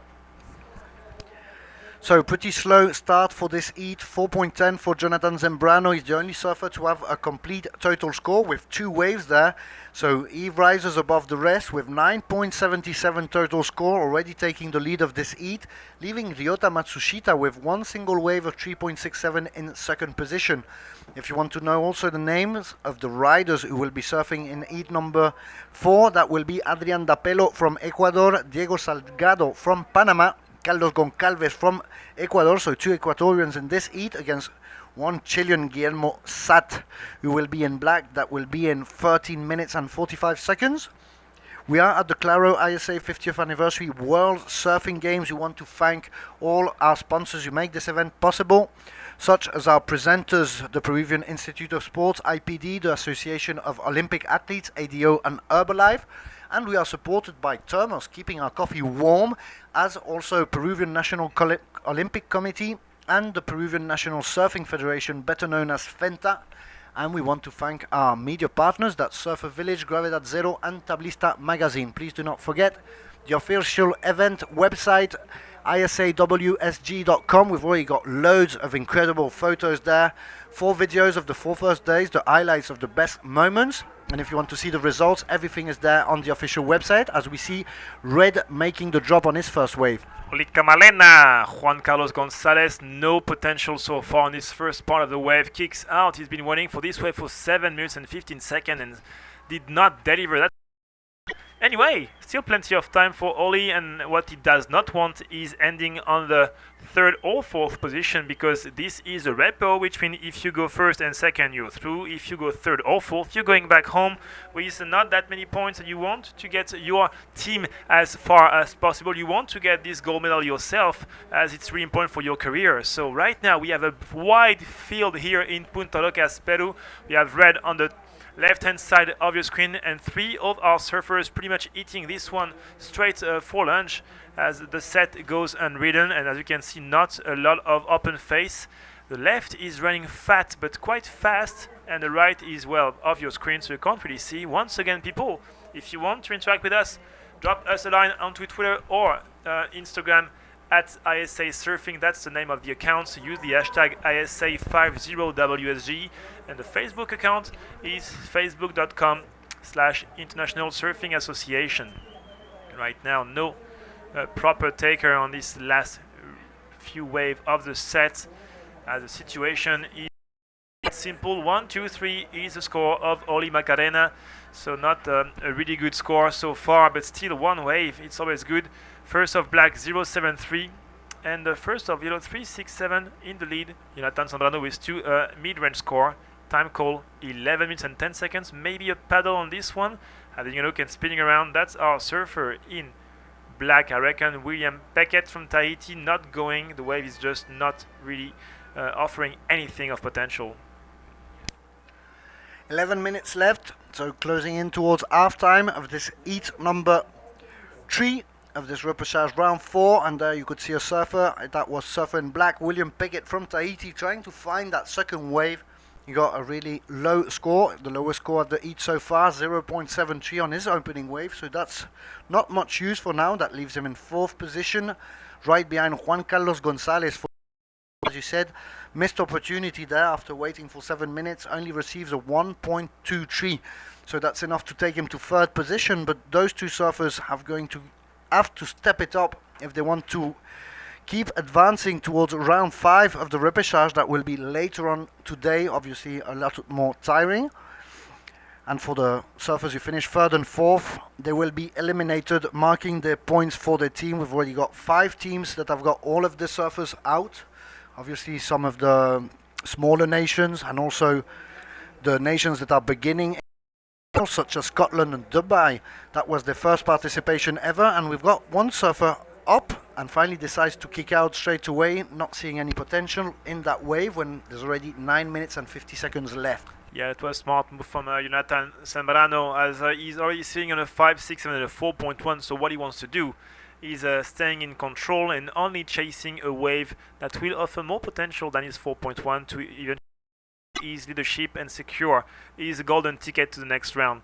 This is the round 4 of the repos. We have plenty of rounds all the way up to the final, and by the end, if you maintain and try to stay alive till the last hit of the repo, you get 1st or 2nd, and you are qualified for the big final, la grande finale, from the ISA World Surfing Game. Black, and he goes left off the bottom to nice opening turn. This is a good carving of the top for William Pickett. He will get more confidence after this second turn as the wave keeps wobbling away, and he was trying to chase a 2.95 to go second. That's how small the requirements are. He's 4th. Time is now running away, and he is going to be taking this one on the face. So they're right at the bottom of the lineup. The little lefts being ridden. I've seen one in the morning, and yesterday we saw quite Tahitian contingent taking those lefts, trying to vary a bit what they are offering to the judges. And there you can see at the top of the lineup it's white and red, so Jonathan Zambrano and Juan Carlos Gonzalez waiting for their following wave.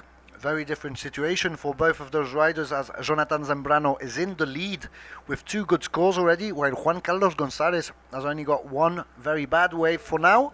But there's still 8 minutes, but time is ticking down, so they have to try to find those waves pretty quick to be able to find that second one later in the heat. As you see on your screens, the ocean is pretty slow today here at Punta Rocas. Yes, some big lull and then some really massive sets going unridden. And that's even more frustrating for the surfers, because this is a wrap around. You can't lose, there's no more safety net. So you want to get to this 1st and 2nd as this is a sudden death mode. 20 minutes, 5 minutes left, less than the main round, and only 2 qualifying slots. Right now, last of Black 3 points, so he is back to second. William Peckett was chasing a 2.95, got a 3 second. Ryota Matsushita is chasing a 0.07, which is pretty much a faceplant. Juan Carlos Gonzalez, aka Oli Macarena, is chasing a 2.51. It's still wide open. These surfers need now to get busy. Time is rushing out, 7 minutes, and the requirements are ridiculous. Jonathan is sitting on a 5.67 and a 4.1, only decent score. Why? Because second, third, and fourth are all under 4 points of combined score. Pretty low scores there, and only 7 minutes left, and there you can see a nice wave coming in, but it seems it will be breaking too far inside. One surfer is going to try to do the takeoff in the white water. We missed that wave in the front. That was William Peckett. He was on the left coming back up and decides to take really that inside section. Finally, Shita there doing that takeoff in the white water, managing to find a small section to do it off the top, and goes back on the left there, sliding the tail on that last maneuver and going back right. So trying to find the wave, not easy there for Ryota Matsushita, actually third. He's got one single wave, a 3.67, and this later score, he only needs a 0.07, so really low requirement to go to second position. He's got that for sure on his latest wave. So actual situation, Jonathan Zambrano still leading the heat. That wave from Ryota won't be enough for first position, but yes, for second. That will leave William Peckett in third position. He's still waiting on his 2 latest waves that are going to be some low scores as he fell. And Juan Carlos Gonzalez there, 1.23. He has the silver gold medal from last year. He won for Panama that very important medal. He was leading the final until the last minute, and then the name of the game, a wave came towards Sean Joubert on the last minute of the competition, finally taking him towards the gold medal and leaving Panama with its first silver medal in an ISA World event. And he came back here wanting more than anyone to have a revenge at that gold medal, and there he seems to be in a bad position, and there's only 5 minutes left if he wants to keep advancing towards that big final. He knows what it is like to be in a ISA final. He wants to be back, but difficult corner placed by Jonathan Zambrano and Ryota Matsushita, and he's fourth in this series when there's only 5 minutes left. Time is now down to the money time, and the last few waves for Black will not be a game changers. Why? Because last of Yellow will be his best, second best 2.83, so new change in the situation. White in the lead, second is Yellow, now third is Black, chasing a 3.51 score, is yet to be able to punch in. And Oli, as you were saying, having a shocker, chasing now a 5.28. So we're gonna see what's is going to be happening, as now we are down to 4 minutes and 30 seconds. All these surfers pretty much sitting in the impact zone, hoping for something to eventually materialize underneath their boards. Why? Because once again, this is repo. First and second go through, third and fourth go home, and you don't want, especially if you are a silver medalist, to end up in the repo early in the event with only a 1, 2, 3 as one single wave. Surfing Black, maybe a good idea for William Peckett. Nice top turn there, sliding the tail on that first turn. Lots of commitment on a small wave, but still trying to make the most out of it. And we've seen William Peckett, he started this sort of trip taking on a left. We saw him on a real little inside right, and here he is lower down the lineup, taking that small right, making it work for him. That was a good first maneuver, lots of speed, strength and commitment on that one. Then difficult to find space to place on a second strong maneuver, but still adding a few moves to get that score a little bit higher. He's looking to replace a 1.80. As Vico is saying, the requirements in this heat aren't exactly that high. He only needs a 3.51 to get to second, and he might probably have it on that latest wave. As we may have an inside paddle on this wave, looking really, really soft. Oli Macarena. High line on the wave entry, off the bottom to crack off the top. Nice release of the tail. Flare. That's a really proper closeout. Falls down. That's really uncharacteristic of Juan Carlos Gonzalez. And with 2 minutes and 50 seconds, he cannot afford to fall. He was chasing a 5.28. That will be his best wave. but therefore will require something slightly smaller, but he needs now to do the job to paddle back out, and we are still waiting for Last of Black with his strong snap at the top to tail tap. He was chasing a 3-5-1 to go back to second. As you were saying, Philippe, small requirements, everything can change at any single time of these 2 minutes and 30 seconds. Exactly, and Jonathan Zambrano in the water knows that. We just saw his team on the cliff overlooking his performance in the water. They must be pleased for now with 2 minutes left to go. It's a good situation to be leading the heat. That gives him a bit of tranquility. William Peckett now in second position with that 4.73, so climbing to second position, maintaining Tahiti with one more man alive in competition. If he maintains that position for the next 2 minutes, we're waiting on one score from Ryota Matsushita, but he didn't do much on that wave. So that will be a throwaway score. It won't go towards his total score. It's a 0.9. Not enough to replace his 2.83. That's his lowest score. His best score is a 3.67. He's still in third position for Japan in yellow, and he needs now a 4.07 to advance to second position. Will he be able to find it in the next minute and 40 seconds left? Number 3. As you were saying, 90 seconds to little bob at the horizon, so maybe a little lifesaver for our third and fourth, as we don't have a lot of a strategy coming up. All surfers trying to get a wave. Yellow is spinning around, knowing time is now of the edge, trying to get a 4.07. Ryota Matsushita, nice first foam climb, hook off the top to a foam bounce, top turn there, not the best wave selection. He needs to work harder then. Another top turn there, backside snap off the top, not a lot of momentum on this maneuver, and pretty much heats of the repos, because before that last exchange he was in third place and time keeps running away. We must be down to an extra a few seconds now, and we're gonna wait for judges' call on the last exchange. So, sorry, less than 40 seconds left. There we saw some intent of air reverse. That's rider in red, Juan Carlos Gonzalez, 2.67 on his latest score. So that's not even enough to get him to third position, where sitting Ryota. And already the last 10 seconds, we're going to start to hear the countdown from our beach announcer. And it seems the positions are fixed. There goes the countdown. We're going to hear the ball goes. This is the end of the series. So unofficially, until now, go through towards round 5 of the repêchage, Jonathan Zambrano and William Peckett for Tahiti. And we're going to go to a short commercial break before starting heat number 4 of this round 4 of the repêchage. We are the Claro ISA 50th Anniversary World Surfing Games. Don't go anywhere, we'll be right back.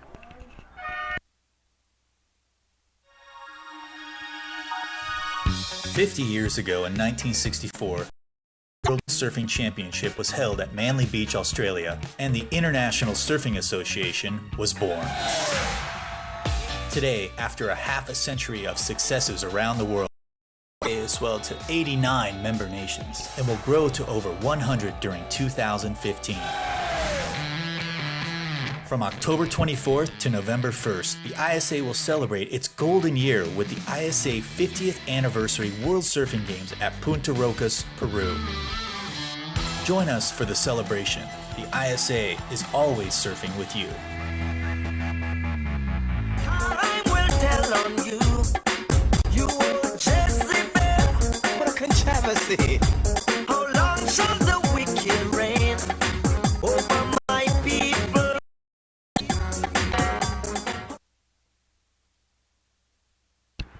Welcome to Peru for the Claro ISA 50th Anniversary World Surfing Games. We are the world-class point break of Punta de Rocas there that you can see on your screen. We are in heat number 4 of round 4 of the men's division. We've got 4 surfers in this heat. In red for Ecuador, we've got Adrián Dapelo. In white, Diego Salgado for Panama. In yellow, Carlos Goncalves for Ecuador. And in black, Guillermo Sat for Chile. Vico has gone on his well-deserved break, and I'm joined by Hawaiian Mike Latronic, better known in Russia as Mikhail Lavtronish. Lavtronish? Lavtronish. Oh, okay. How about Litronic? No, you don't get to choose your nicknames. All right, well, these repêchage heats are down and dirty. This is where the points get separated and the people in second and first place keep moving on, but unfortunately for third and end of the contest. No more points for the team, no more chance for individual medals. So sadly, the someone must go. 17 minutes and 35 seconds. 20-minute series for the repêchage round. The main event heats are 25 minutes long, so that gives you 5 extra minutes to try to find those very crucial waves. Here we are in heat number 4 out of 6. After this round 4 of the men's repêchage, we're going to head towards the ladies division. We will see 4 heats of repêchage round 2, where the women will be fighting there to try to keep advancing on the repêchage round and not be eliminated. We've seen lots of eliminated yesterday. There was 3 very large rounds of repêchage, so it was a bit guillotine day yesterday. And some countries out of 5 have lost all of their competitors yesterday and have already got their teams. 22 countries here at the ISA World Surfing Games for the 50th anniversary edition. And of these 22 countries, we've got over 150 competitors, coach and technical staff that have come to Peru, 40 kilometers south from Lima, the capital of the Andean country, at the wonderful spot of Punta Rocas, 4 kilometers further down south from Punta Hermosa, another very classic surfing spot. Got tons of them, of these perfect world-class breaks. And we're lodging right in front of Punta Hermosa, wonderful apartment we've got, with a full view on Caballeros on our right and Señoritas on our left, and incredible having the possibility to take a little surf at the end of each day too. It's a beautiful thing there, Philippe. On top of the great food, the good camaraderie, is a nice little surf break in front of the house. And if you've noticed, this break, Punta Rocas, has been just absolutely pouring with big peaks and walls all week long. And even though this is one of the quote-unquote smallest days of the contest, it is still pounding with good 4-foot sets and a lot of action. Definitely not the 6-8 foot walls we saw on the first day, but tons of contestable surf and no excuses. These guys have a lot of opportunities to surf. There goes black. That's the opening wave of the heat. It's Guillermo Sat, the Chilean from Arica, 4 times national champion of Chile, and he starts on this smaller wave, making lots of top turns there. On a little bit fatter wave, there's another carve connecting back to the white water. As we can see there on the back of your screen, Diego Salgado has decided to open his score table 2, and he was on that second wave of the set. Finally, Guillermo Sat goes down there towards the end. Diego Salgado falling on a previous maneuver, so they're going to get their 2 opening scores. We had to wait 5 minutes to see those first waves appear. And as you say, a little bit smaller conditions, but we want to thank Surfline, our official forecaster. They're hosting the webcast on their homepage. It's one of the biggest websites for surfing in the world. And they're giving us, through Kevin Wallace, this very accurate and precise forecast during the week. We get them regularly updated, and we know that we're getting nice groomed swell for Saturday. Saturday will be the last day of the 8-day window frame. And so on the last day, Saturday, we're defining 2 new champions. They're taking the crown back from Sean Joubert from South Africa. He's not here to defend his title, as well as Dimitri Stoyle in the women. And so we will be crowning on Saturday these 2 new world champions, and we're getting a huge swell to celebrate it. So 6 to 8 feet face, and even some 10 feet faces coming through, like these double overhead sets that we saw justly on the first day of competition here at Punta Rocas. Well, they call that ISA Karma. We are happy to always be surfing with you, spreading some stoke and surfing around the world. And in return, Mother Ocean has granted us with a great forecast for waves. Currently good waves here, but towards the end of the week, I think we're going to be enjoying some of that ISA Karma. Exactly. and the waves at Punta Hermosa also are pumping. It's incredible the stretch of coast they've got here further down south from Lima, and also world-class waves. Señorita and Caballeros in 2010 in Peru, and Punta Hermosa was run the ISA World Surfing Games, so 4 to 5 kilometers a further bit north. That was Peru that won the team gold medal, and the following year at the same spot of Punta Hermosa was run the World ISA Junior World Championship. So Peru, lots of experience with these ISA World events, as this is the 6th event they are organizing. There we could see red, that was Adrian Dapelo taking his first wave for Ecuador. We're still waiting on the scores of those opening waves for Guillermo Sat from Diego Salgado from Panama. What we see there, Adrian Dapelo opening his scoreboard, and the first wave of Guillermo Sat being the best one of that first exchange, 5.5 for the Chilean in black. Second position so for Diego Salgado from Panama. He is with the white jersey. He gets a 3.17 on his first, right behind on that second wave, following Guillermo with a little bit less commitment on his maneuvers and falling on that last one, obviously affecting his score. And the last one to open his scoreboard is Carlos Goncalves from Ecuador. Well, Carlos got that set wave all the way from the outside. He's been working it all the way in. You hear a lot of whistling, a lot of cheering. I'm not sure if you can actually hear that over our voices, but Team Ecuador really enjoying some momentum here on day number 5. Diego Salgado from Panama will be the first surfer in this heat with 11 minutes 35 to get his second wave under the belt there. As you can see, really very, very small on that last section, trying to shoot the tail, falling on that last little maneuver. High score, but at least will get his total score going, having 2 waves already in his count. We're approaching half-time here in the series, 11 minutes left, so we're going to wait also on that third score. We need the first wave of Adrian Dapelo. They are the first judges inputting their scores. That should be a good wave, not as good as Guillermo Sat. It ended up being a 4-point ride, so just above Diego Salgado's first wave, but just below Guillermo Sat's first. So we're waiting for the second wave of Salgado and also the first score of Carlos Goncalves from Ecuador. So second wave from Diego Salgado in white, 3.80. He's the first one to get 2 waves in his wave count. That means it's enough for him with the scores he obtained to get to first position for now. He's got 6.97 total, but Guillermo Sat right behind him has got a 5.5 in one single wave, as does Adrian Dapelo, got a 4-point ride on one single wave. So they're waiting to get that second score, and they should change the positions when that happens. And we're waiting for that first score of Carlos Goncalves. Well, you can bet Team Panama is standing cliffside with bated breath, because they lost one of their strongholds. Jean Carlos Gonzalez went down in the repêchage in that last heat, and he is one of Panama's best young athletes. So they're all eyes on Diego Salgado, currently in first place, where they want him to be, but not too far behind is Guillermo, who's really shown some strong surfing throughout this entire event.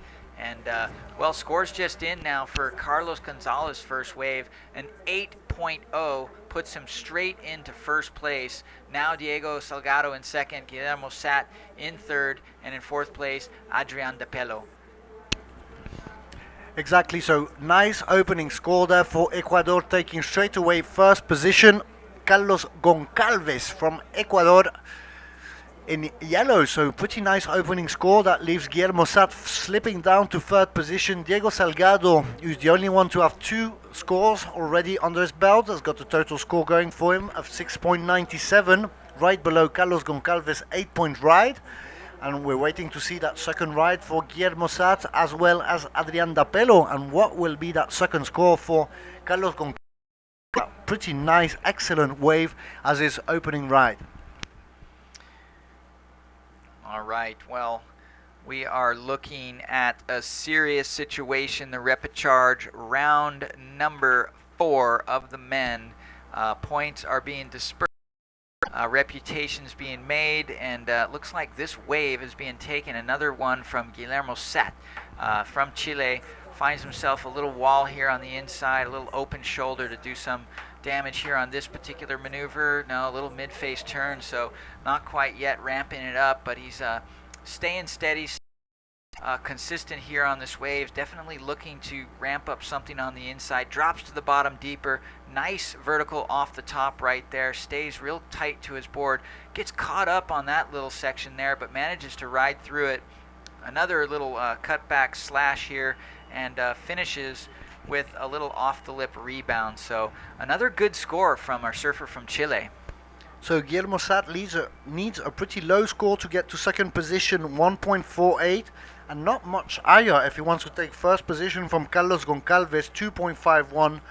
Obviously Carlos Goncalves got that huge 8-point ride as his opening score and is still waiting. You can see him there at the top of the lineup, waiting for that second score. There's 7 minutes and a half left in this series, and there goes Carlos Goncalves taking it on the inside, getting up and riding, making the bottom turn and kicking out straight away, not seeing any potential. That was white. That was Diego Salgado from Panama, just getting a quick in and out. He's going to go back out and look for something better. He's only got 2 low average scores on his score line. Nothing he's going to want to keep. Meanwhile, he's facing Guillermo Sat, who's already got a 4.87 and a 5.5. Carlos Gonçalves, 8.0 so far, so he's just looking to tighten things down with another wave, and here he goes. So here comes the Ecuadorian, starting with that long cutback, getting back to the power source. Here comes another maneuver. He needs to change that a little bit, waiting for that inside bowl, trying to find a bit of an open steep face. Not exactly coming his way as he's starting to enter that second section of the right of Punta Rocas, getting back into position, not doing much, a lot lower ride as his 8-point first wave. At least that will give him a second score because time is still sticking down. There's been very few waves caught during this heat, and there's only 6 minutes left. For now, Guillermo Sat is in first position, but that wave from Carlos Goncalves should be easily above 2.38, which is what he needs to go to first position. That would leave Guillermo Sat in second, and Diego Salgado still playing catch up there. He needs a 4.21 to get to second and a 6.58 if he wants to jump directly to first position. And we're closing in on the last 5 minutes of this heat number 4. In the heat number 5 from this repêchage round 4 of the men, we will have 4 surfers. In red, Nicolas Unduraga from Chile. In white, Eduardo Rure from Puerto Rico. In yellow, Zen Wallace from New Zealand, and in black, JC Susan, also from New Zealand. So 2 Kiwis in the heat. And for you who want to know at home what is the real name of GC Susan, is because he's called Jan Clarence. That's why GC Susan. All right, well, key information on the wherewithal of our young New Zealand surfer's name, and key wave here for Adrian DePello in red. Nice hard bottom turn off the top combination there. Starts the wave off relatively good here. Little missed opportunity there on that section, but he does get another off the top. 3 real similars off the tops and a cutback, so not going to be a giant score, but certainly needed a second ride. And looks like there's some waves on the outside. Not sure if we can get our camera over there in time, but no surfer riding apparently yet. Right now we've got Carlos Gonzalez from Ecuador sitting in first place, and followed fairly close behind is Guillermo Sat. He is from Chile. Diego Salgado from Panama needs a 6.58, a relatively decent requirement to get into second place, but it's DePello, who's just moved into third. He now needs a 6.38 to move into advancing position. So, sorry, very little time left, 4 minutes to do so. So it's getting a bit sticky there for Adrian DePello and Diego Salgado. They need to move fast, and as you can see, we saw one nice set, but breaking a bit further out before hitting properly the reef at Punta de Rocas. And so it will be difficult for them to get Carlos Goncalves from Ecuador and Guillermo Sat from Chile from those 2 first positions. 3 minutes and a half now. As you said, not really high scores, but still decent scores, a 6.38 and a 6.58. and only 3 minutes and a half to be able to find that wave in the lineup. There you can see they're scattered all around the place. Also, one interesting piece of information, in the following heat, or in a couple of heats, we should be having the president of the Chilean Federation in the booth with us to talk about obviously the state of Chilean surfing. But also one important information is that Chile later this year is going to receive the first ISA World event, and that's going to be starting what we do hope in Chile to be a long string of ISA events in that country at the tip of the southern Latin American continent. Will be the bodyboard World Championships. That will be in December, from the 6th till the 14th of December. So with Juan Agustin Echeverria, we will be talking about this event that's coming. What does it mean for Chilean surfing and the relationship with ISA? So stay tuned if you want to hear a bit more about that. If you're interested also in the bodyboard aspect of things, that will be without a doubt an interesting conversation. Well, Philippe, you're from Chile, so I'm very interested. I mean, granted, I've heard some very, very good things about the surf in Chile, and certainly a lot of good slab-like waves over there, so I'm sure the bodyboarders are going to be pretty psyched up about that.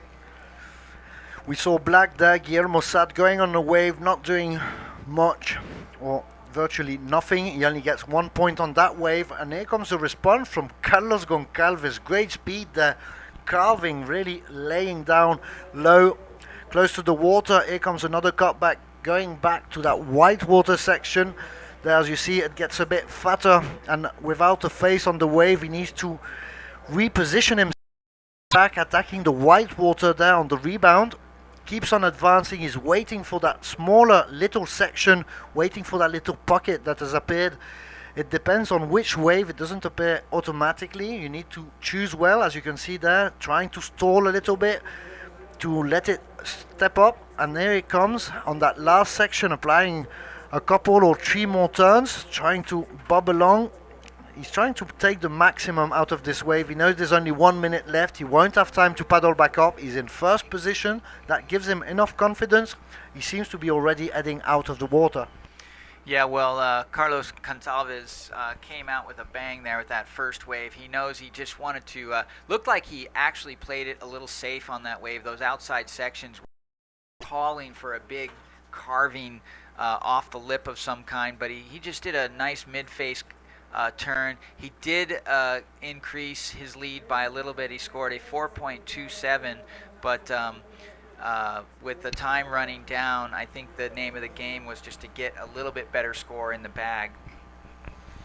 So 20 seconds left. It seems if no one catches this wave that you can see at the back of the lineup, that positions would stay unchanged. Will somebody catch that wave? I saw red just going below the white water. He will not be doing a white water start. And there goes the countdown, indicating the end of this series number 4 in the round 4 of the repêchage of the men's division. We are at the Claro ISA 50th Anniversary World Surfing Games. Unofficial positions for now: Carlos Goncalves from Ecuador is first, Guillermo Sat second, Adrian Dapelo third, and Diego Salgado fourth for Panama. We're going to a quick commercial break. There you are behind us. Heat number 5 is already on the way. We'll be right back in a minute or so, and so don't go anywhere because we'll be right back. From October 24th to November 1st, the ISA will celebrate its golden year with the ISA 50th Anniversary World Surfing Games at Punta Rocas, Peru.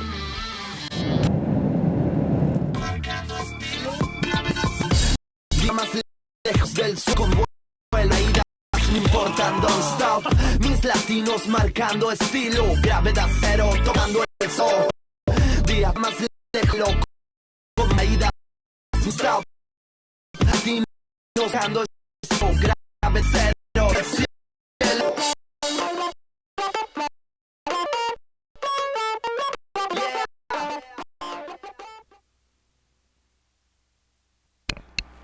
Welcome back to Peru. We are at the Claro ISA 50th Anniversary Surfing Games, live from this world-class point break of Punta Rocas, a right and a left, and we've already got series number 5 of the round 4 of the repêchage of the men's division in the water. 18 minutes and 45 seconds remaining of the 20 minutes at the beginning of the heat. We've already got the surfer from New Zealand. There's 2 Kiwis in this heat. That's the surfer in yellow, Zen Wallace. In the water right now, 4 surfers in red, Nicolas Unduraga from Chile. In white, Eduardo Rure from Puerto Rico. Just saw him on our screens. That's Zen Wallace from New Zealand. He'll be in yellow. And another Kiwi in black. That will be GC Susan, also representing New Zealand. And his real name is Jan Clarence, for everybody who's wondering at home. 18 minutes already left on the clock. And 2 waves have already been caught. A 0.33 for Eduardo Rure. That was during the commercial break. And the wave in black, that's GC Susan, also during the break, 1.5, and now we're getting the first real score. That will be the score for Zen Wallace, the one that we opened with this series, ending up being a 4.5. So he takes the lead for now with 17 minutes and 45 seconds left to go. There you can see the breakdown at the top of your screen. Well, Zen Wallace definitely getting the better of that exchange. Other surfers just basically earning throwaways. Meanwhile, Zen Wallace, although the ride was sort of short, he was able to do that off the top in the middle of that wave. So the meat of that 4.5 was the quality turn that he pulled on that second section. And he's already back out in the lineup. You can see black. JC Susan has elected to stay off to the side on a different section entirely, and stay away from any potential interferences, as we've seen quite a few in this event. And you know, it tends to happen a lot in the repêchage, where people get really excited, really anxious, somewhat desperate to get the waves and the scores because of the do-or-die situation. And there goes JC Susan, not looking desperate at all, looking rather comfortable on that big floater. Beautiful backhand slash in that one. A little bit of a side slip right there, but he comes right back into form and bashes the wave. Unfortunately, make it back into that section. So one of the better rides of this heat, possibly the best ridden wave we've seen. We'll see what the judges say about that. So still waiting on some scores. 16 minutes and 20 seconds left in the last series of this round. We'll have 4 surfers more fighting to get to round 5 of the repêchage. That will be later today. In the last heat of round 4 will be in red, Angelo Lozano from Mexico against Casey Grant from South Africa, who will be in white. Also in the water will be Ricardo Delgado in yellow for Puerto Rico. And the last surfer in this heat to close round 4 will be Yosis Delgado in black for Venezuela. Well, round by round, the level of competition just keeps getting heavier and heavier, and so don't take for granted the repêchage rounds are filling up with some really good competitors. That last ride of JC Susan, we're still waiting to see what he get, but good strategy sitting off to the side there. And here's another one from a little bit on the shoulder. This is Rore from Puerto Rico, and unfortunately coming unstuck. And this is Zen Wallace on another big wall, tries to get that big bash in on the outside section, but unable to hold on, so he is going to throw that one away. And here is black, another quick ride for JC Susan, up and out. 15 minutes left. We're waiting on those few scores. There was a pretty anonymous decision for GC Susan. That came in pretty quick. So 5-point ride for his second wave. His third wave was a throwaway, 0.9. He adds that 5-point score with a 1.5. He takes the lead of the series. He gets a 6.5 total score. First position for GC Susan. Follows him right behind his fellow countryman Juarez with a total score of 5.63. We're still waiting on one score for Eduardo Rure. It won't be a very high score, but it will get his total going. Nicolas Unduraga, his first wave, a 1-point ride. So now Nicolas Unduraga from Chile is the only surfer who hasn't caught 2 waves in this series. So we will be waiting for that to happen. And a little less than 50, we are at the Claro ISA 50th Anniversary World Surfing Games. Nice weather. The sun has come out. It was a bit grey as every morning, but it's come out earlier than before today, the sun. And it's really hot outside. And so lots of people also, when the sun comes out, come to see from the neighboring localities. The Peruvians are very interested in surfing. This is the 6th ISA world-class event, plus all the Latin American and the national surf contests. Obviously, the Peruvian culture has got a long history of surfing. So it's one of the few countries in Latin America, Peru, that has 3 generations of surfers. You can already see grandparents going in the water with their sons or daughters and their grandchildren. And that, obviously, for the state of the evolution of surfing on the Latin American country, very few countries have such a long culture and tradition in surfing, and Peru is one of the leading countries in that aspect. Well, the Peruvians as a people have taken to the ocean, embraced the ocean. They really do excel. The fishing around here is amazing. And we know by history that the ancient Peruvians used to ride these reed canoes, these little ocean crafts that they used to go out to fish on. And they were known to ride waves in on these canoes thousands of years ago. So there is a bit of a debate going on as to Peruvians possibly being the first wave riders in mankind. Exactly, they're called Caballo de Totora. There's these native fishing boats, and we see them often at these ISA events when we're in Peru. We saw them during the ISA World Stand-Up and Paddleboard Surfing Games. The 2 first editions were run in Miraflores, one of the districts, the capital of the Peruvian country. And they bring them on exhibition, and you can ride waves. The older brother of Anali Gomez, for example, Jose Gomez, if he's listening, I'll send him a big hello. He managed to ride, but without the bamboo paddle, just normal prone paddling. He caught a wave at Pico Alto, a nice 3 to 4 meter wave. And so if you look for it, Caballo de Totora, Pico Alto, you'll find that photo. It's pretty impressive. Well, the question remains to me is, did the ancient Peruvians ride these crafts for fun, like the Hawaiians were known to? So that's up for debate. In the meantime, Nicolas Undraga from Chile is debating what he's going to do with this next section looming, a little cutback into the foam right there. It stands up for him, beautiful slash off the top with a little tail burst there at the end. You can see his tail slide, a little redirect section there, and he gets a nice bash at the end to finish. So Undraga, no real score to speak of on his first wave, is definitely going to drop a much more substantial score here for wave number 2. What do we have? We have surfers in white and yellow scanning the horizon. Looks like to be a few shadows, a couple bumps way in, as we've seen consistent surf this whole event long.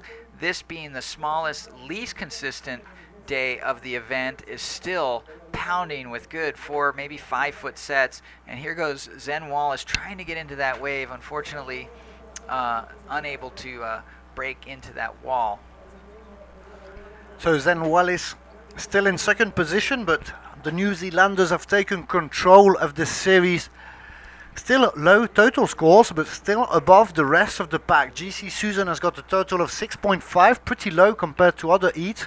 And Zen Wallace, the other Kiwi, is following him right behind with 5.63, and the situation just changed. So highest wave of the heat for Chile, 5.23 for the rider from Maitencillo, Nicolas Unduraga. And that's enough for him to climb to second position. He's got a total of 6.23, a bit behind GC Susan's total of 6.5. He only needs now a 1.28 to go to first position. That should be easy for this surfer. He's got 9 minutes and 45 seconds to do so. Now Zen Wallace in third position. He doesn't have very high requirements either. He needs a 1.74 to go to second and a low 2.01 if he wanted to take directly first position. Yeah, well, pretty low scoring affair at this point, only because 3 of the 4 surfers have mid-range scores, and the second score for each surfer is basically a throwaway. So positions all wide open, wide up in the air. There's no one that's really kind of run away with this heat yet or in a comfortable position. Every surfer should be on their toes at this stage of the game. It's still an open task. Anyone could take the first and second positions here with a good wave. There's a few waves looming on the horizon. As you can see, it's a bit less consistent as the previous days, but there's still waves very contestable format here. The wave has been pumping since day one. Obviously the swell has dwindled a little bit, but still nice 4 feet to 6 feet faces here at Punta Rocas. We've seen mainly rights. We've seen a couple or three of lefts being run during the event, but they're not scoring very high, so the riders have preferred the right, such as GC Susan on this one, making a nice little first turn off the top of the wave, making another cut back there, waiting for that wave to wall up. Nice off the top of the lip there, re-entry, going back into position, waiting for that inside section to step up. Here he gets into it with that nice little turn off the top. Another one, sliding that latest maneuver, one more bucket of water before riding it out. Well, really good job there by surfer in black, JC Susan from New Zealand, because really consolidating his effort there. Here goes Zen Wallace. He's we didn't get to see the first part of this wave, but he's finishing up what looked to be a set wave, and really we're just getting the tail end of it. So we're going to have to rely on the judges to sort of fill us in on what might have happened there score-wise. There's a view of Punta Rocas. This is why it's called Rocky Point. You know, we have a Rocky Point in Hawaii. No, I Difference didn't. is, it is lava rock. There's Punta Rocas all over the continent. There's a Punta Rocas in Venezuela too, and there's a few over there. They're sort of common names, you know, and there's only so many names you can put at all the points that you've got in your country. Why you And gotta harsh my mellow like that? I was pretty I'm stoked not. on the whole Punta Rocas name, you know? It's like now it's just, you know. But this is a world-class surf break. I've seen this place at 6 to 8 feet the first day we got here, and it is gonna be booming. So no Punta Rocas like the Punta Rocas we are currently at. That's it. Mr. Miguel Electronico from Hawaii. We are changing his name to every possible variation we can. 6 minutes and 40 seconds left. We're waiting for one good score there from GC Susan. That will first position. He had a 1.5 in his total score, and he's got rid of that now. He's changed it for a 6.43, so that will leave him in a lot better situation, being the only surfer with a total score in the double digits. He gets a 11.43, sorry, leaving Nicolas Unduraga now in second position where he was already. He's still got that 6.23 total. He needs now a 6.21 to go to first position, and he needs to be careful. Zen Wallace has a 1.74 needed to go to second position, and that's pretty easy for Zen Wallace to obtain. So Nicolas Unduraga needs to move quick and try to 1 point ride. He's already got one wave under the belt. We're waiting for that score, but it won't be very high, while it seems Zen Wallace will be taking second position from Nicolas Unduraga, with that we can see being inputted by the judges as we're closing in on these last 5 minutes. 5 minutes and 35 seconds left, and the surfers from the following heat can already enter the water. We're getting Angelo Lozano from Mexico, Casey Grant from South Africa, Ricardo Delgado from Puerto Rico, and Yosis Delgado from Venezuela to close this round 4 of the repêchage in the men's division. And then we're heading towards the women's division, where we will have 4 heats of repêchage, round 2 for the girls, and we're going to get a little bit more girls eliminated from this competition, and we're getting some scores, Mike. Yeah, well, it's turning out thus far at the 5-minute buzzer that it is the best case scenario for New Zealand at the moment. Both Zen Wallace and JC Susan in advancing position. JC Susan with a much more comfortable lead. He's got a total combined score of 11. Meanwhile, Zen Wallace with a 9.7 on 2 waves. But here comes some more waves, Philip, and you can bet that Eduardo Rohrer from Puerto Rico and Nicolas Undraga from Chile are going to try to light things up. And here we go. This looks like our surfer in red, Nicolas Undraga, a little spray off the lip. Nice cut back into the section there. This was a set wave, so judges going to take the size of the wave, the power of the maneuvers, all into consideration here. A little bit of a bash back into the foam, but nothing stupendous at the end of that. He's definitely going to drop that 2.0. Will it be enough to be a 4.48 and bring him back to second position? That's what he's looking for, Nicolas Unduraga. That was 2 nice opening moves on that wave. As you said, a little bit more size on the beginning. They're going to take that in account. So waiting on that later score. Up until now, the best wave of the heat is for New Zealand, one of the two. That's GC Susan, actually sitting above his fellow countryman Zen Wallace. They've got 1 and 2 in this heat. We're waiting on that last score from Nicolas Unduraga, and there's very little time left, 3 minutes and a half. So we want to remind you, while there's no waves on the horizon, also about our official website, isawsg.com. All the official info is over there. If you want to see results, who's representing your country, you can also know little pieces of information about the riders. If you want to know their age, where do they serve, their favorite point break, everything is there available. And if you want to know more about ISA, we do not only organize world-class world championships all around the world. Go to isasurf.com and you can see the many development programs ready for you and your national federation. We've also got a very important program of scholarships going on. We've already given out $225,000 over 7 years to young surfers under 18 years old who need a little bit of financial support. Sometimes it seems like little, $1,000, but for most of these recipients, it's what's made the difference between some life working in maybe something unrelated to surf, and most of these recipients end up on the national teams due to these scholarships.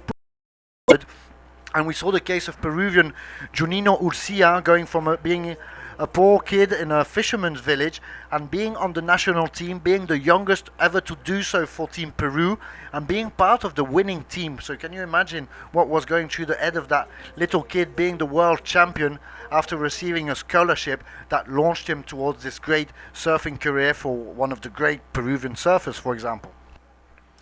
Well, scores finally dropped there for Nicolas Undraga, a 5.87, almost putting him into first place, just about a point shy, but he's now in second place. Zen Wallace from drops to third. He now needs a 5.91 to move back into second place. And with this wave approaching here, it looks like we could have it. No, he doesn't go. And instead, it looks like JC Susan grabbing this one. No, this is Nicolas Undraga again from Chile. Gets a little cutback at the beginning of that wave. He's going to look to replace a 5.23 sitting on his score line at the moment. And we've got a big paddle battle going there on the outside. It looks like Zen Wallace grabs this nice peak. Little bit of a missed time there on the outside section. So he's going to look to replace that opportunity with another quick opportunity, but only 1 minute to go. So could have been a crucial mistake. Throw caution in the wind not to get up into that lip and put his board in scoring position. And so 45 seconds left. It looks like Team New Zealand may be losing a surfer in Zen Wallace due to the time. So less than a minute, only 30 seconds left in this series. Number 5 of the round 4 of the repêchage for the men's division. We're closing the field. There's very little surfers left in the main rounds already, and they've still all got one mistake allowed. They can fall third or fourth and still make it back to the big final that will be on Saturday with a very good swell coming our way. And there we can see one wave coming. Finally Hugo's on it. We saw 2 surfers paddling for it, nobody catching it. And so the positions are the same as we listen to the countdown there, indicating the end of series number 5 of repêchage 4. Unofficial positions, GC Susan passing first for New Zealand with 11.6. Second position, Nicolas Unduraga right behind him with 11.10, leaving one of the 2 Kiwis out of competition. That's Zen Wallace in yellow. You can see him on your screen, as does Eduardo Jure from Puerto Rico with one of the lowest scores so far, 1.96 for his total. I will be leaving the booth for one while. I'll be lending my seat to Mr. Vico Mustacho, that's not his real last name, I'm telling you, alongside Mike Latronic to commentate on this last series, number 6 of round 4 of the repêchage of the men, and that's already on the way. We've got 4 surfers in the water: Angelo Lozano from Mexico in red, Cassie Grant from South Africa in white, Ricardo Delgado from Puerto Rico in yellow, and Yosis Delgado from Venezuela in black. 100% Latin America represented in this heat, 20 minutes on the clock. So good luck to them all. All right, well, we just saw Angelo Lozano from Mexico finishing up his ride right there. Nice set wave from the outside. Had a little bit, tussle there with another competitor who kicked out.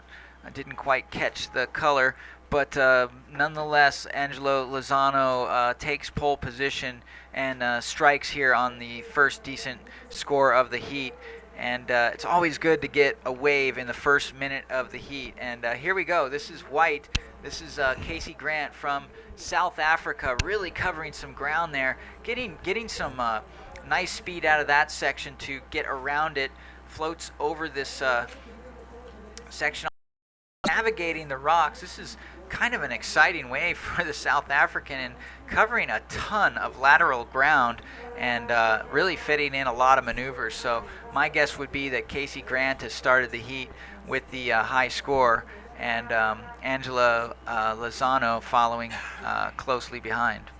Yeah, Mike, fantastic start for Casey Grant as conditions are slightly different from this morning. We have more and more this kind of like weak onshore breeze. It's still providing more of crumble on the lip of the little waves, but so far, judges, I was having another coffee thanks to a good friend Thermos upstairs with the judges, and you can really see how the judges are now trying to open up the scale, knowing that the swell is not showing its best face right now. So it's more about trying to differentiate what's really good surfing in tough condition of what's really average or bad. Okay, I've got a big question because I'm when ready. Hit me up. Philippe introduced you, he said this is Vico Mustachio, and of course that's your handle on Instagram too.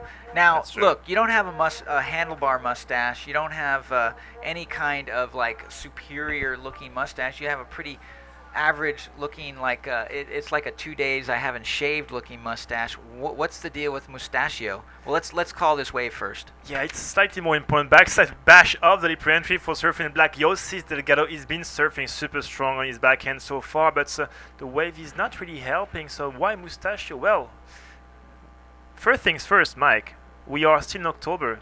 In a few days, we're going to enter in the beautiful month of Movember. Movember is the month where we try to raise awareness about men's prostate cancer. So up to you guys. On the first day of November, you will have to shave clean and grow the big, thick mustache for the whole month of Movember. It becomes from November to Movember. And Movember, by the end of the month, you can shape the mustache you want. Still, you can't have a beard. You need to get the mustache, handlebar, porn stash, whatever you want. You need to get a stash. You need to get one as well, Mike. And that's where my name comes from. Pretty much growing a mustache, a thick mustache in Movember. Is there any chance I could be Mike Mustachio? You could be Mustache Mike. Mustache Mike. That sounds good. Mustache Mike Electronic. Oh, that's really good. I don't know. I'm gonna have to check that with my Russian agent now. Yes, we need to call Sergey. That's for sure. Right now, scores are being punched in, and Casey Grant 6.5 to start things up. 4.17 for Angelo. Nothing fantastic for Ricardo Delgado, and waiting for the score of Last of Black, a 3.13. So we have a start on this one. Surfer in red.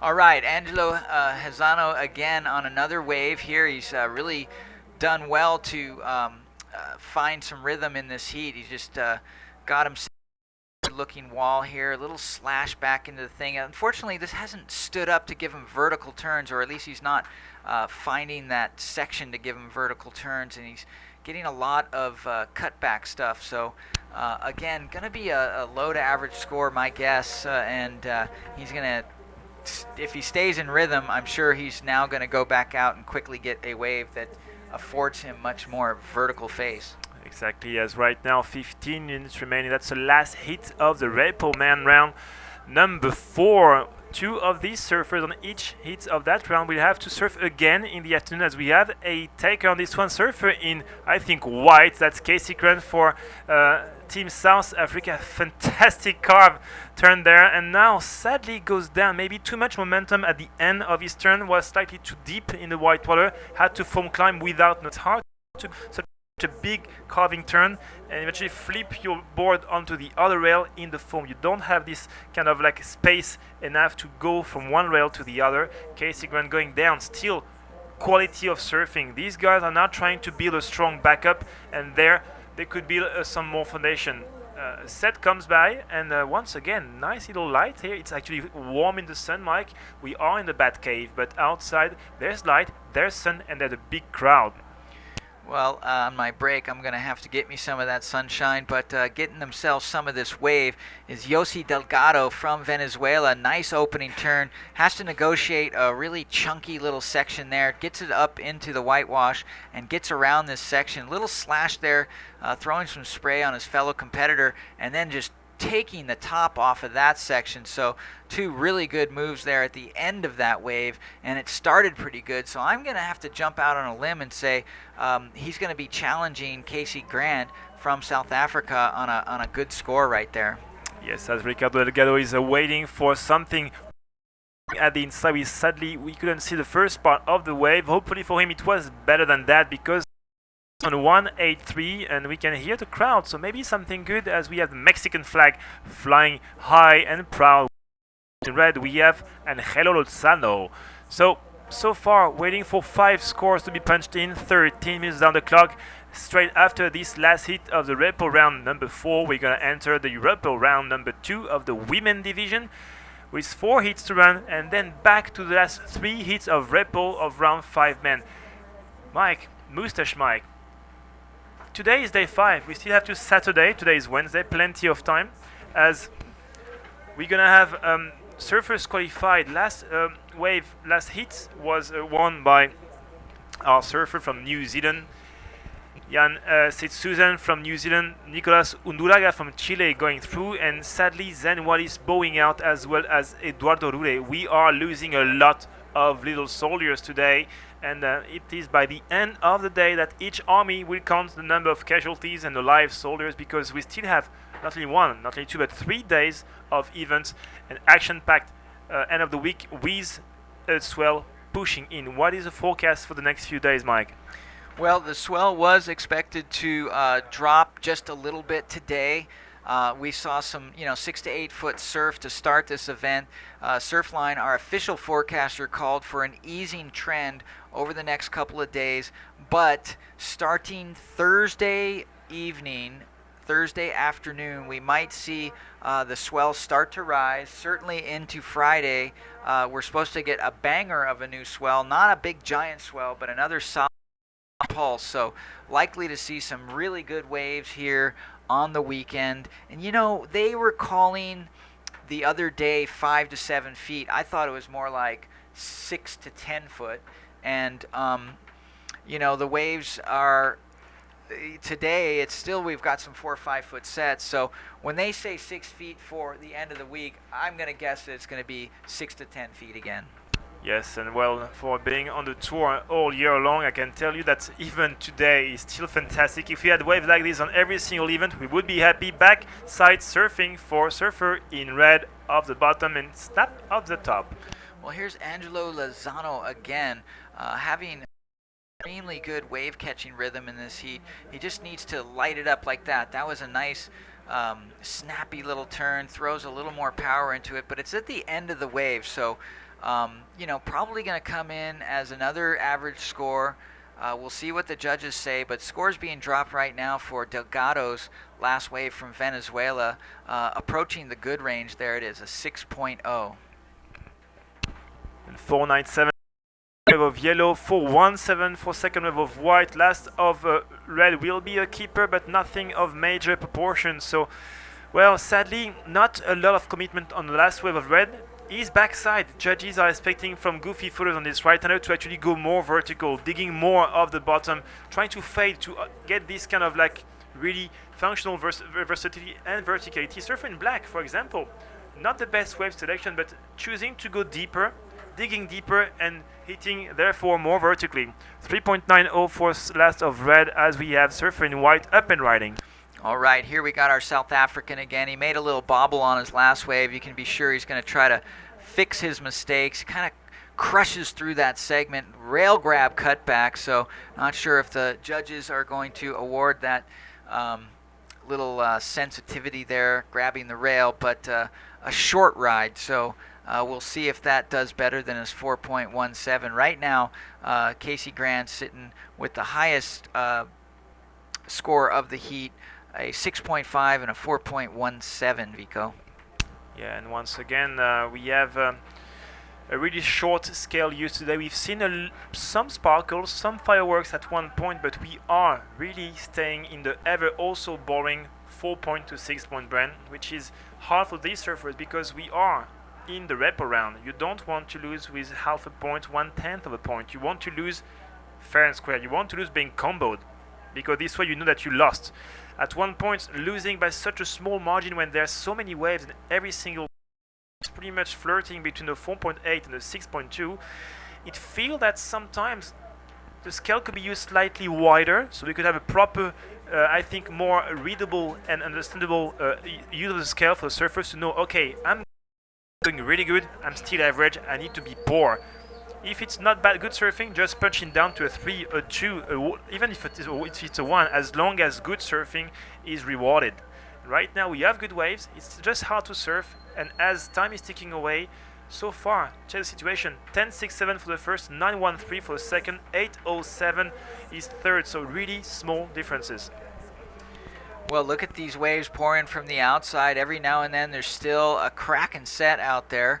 If you're wondering why you don't see more surfers wait out there, I was out there yesterday, and I can tell you that the area of takeoff, the pockets up, and it's in a pretty small area when you're all the way out the back. So it's kind of a risky move to be sitting out there. I sat for 20 minutes at a time. I didn't sit. I paddled around chasing these peaks, and so we're mind surfing it. We're watching it on the screen. We're high above the cliff, and we're mind surfing it. Yeah, to catch.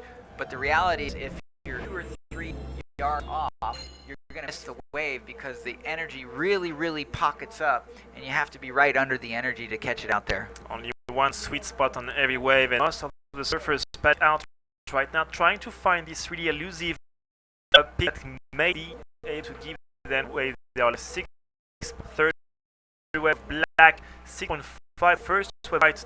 Dynamic surfing is making the difference on these two waves, Mike. One regular footer, one goofy footer, is that they try to attack. They try to commit really straight off the bat, trying to do one really good turn straight from the beginning. All the surfers adding turns till the end. Well, eventually it's not getting better at 3.9, 4-point tops. So we have a difference, only 2 points, but going from over to under the average will make you go through this round or not.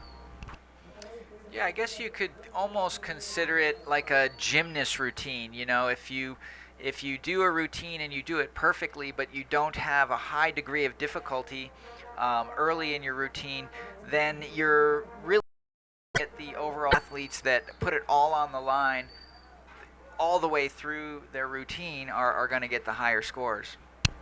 We have our surfer in black, Yossi Zagalo, going down, pushing a little too much, and I had no idea you were such a gymnic avid enthusiast, Mike. That's a new point of interest I'm discovering from you. But yeah, that's true. We need to get some commitment. We need to get some guys pretty much like betting everything, going all in on the first turn.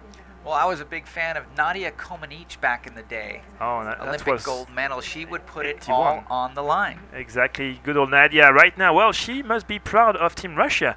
Nadia Comaneci. She was, I think, 1984, if I'm not being mistaken, Los Angeles. You know, if I ever get the good fortune to visit Russia on a surf trip, we got to look up Nadia Comaneci and see if she wants to take her skills to the water. I think she can be good. We have a lot of actually really good surfers that are good gymnasts. And don't forget tandem surfing, which is and I think it still is part of the ISA when it comes to contest surfing, even if there's not that many events. You have some events in Makaha and in Waikiki.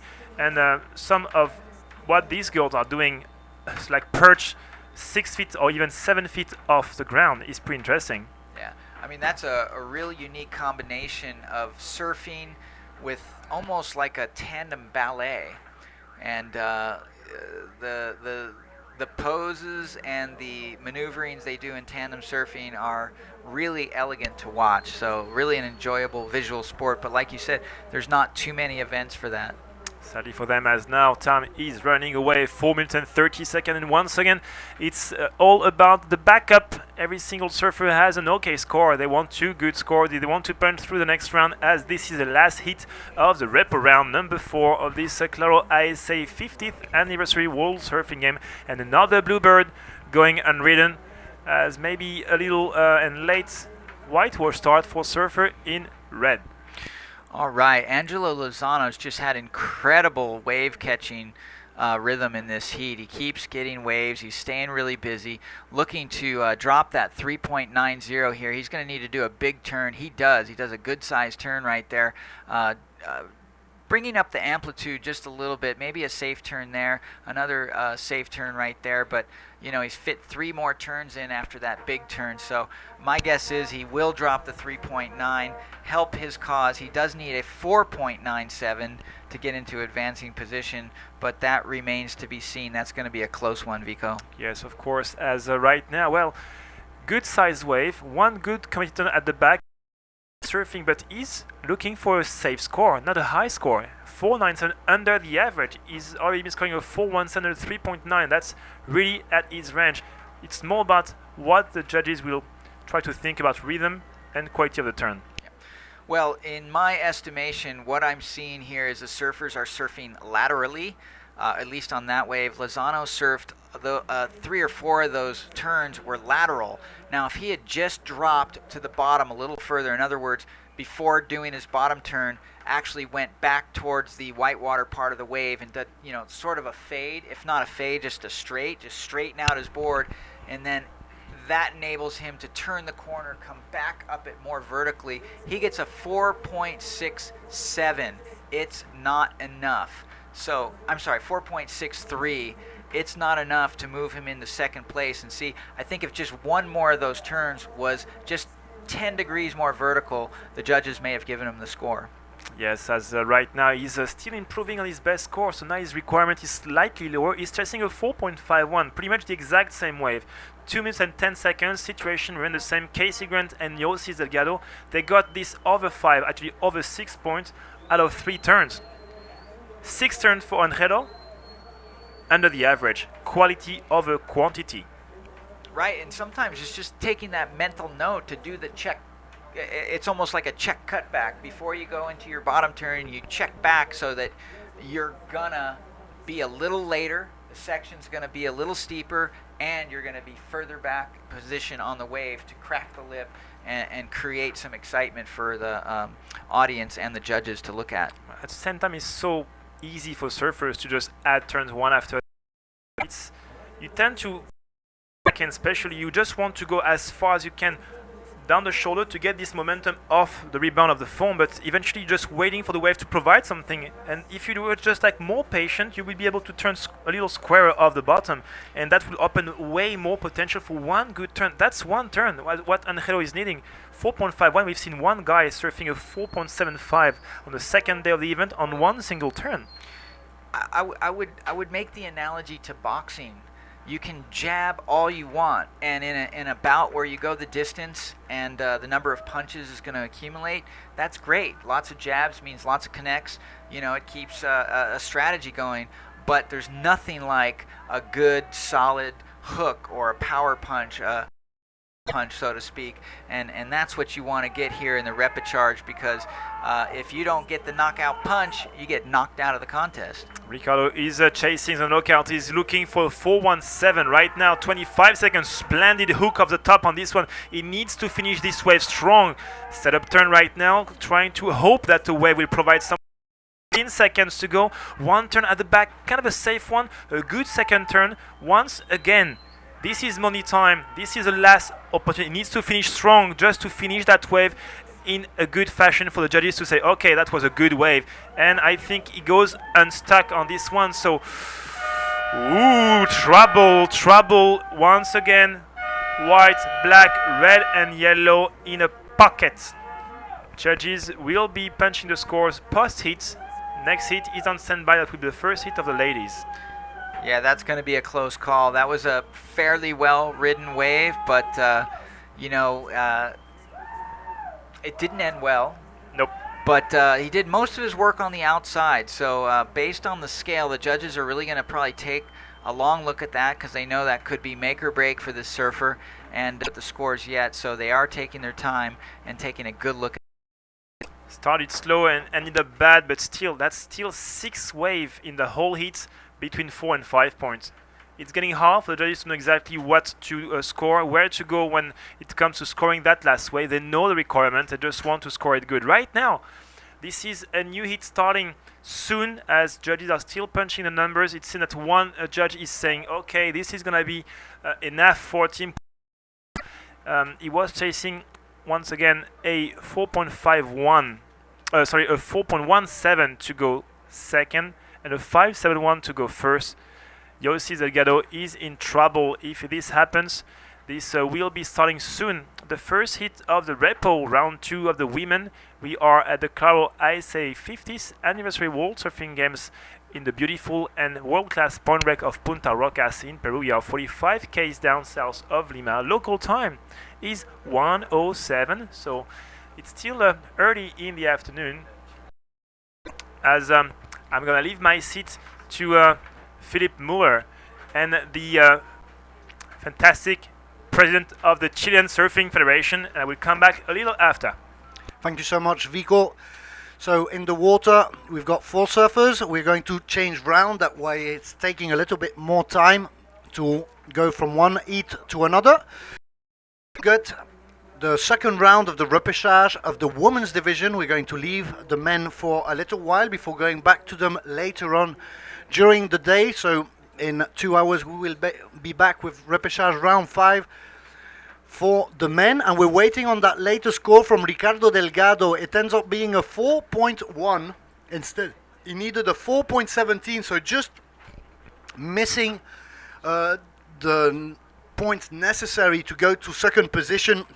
Yeah, Yossi Delgado very scared on that wave. Finally, so unofficial results, Casey Grant from South Africa goes first with 10.67. Second position for Yossi Delgado with 9.13. Ricardo Delgado from Puerto Rico third with 9.07, and fourth position for Angelo Lozano from Mexico with 8.80. So we're going with the women. We're starting on the way heat number 1 from the round 2 of the repêchage of the women. 20 minutes on the clock. We've got 4 girls in the water. Cristina Vargas from Ecuador will be in red. In white, Fai Zoetmulder from South Africa. In yellow, that's Chilean Lorena Fica. And in black, Celia Barbosa of Uruguay. Speaking of Chile, I'm with somebody very important. There we are on the screen. Hello everyone. This is Juan Agustin Echeverria, better known as Banana, the president of the Chilean Federation. Welcome, Juan Agustin. Welcome. Thank you very much for the invitation, and I'm super happy to be here. Thanks to the ISA for having us here for this great event. We are very proud with Chile and the Chilean Federation to compete here, and it's a pleasure to be with you, Philip. It's a pleasure having you here in the booth. It's always interesting to have new people and see their points of view. We want to talk with you, obviously, about the state of Chilean surfing. There's been a great evolution over the last few years, and also there's a very important event coming later during the year. If in November, the following month, we're going to be heading towards China, but at the beginning of December, we're going to Chile for the first ever event of the ISA, a world-class event, and we will be having the championship from the 6th till the 14th of December in Iquique. That's right, Philip. Well, how I start? First, yes, the Chilean Federation is working really hard to get the level up, to be a compete federation. We have great athletes and great surfers, Guillermo Sad and Lorena Fica, Nicolas Unduraga, you guys seen a little time ago.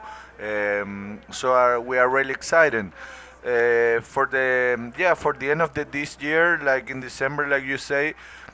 We have the World Bodyboard Contest, first time ever realized in Chile. So we invite everybody around the world, all the countries compete here to be present there. It's gonna be in a great wave. Yeah, I'll let you talk. So there goes Cristina Vargas. That's the first wave.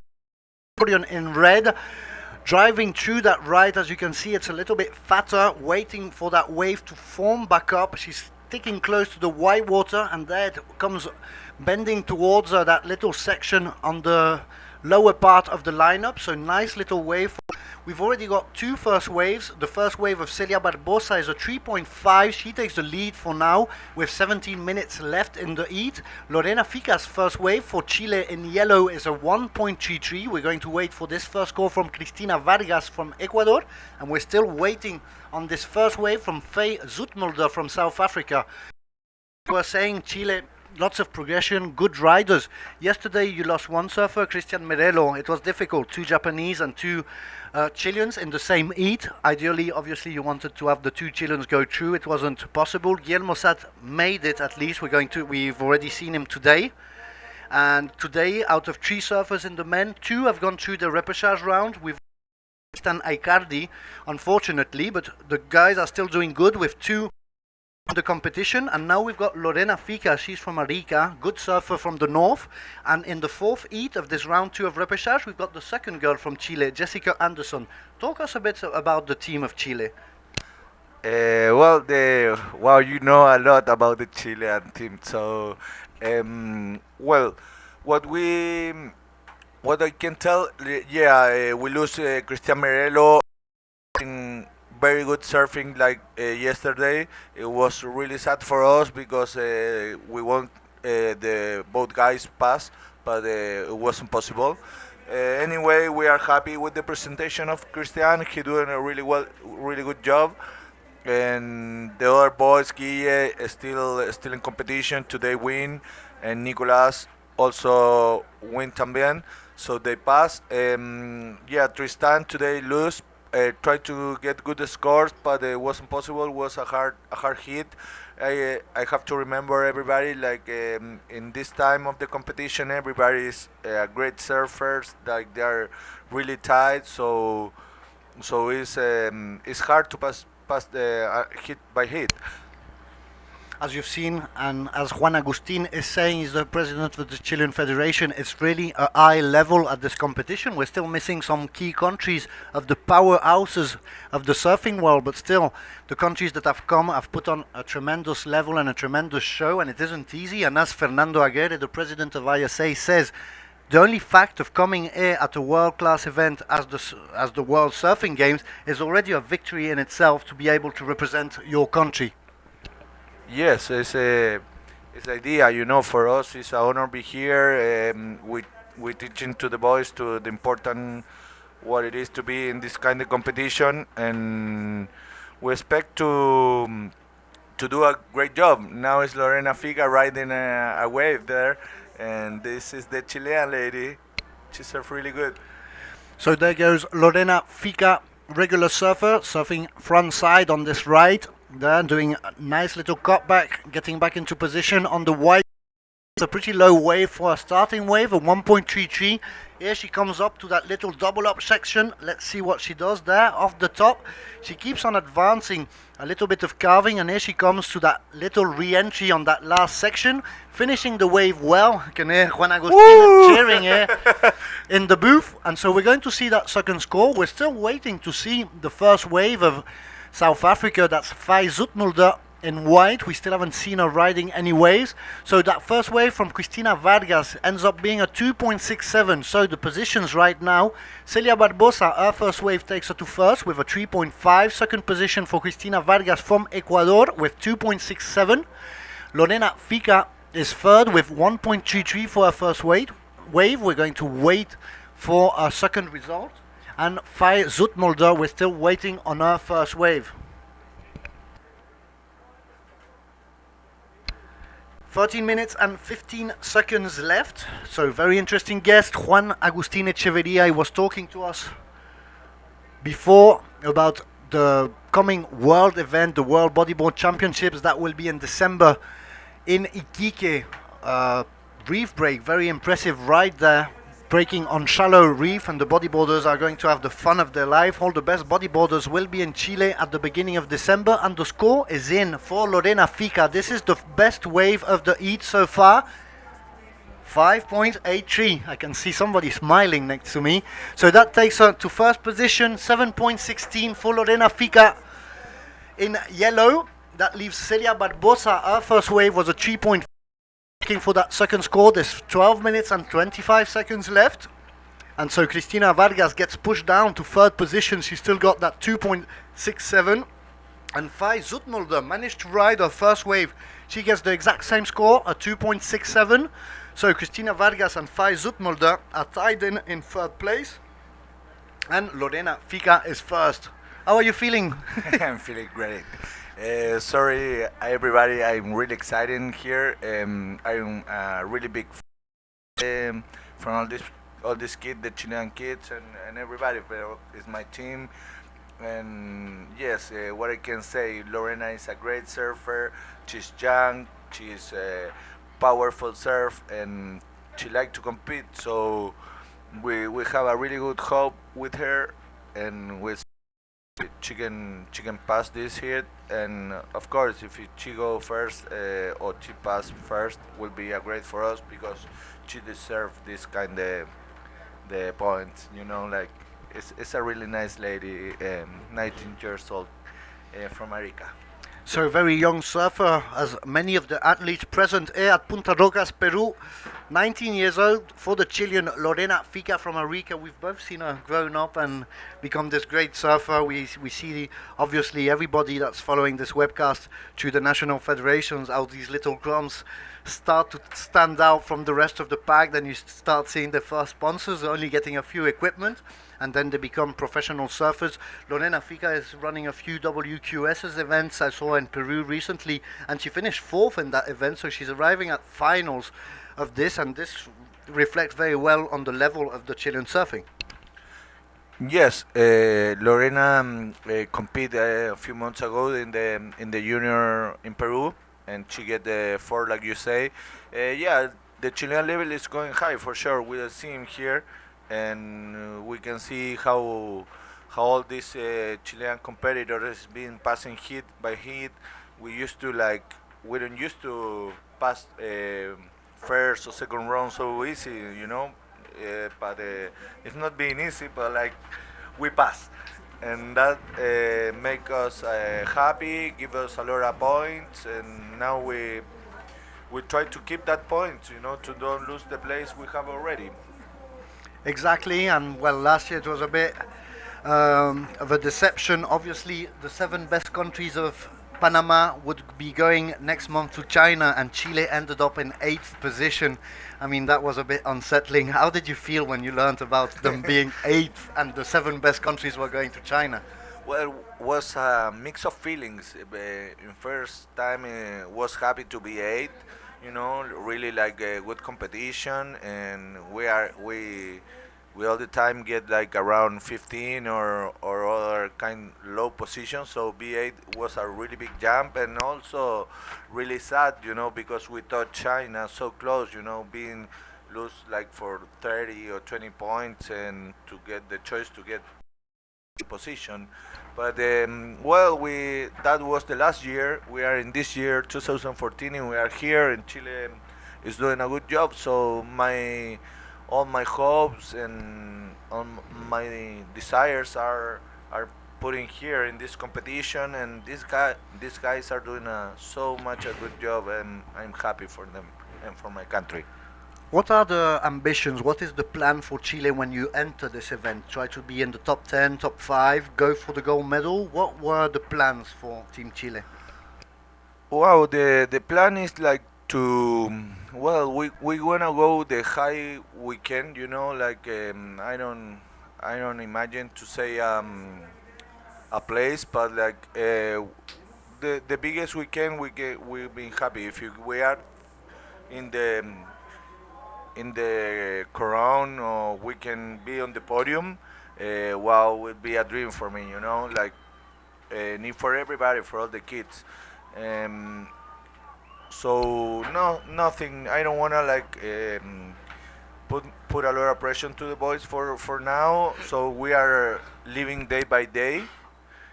Try to do every day a good job, and that's what we do. And we are in the 5 day, and that is the job.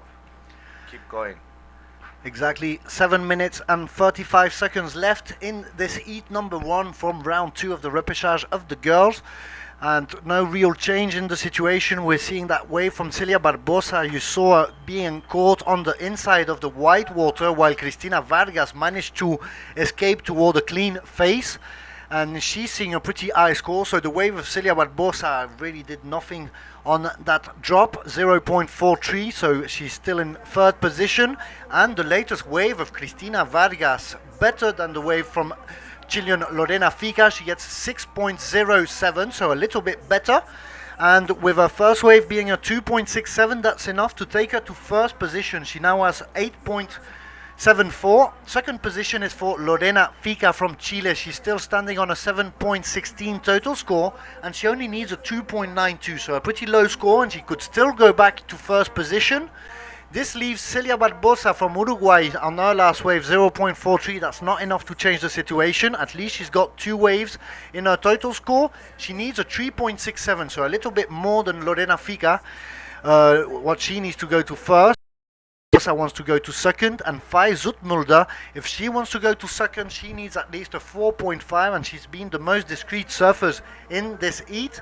There we can see paddling into that wave that is yellow. So there goes Lorena Fica once again on a little inside wave. She decides to go quick. She knows there's only 6 minutes. Nice off the top there, throwing lots of spray, going carving turf, trying to find the little pocket close to the white water, the source of the wave as it getting smaller, waiting there for the wave to stand up.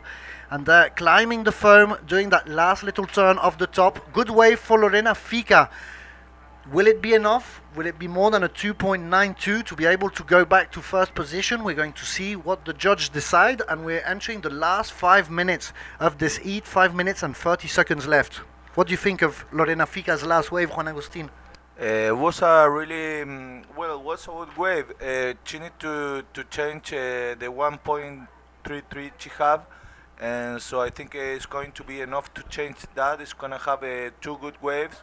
So probably it's gonna pass to the first place. We have to wait to what the judges have to say about this wave. I feel really good about Lorena and trust on her surf. So we're going to wait for that. Being a first score drop for a judge, that can always be corrected, so we'll wait for the final decision when the judging scores are complete. We're going to give you the names also of the surfers that will be competing in heat number 2 of this round 2 of the repêchage. We've got 4 girls more. We're going to see Jessica Grimwood from Australia with in white. Also will be present Melanie Junta from Peru in yellow. And the 4th girl will be Samantha Alonso from Panama in black. That's the 4 girls that will be entering the water. They're already paddling towards the lineup. They have to wait a little bit open when the previous heat is finishing up. And for now, the positions, we're still waiting on that wave of Lorena Fica to see if it will be enough to bring her to the first position. From what I see, it will be consolidating her as the first and the leader of this series with less than 4 minutes in the heat. We are at the Claro ISA 50th Anniversary World Surfing Games. We're live from the point break of Punta Rocas. There's a little bit smaller waves, if you can believe it. There's still 4 to 6 feet faces coming through. They're a little bit fatter compared to the first days. The first day of competition was incredible. The waves and the score finally falls in. That's a 6.43 for Lorena Fica. So that brings her to first position. She gets a total of 12.26, well above Cristina Vargas' total of 8.74. She now needs a pretty good wave. She needs a 6.2 to go to first position. And here she goes, Cristina Vargas. We're going to see what is her response there, starting with one nice fast turn on the top of the wave. Follows it with a nice little cutback, getting back into position close to the white water. One more, trying to find that position, waiting for the wave to stand up in front of her. Here comes that section, climbing the foam. Late re-entry, coming down the wave, and we can hear Ecuador going crazy on the cliff. There you can see them on your screen. They're screaming right behind us, cheering every turn of Cristina Vargas. Tell us a bit more. Also, you've been there with the competitors, you've been with the teams. How is the vibe down there, cheering on the competitors in the water? Well, it's super like it's another event. You know how I can say we are coaching there to give energy to the competitors, so it's very enthusiastic.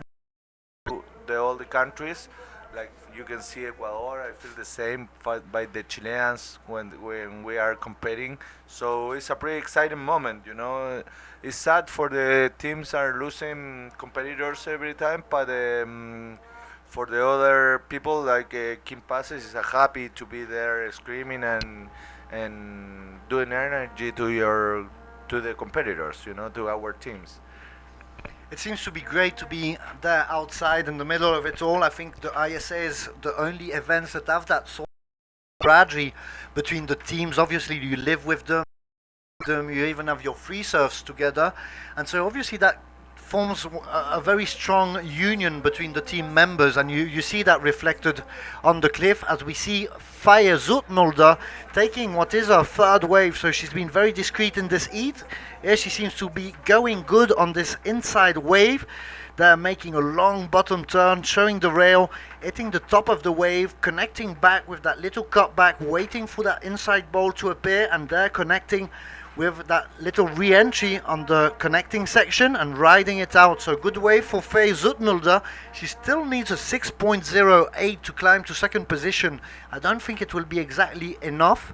We're still for a second wave. Cristina Vargas is entering a good score. She needs a 6.2 to get to first position, and this thing is going to be right on the line. 6.23. She needed 6.2, so that's just enough. 3 cents above what she. So that's enough for Cristina Vargas from Ecuador in the last minute of competition to go place. She pushes Lorena Fica to second place with 12.26, just 4 points behind her. So she's got a total of 12.3. That leaves Celia Barbosa still in third position, well below the scores of those two leaders of the heat. Celia Barbosa for Uruguay has got a total score of 3.93. She's got a very bad wave there in her total, a 0.43. And Faye Zoetmulder is waiting for a later score. That might be enough to take her to third position, but she's going to have a very difficult time to go to second. And time is up. So this is the end of the series. And Faye Zoetmulder gets 2 points on her second ride, and she replaces it straight away with her latest wave, a 7.33. So that's total 10 points for Faye Zoetmulder. It takes her to third place, but not enough to go to second. So unofficial results: Cristina Vargas first, Lorena Fica Zoetmulder third, and Celia Barbosa fourth. We're going to a small commercial break. We're at the Claro ISA 50th Anniversary World Surfing Games. We'll be right back. Don't go anywhere. From October 24th to November 1st, the ISA will celebrate its golden year with the ISA 50th Anniversary World Surfing Games at Punta Rocas, Peru. Join us for the celebration.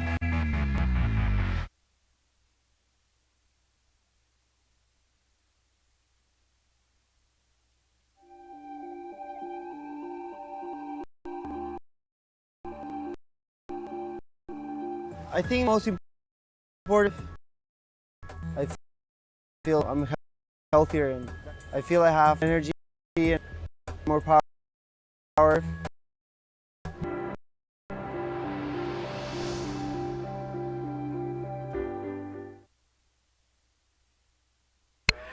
Welcome back to Peru. We are the ISA Claro 50th Anniversary World Surfing Games live from Punta Rocas, this world-class point break 40 kilometers further down south from Lima.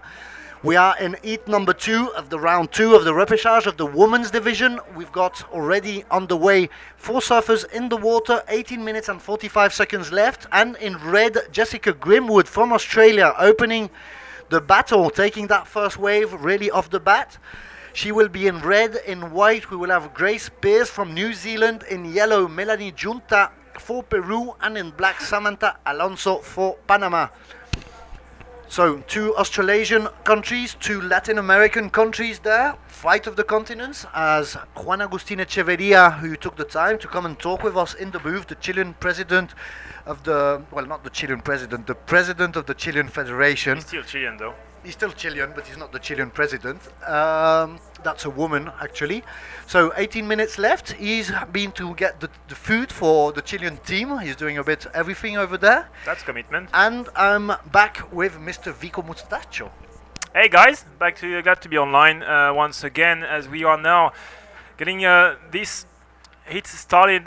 We are now 20 minutes format, as you know, because we're running only repo rounds, and big upset for Team South Africa. I was down with them on the beach, and they're not really happy with the result because they have lost another of their surfer, Faye Zoetmulder, who eventually bowed out. So only one surfer from Team South Africa on the ladies division, because there's only 2 ladies per team, and Team South Africa, gold medalist last year, was complete. So Faye Zoetmulder bowing out, and the hopes of female surfing in South Africa are now relying on Tanika Hoffman's shoulder. She will be surfing next hit in a yellow jersey, but right now this is the new hit starting, and Jessica Grimond up to a good start.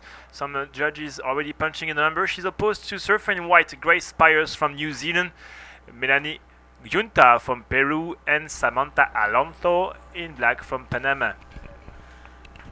So we're getting the new positions, and actually on the potential points, obviously every surfer that's not out of competition has got a maximum of 1,000 potential points. Leading that scoreboard by country standings is Peru. They've still got most surfers alive and well in competition, and South Africa is in second position still. Obviously these latest results are going to affect a bit their standings, as South Africa in the women's division is going to go down pretty fast. Third is Australia, fourth is Argentina, fifth is Chile, there in the 5 first countries. So as Juan Agustin was saying, trying to be on the podium by the team standings is something at the reach of Chile. Sixth is Ecuador, seventh is Costa Rica, position number 8 for New Zealand, 9 for Mexico, and closing the top 10 is Puerto Rico. So that is the actual standings. These are potential points. As soon as we know when the surfers are eliminated, the potential points quickly become very little real points. So that will change a few standings after this round and the following one. We've got 1 round more of repêchage for the men coming up. We will see 3 heats in the round 5 that will close the 5th day of competition. Shorter, obviously, as the field is getting reduced, and so we should be finishing around midday 1 o'clock instead of 3-4 all the previous days. That will be day 6, and on day 8 there's a swell coming. We know it. Kevin Wallace from Surfline, our official forecaster, has sent us the report. There's a nice swell. We're going to see some real nice waves to define the 2 new world champions 2004 these ISA World Surfing Games, and that will be on Saturday. Yeah, we are expecting a lot of action on the final day. Well, that's what we're doing all week long to reach this really most awaited final day. That's filtering all the surfers, trying to keep the best, la crème de la crème, as we say in English with a really fake French accent. First hit of the ladies in the repo was won by Ecuador, then Chile. Right now this is Australia leading the ranks with 7 points at the first single score, half a point for backup.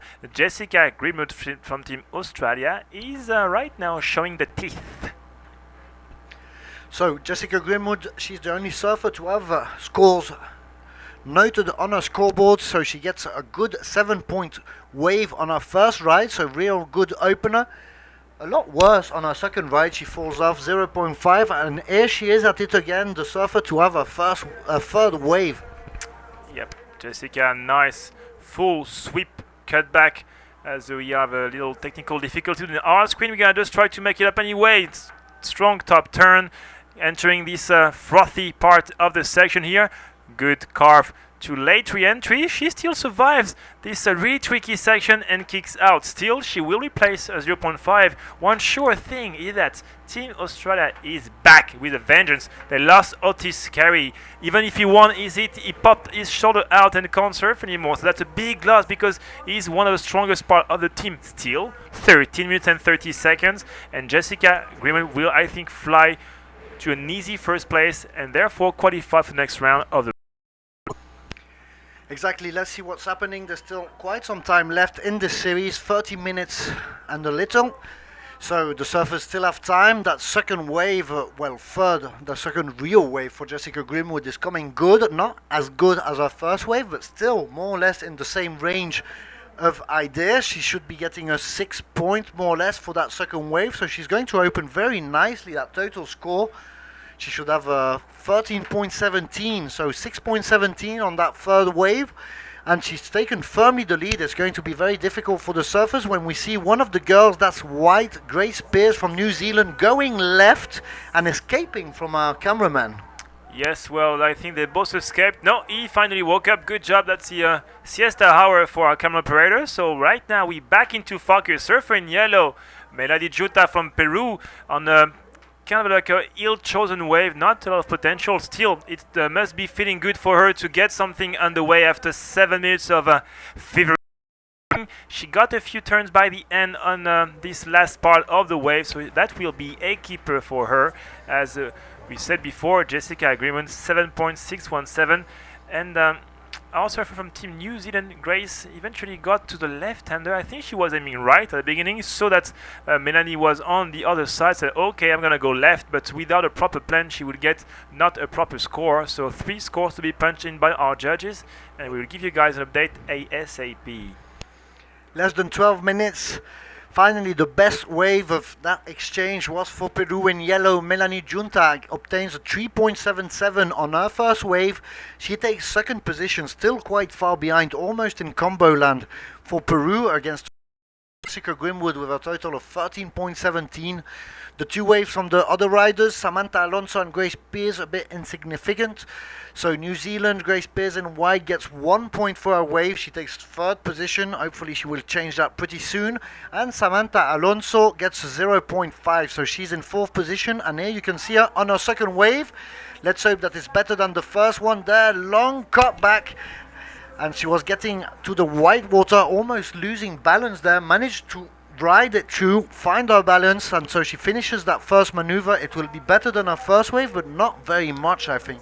Yeah, she lost control on the not committed maneuver, so she won't get the point. As we've said before with Mike in the morning, judges will tend to be okay with a loss of control as long as it's to the benefit of big commitments. If you do lose control out of a bad turn, well, you will get bad score. 1.77 for second wave of Samantha. That's her best score, sadly. And she needs now to step it up. Why? Because she's third, chasing a 2:01 to go second. Small requirements as White is snowboarding on the first part of the wave. And fantastic filming again. There we go. There goes Grace Pearce. She had only 1 point ride on her first wave. Here she's taking back. She's going to get a better score for that wave. She needs to commit a bit more. They're navigating through the wave, waiting up. And she could have done a little off the lip there, off the top. She decides to kick out instead. Let's see what will be our leader of the Grimwood. Solid for Australia on that little inside section, riding it out. We missed the beginning of the wave. She's in control. She's trying to replace a 6.7, so she's not riding any wave. She needs a wave that has a potential at least 17 at the beginning of the ride to be worth being taken. Yes, well, one sure thing that we didn't see at all what happened before on Jessica's last wave, so maybe that was better, maybe not. It still will be better than anything taken as of yet from the rest of the field. 9 minutes and 20 seconds. This is hit number 2 of the repo. Round number 2 of the women, and once again for all of you people online, this is a sudden death mode. If you go down to third and fourth, you say adios to the contest. If you keep your hopes alive by getting first and second, you need to punch your way all the way to the repo final. And if you do advance first or second in this final, then you can meet the first and second of the main round. This will be the big final of the Carlo ISA 50th Anniversary World Surfing Games here in Punta Rocas, Peru.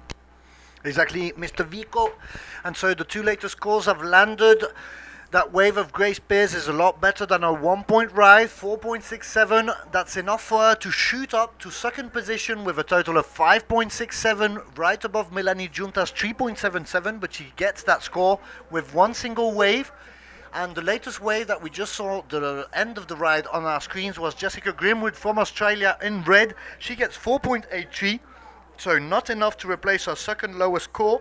a 6.17, so it doesn't go towards a total score. She just chose it away, a 4.8 and that's better than any wave from any other competitor in the heat. So her throwaway score is higher than any of the been ridden by the 3 other competitors. So showing total Jessica Grimwood, she's surfing at another. Well, another level. Most of all, a better rhythm with the spots. It's been super hard for some of the surfers scoring 2 good waves, and sometimes it happens to you as well in free surf. You just get out there and you have like this kind of like, whoa, am I a wave magnet or what? And you just paddle back out and the wave just comes straight to you. We've talked about this a lot, but this sweet spot when the wave actually connects and starts picking out and properly breaking, this is a really sharp and really small and narrow zone. So sometimes you can 3-4 yards away from this peak and you can't get it. So far Jessica 4 waves and pretty much 3 keepers, 1 little half point just to say okay, I'm not perfect. 7 minutes and 10 seconds, and Grace, Melanie and Samantha fighting to remain or reach the second spot. 7 minutes left in the following heat. We will also have 4 girls that will be heat number 3 of this round 2 of the repêchage. We will see in the water in red Delfina Morosini from Uruguay, in white Lisbeth Vindas from Costa Rica, in yellow Tanika Hoffman from South Africa, and in black Denise Martinez from Mexico. So 4 surfers more if you want to know straight away. We've also got the names of the 4 surfers that will be competing in the 4th heat. We're going to have Karel Popke from Tahiti, Kelly Laidroca from Puerto Rico, Jessica Anderson from Chile, and Benice Cardona from Puerto Rico. So once again, another heat with 2 surfers from the main team. That's a danger when you start filtering out throughout the week. The best teams, the best surfers will have eventually to fight one against the other. We haven't seen a lot of double combo, team going straight with 2 surfers on the same team advancing to the benefit of the other ones. Right now, we're going to have more and more of this complicated scenario when, well, one surfer sometimes have to sacrifice himself, or, well, that's just a strategy. Right now, that's repetition.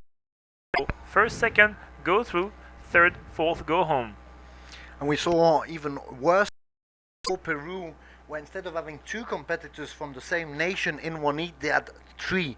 So I mean that at least you're sure that one of the 3 is going to go through. Obviously you want 2 to go through and just leave 1 behind. You have to make a decision there.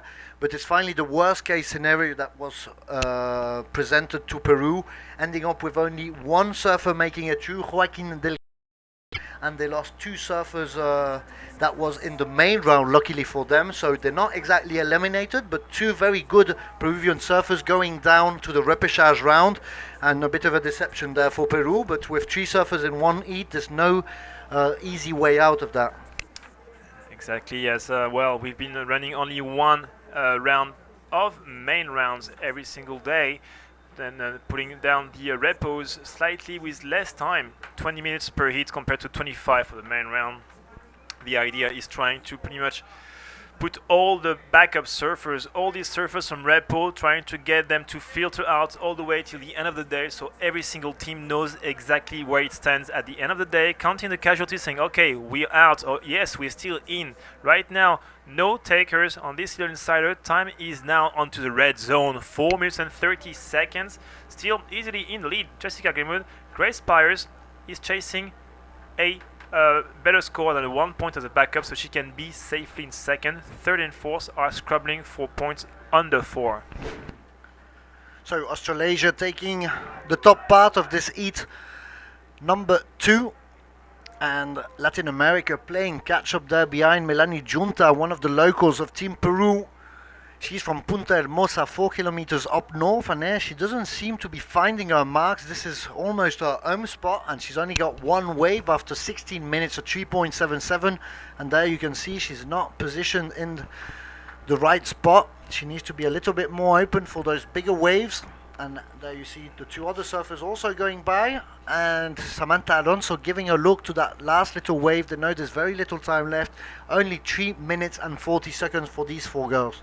Yeah, Melanie Junta just having a proper shocker. Maybe the pressure, we don't know, but still not the best way she wanted to get that hit done. Surfer in red once again, sniffing the bombs. That's a good looking insider if she may connect.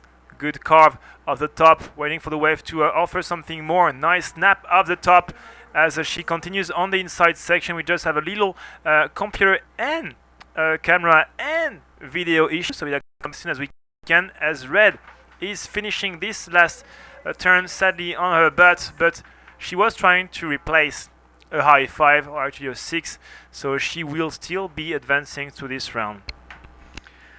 There we saw the Mexicans on the cliff. They're waiting for the following heat when Denise Martinez will be competing. She's already in the lineup. As you know, the surfers, when there's 5 minutes left in the previous heat, can already start paddling towards the lineup. So they're already there on the side, waiting patiently for the beginning of this heat 3 of the round 2 of the repêchage. We've got 4 heats. Then we'll be finishing this 5th day of competition at the Claro ISA 50th Anniversary World Surfing Games with 3 heats of the repêchage round 5 of the men. Also at the end of the day, as has been usual during the previous days, we'll find the program for what's coming tomorrow so that you can already make your plans, know when the surfers from your country will be competing. Actually, in Punta Rocas, it is 1:45, so just starting the afternoon. There's a wonderful sun outside. It's really warm and hot. We've got waves coming in through the lineup towards Punta Rocas, and we've got some of the best surfers of the world trying to get that gold medal on Saturday and the new title of world champion for the ISA, the equivalent of the Olympic Games of surfing here at Punta. Last of Red will not be a keeper, still one score that every single person in the rest of the heat would like to have.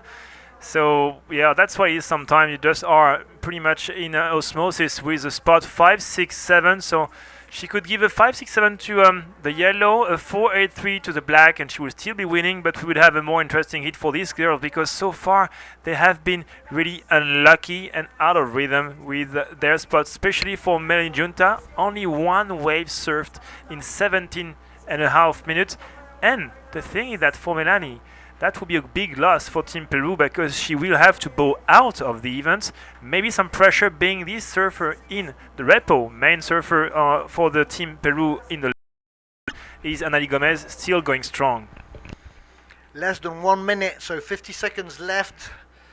These girls are going to have only one more shot to changing the positions. It will be very difficult for them to take down Jessica Grimwood from that first position. They can still have a shot at Grace Pierce, second position. Melanie Junta only needed a 1.91, and there goes fourth of the heat, Samantha Alonso. She's looking for a 3.91. It's going to be very difficult on this wave. She still hasn't done any maneuver. Finally, here comes a section, and when she does that off the top, she falls off enough to go forward and go to second position and through to round 3. So with 15 seconds, there's not much coming there behind. We see one on the wave. Is it Melanie Junta? She needs a 1.91. She needs to play it safe. Make it count. And here the buzzer rings, so that will be the last wave. And then we will wait on the decision of the judges. Will it be more than a 1.91? It seems so, Jesus, we don't know. It will be difficult. It's going to be hard, but still, that's a shocker. I don't want to be Team Peru's head coach because this is not what you want. 5 seconds to go, surfing one wave in 20 minutes. And eventually, she wakes up saying, oh, by the way, I'm still third. I'm going to get a wave. 3:07, new change in the situation. Peru is going through as Melanie Junta is going up and Grace Spires is going down.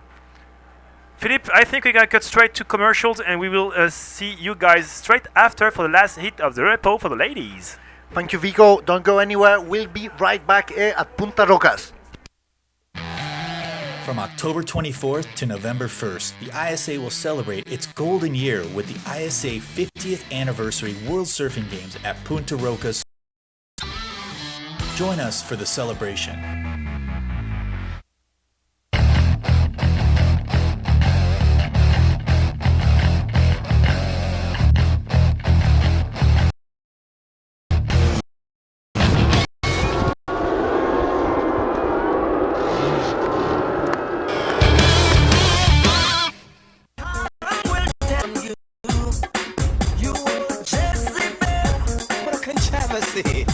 How long shall the wicked reign?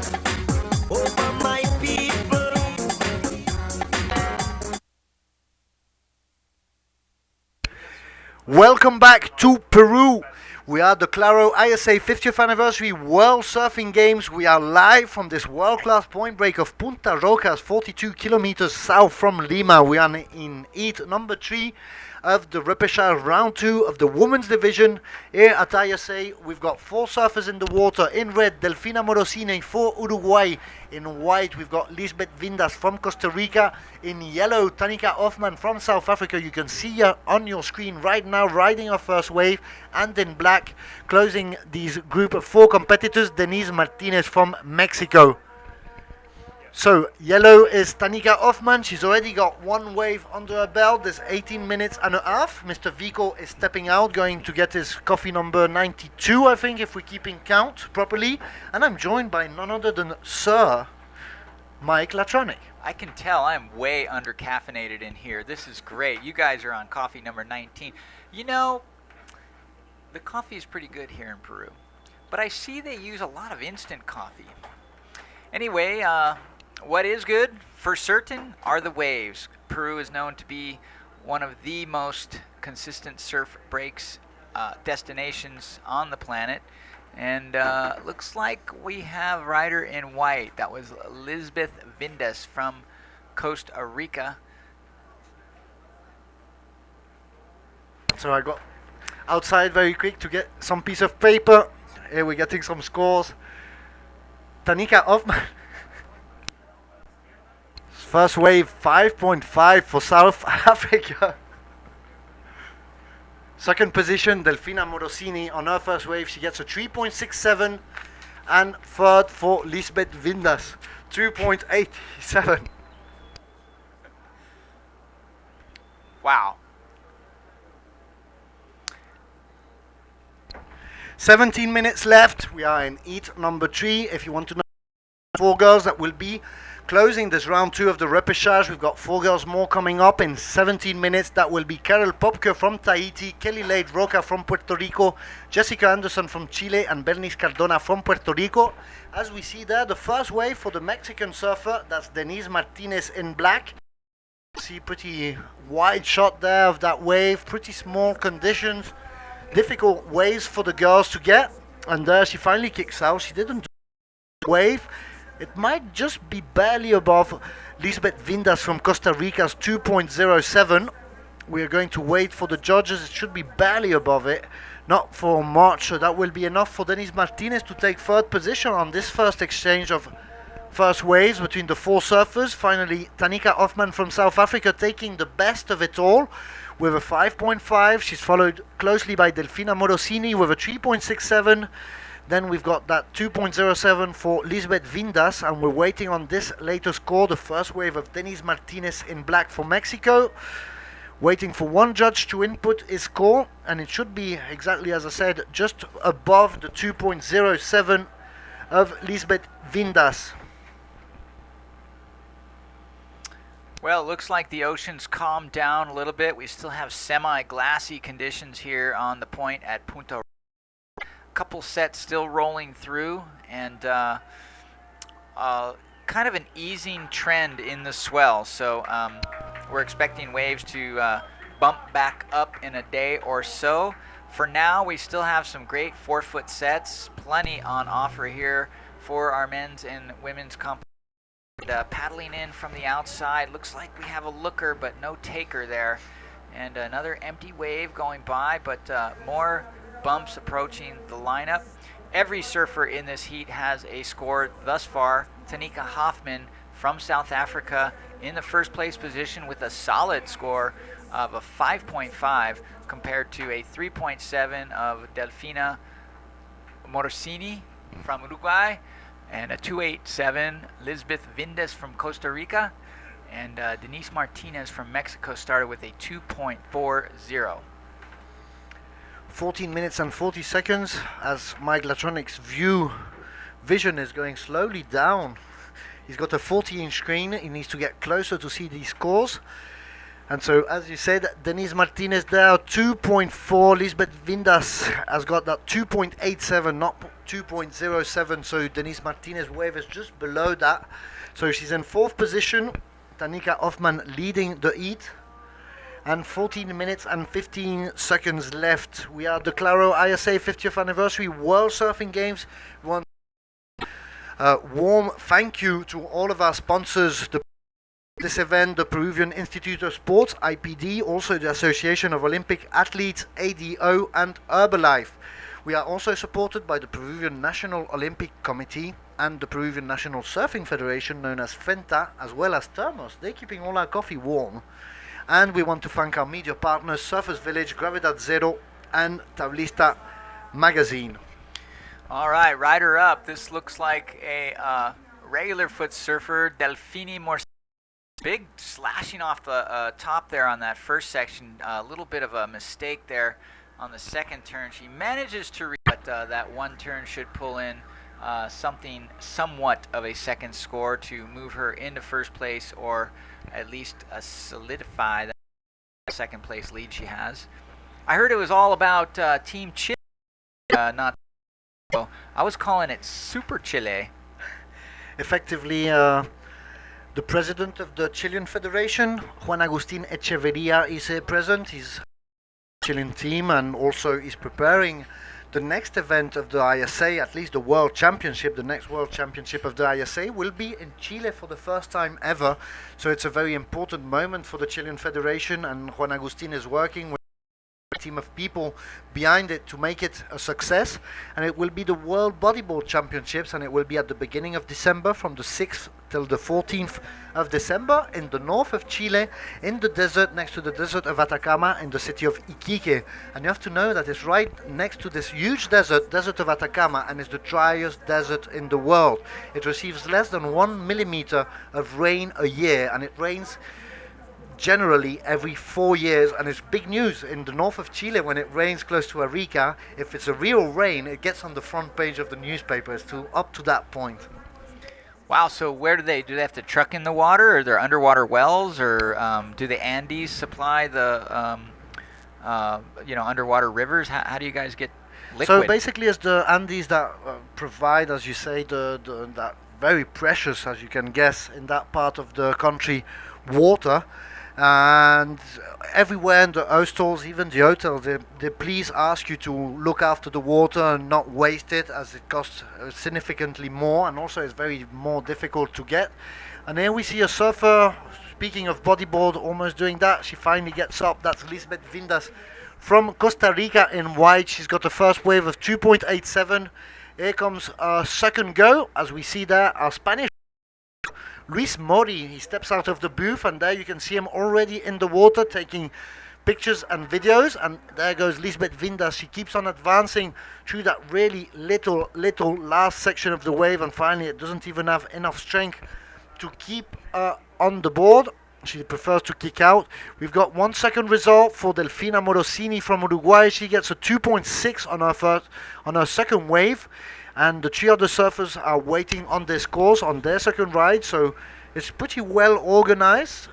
Each surfer caught 1 wave first. Everybody waited a little bit, concerted about it, and then everybody got their second wave. They're waiting for scores. It's a bit too organized as a heat, and pretty slow for starters.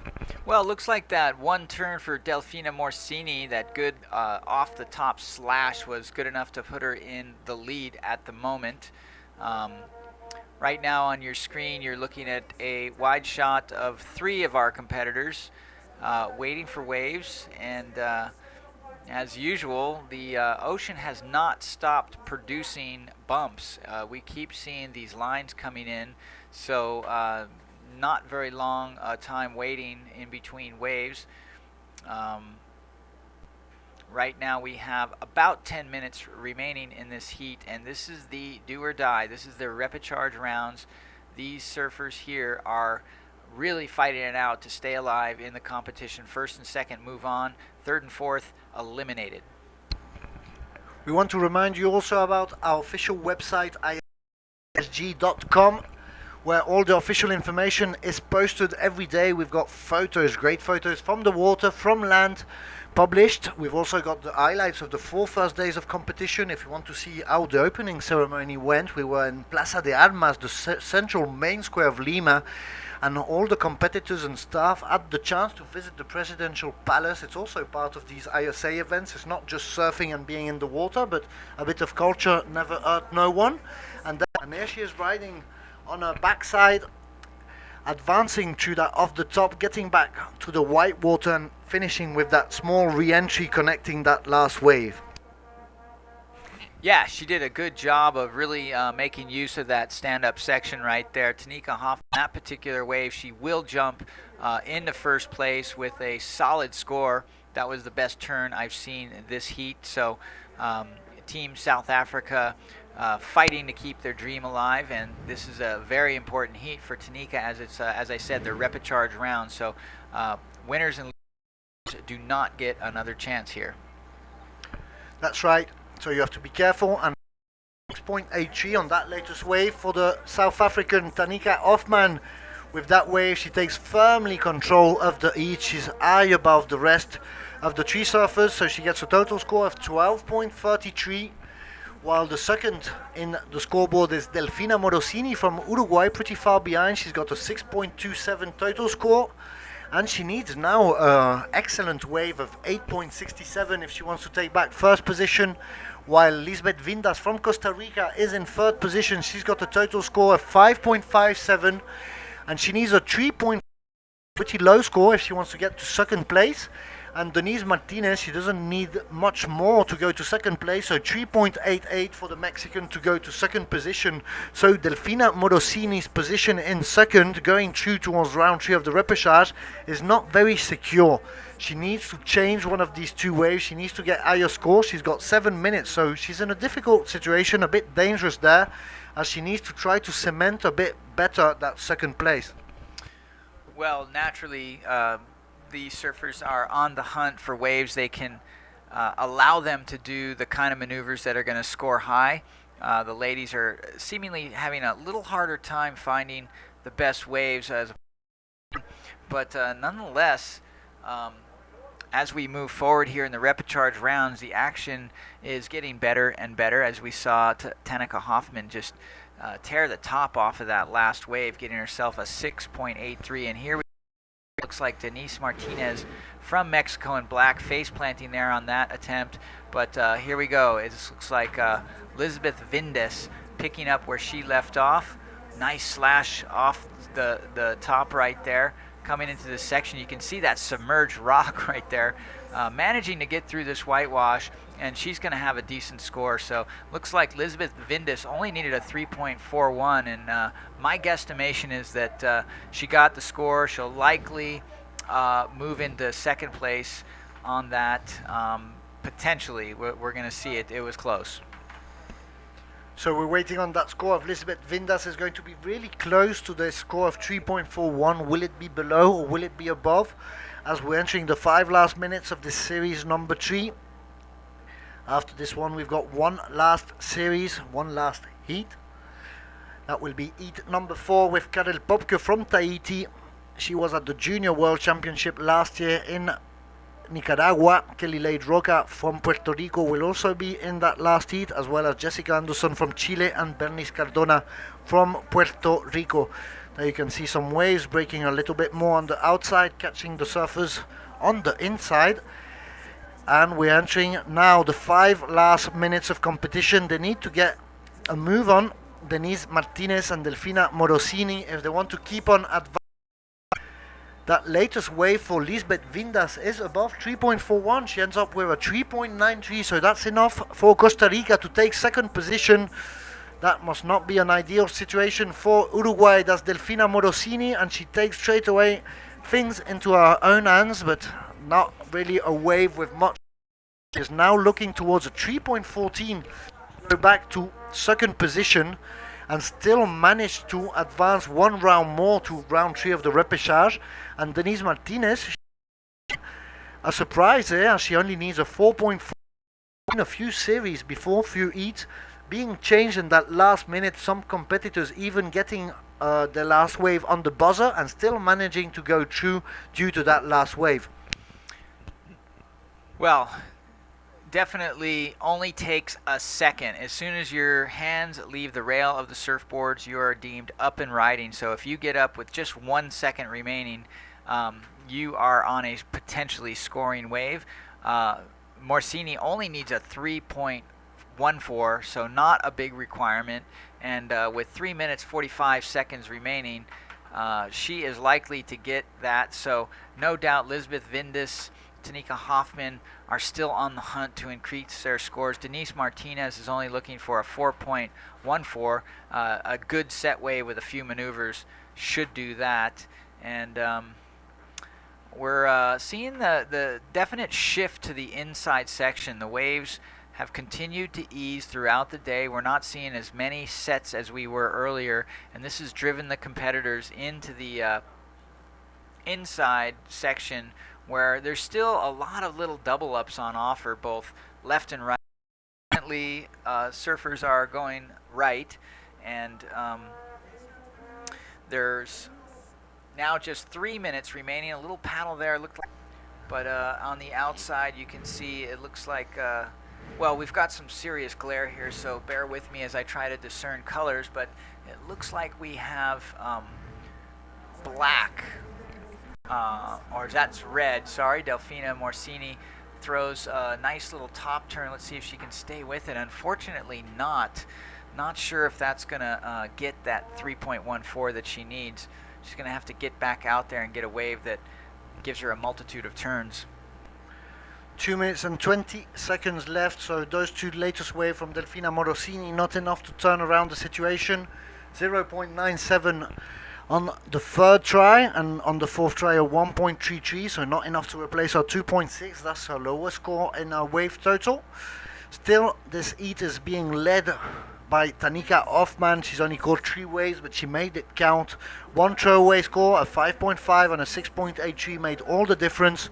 That took lots of pressure off the South African. As you know, South Africa is the gold medal on the team standings of last year in Santa Catalina, and they've had a bit of a wobbly start, as they saw several of the riders falling in the repêchage round pretty early during competition. That must have got them pretty nervous, and finally they sort of being able to come out. Today South Africa lost the cert in the men's division. He could not advance. At least David Brand passed through his repêchage round, and Tanika Hoffman seems to be doing the same. And now we see Lisbeth Vindas. She's in second position. She's looking for 8.41 if she wants to go to first. And there you see, as they get pretty close to that rock that's starting to come out of the water, you have to be careful with your fins. And there, nice little off the top re-entry for Lisbeth Vindas, closing that wave. Won't be enough for 8.41, but she might replace 2.87 with that latest wave at least. Definitely, Philip. She did some nice turns on that wave. She rode it a long way, negotiated that treacherous little section out there. And look at this. Here we've got our rider in red, Delfini Morsini. She didn't need much of a requirement before that last wave. Beautiful cutback right there. She's got a low center of gravity. Throws her fins out, but manages to stay on. A little bit of a bobble. Stays on her board, gets another maneuver. So Delfina Morsini from Uruguay only needed a 3.14, and with these scores dropping in, it's going to be a pretty tight one because things are going to change around. So we're going to wait on that latest exchange of waves. We're waiting for one wave from Lisbeth Vindas, one from Tanika Hoffman, and one last one for Delfina Morosini. As time is winding down, we can already hear the beach announcer counting down, and there goes the buzzer. I think you can hear it above our microphones. This means it's the end of this heat number 3 from the round 2 of the repêchage of the women's division. So we're waiting for a few scores to be in, but we're going to go to a short commercial break, and as soon as we come back, we'll give you how did this heat number 3 end up. And for now, we're going to go with 4 more surfers in heat number 4. We'll be right back. We're at the Claro ISA 50th Anniversary World Surfing Games. Stay there.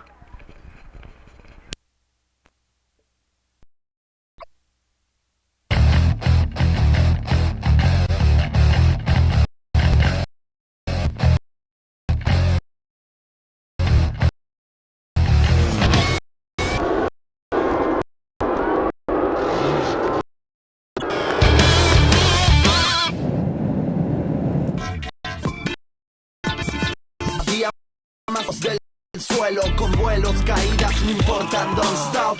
Mis latinos marcando estilo, gravedad cero, tocando el cielo.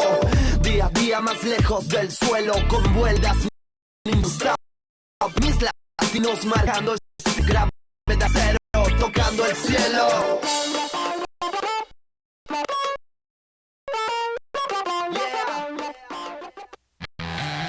From October 24th to November 1st, the ISA will celebrate its golden year with the ISA 50th Anniversary World Surfing Games at Punta Rocas, Peru. Join us for the celebration. And we are back on, people. This is the Claro ISA 50th Anniversary World Surfing Games here live from the beautiful and world-class point break of Punta Rocas. My name is Julien Vico. I'm French, sorry for my terrible accent, and joined in the booth by Mike Latronic, slightly better in English. Why? Because he's from Hawaii, and talking about Hawaii, we have no team this year but one single Hawaiian. How come you're not in the contest? You're here. Well, I'm working. I'm doing the booth here. I love to talk about surfing.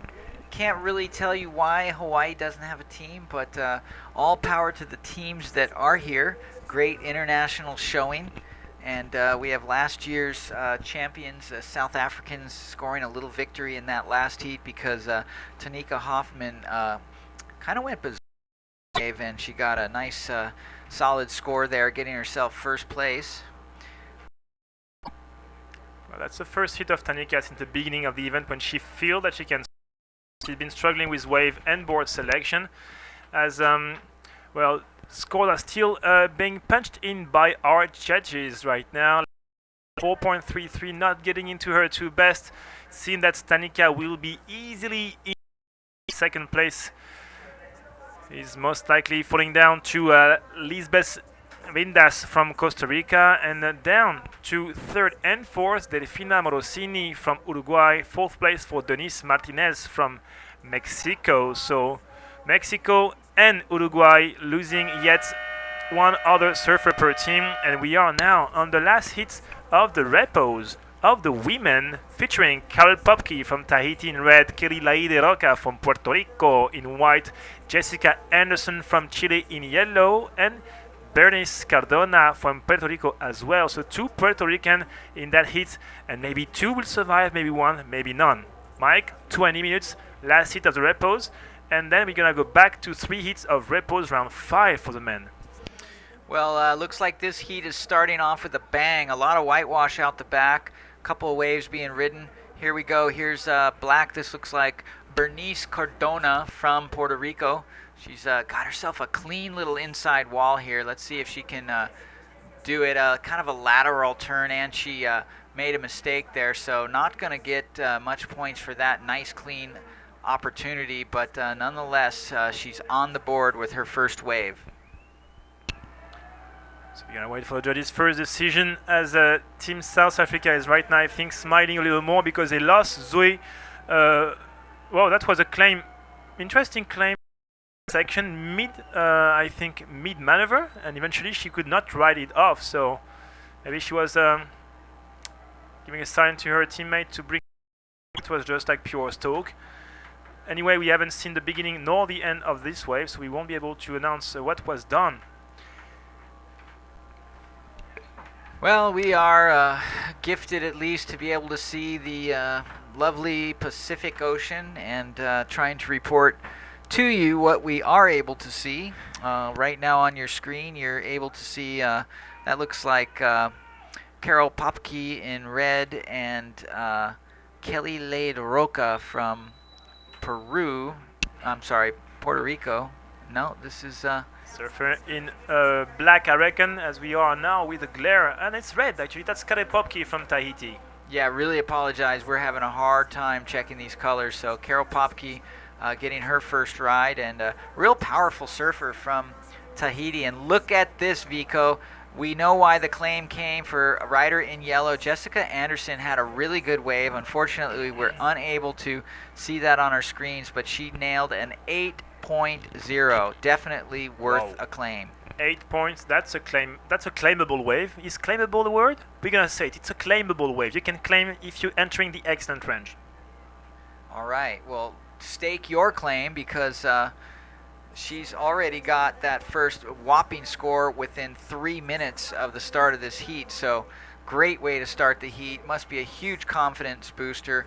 And, Chile's been the name of the game here in the last hour because we had the president of the Chilean Surfing Federation in here talking with our Chilean co-host not too long ago. That's a lot of Chile. So right now, we know that we have Chile in December. We'll be organizing the first ever standalone World Bodyboarding Championship in Iquique for this country. Fantastic wave, good venue. We're going to have, I think, soon on the ISAsurf.org the official teaser of the event. We've seen this one pretty much as a sneak peek in our circles, but you guys are going to be able to see what this spot of Iquique is able to provide, which is really good wave. It's going to be exciting. This will be the last event of the year for the ISA in 2014, but between this event right now, the World Surfing Games and the World Bodyboarding Championships, you're going to have the ISA China Cup in Hainan Island. That's in the southwest region of China, and it's going to be pretty interesting to see how 3 events in a row we're going to see some nations pretty much rise up to the occasion. Well, looking forward to that. And look at these bombs on the outside. Really love calling the surf action here in Peru because there's non-stop action. There's almost hardly ever 3 minutes go by where there's not a good wave. And paddling, stroking into this wave, beautiful double up, unfortunately gets completely swallowed up on that lip.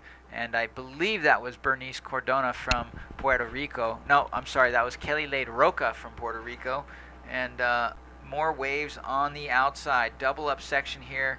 Unable to get that one, but look at that nice double up section, how both those parts of the waves came together and that, but from the cliff here at mine surfing, it looks really good. All right, it's always, we always can find perfect tens while mine surfing, and suddenly in the water it goes to perfect wipeouts or perfect hit the whole set on the face. Right now we are really happy to say hello to everybody online. This is the day number 5 of the Claro ISA World Surfing Game. This is the 50th anniversary. We are in Punta Rocas, Peru, and we want to give a big shout out to our presenting and main sponsors, the Peruvian Institute of Sports, the IPD, the Association of Olympic Athletes, the ADO, Herbalife, and we are supported by the Peruvian National Olympic Committee, Thermos for this fantastic coffee, warm coffee all day long, Peruvian National Surfing Federation called the FENTA, and some of our media partners, surfersvillage.com, Gravedad Zero, and Tablista Magazine. If you guys want to interact with us onto your social networks, log on to Twitter, log on to Instagram. Our account is at ISA Surfing. Drop us a line using the hashtag ISA50WSG.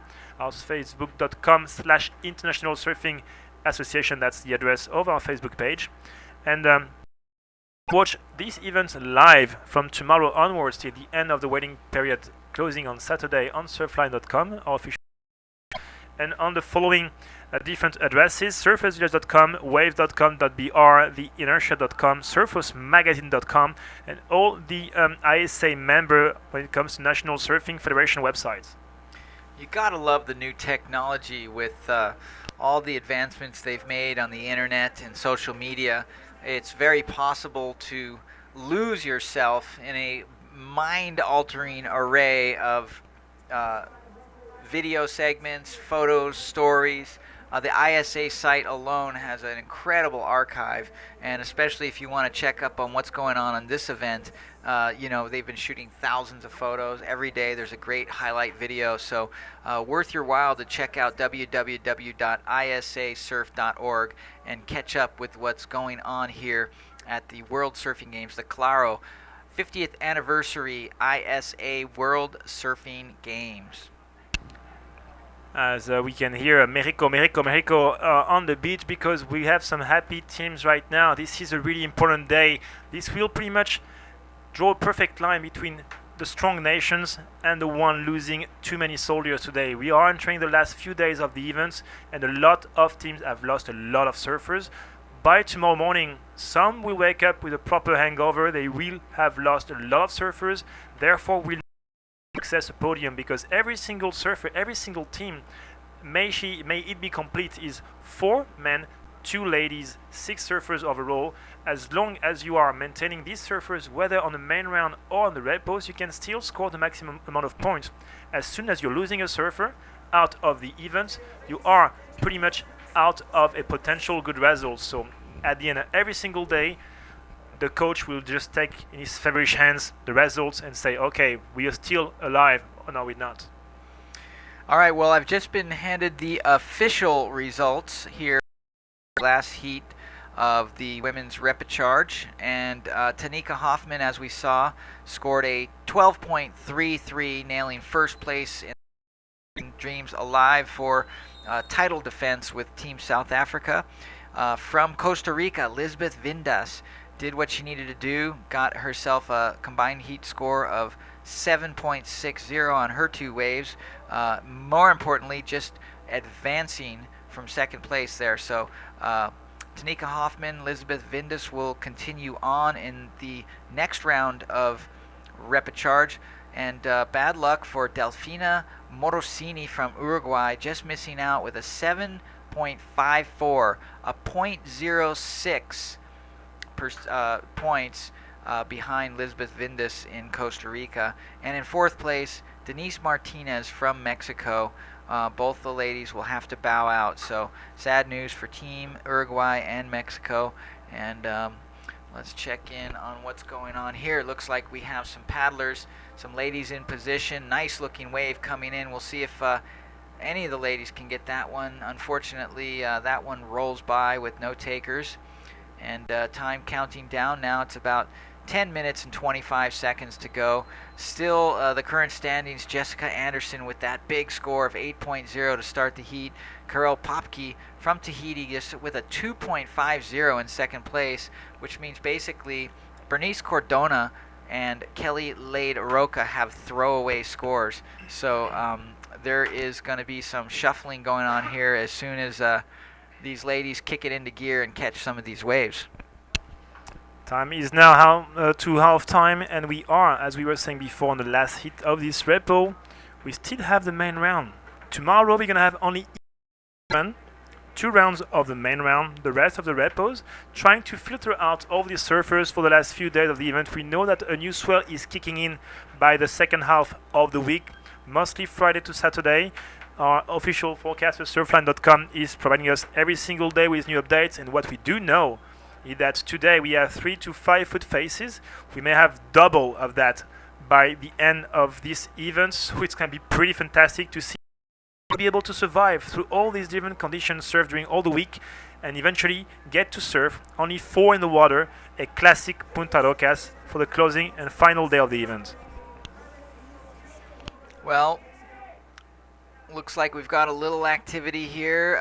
If my eyes don't fail me, that looks like was Karel Popke from Tahiti, just making a drive for that section. Too bad too, because that wave looked like it had some scoring opportunities.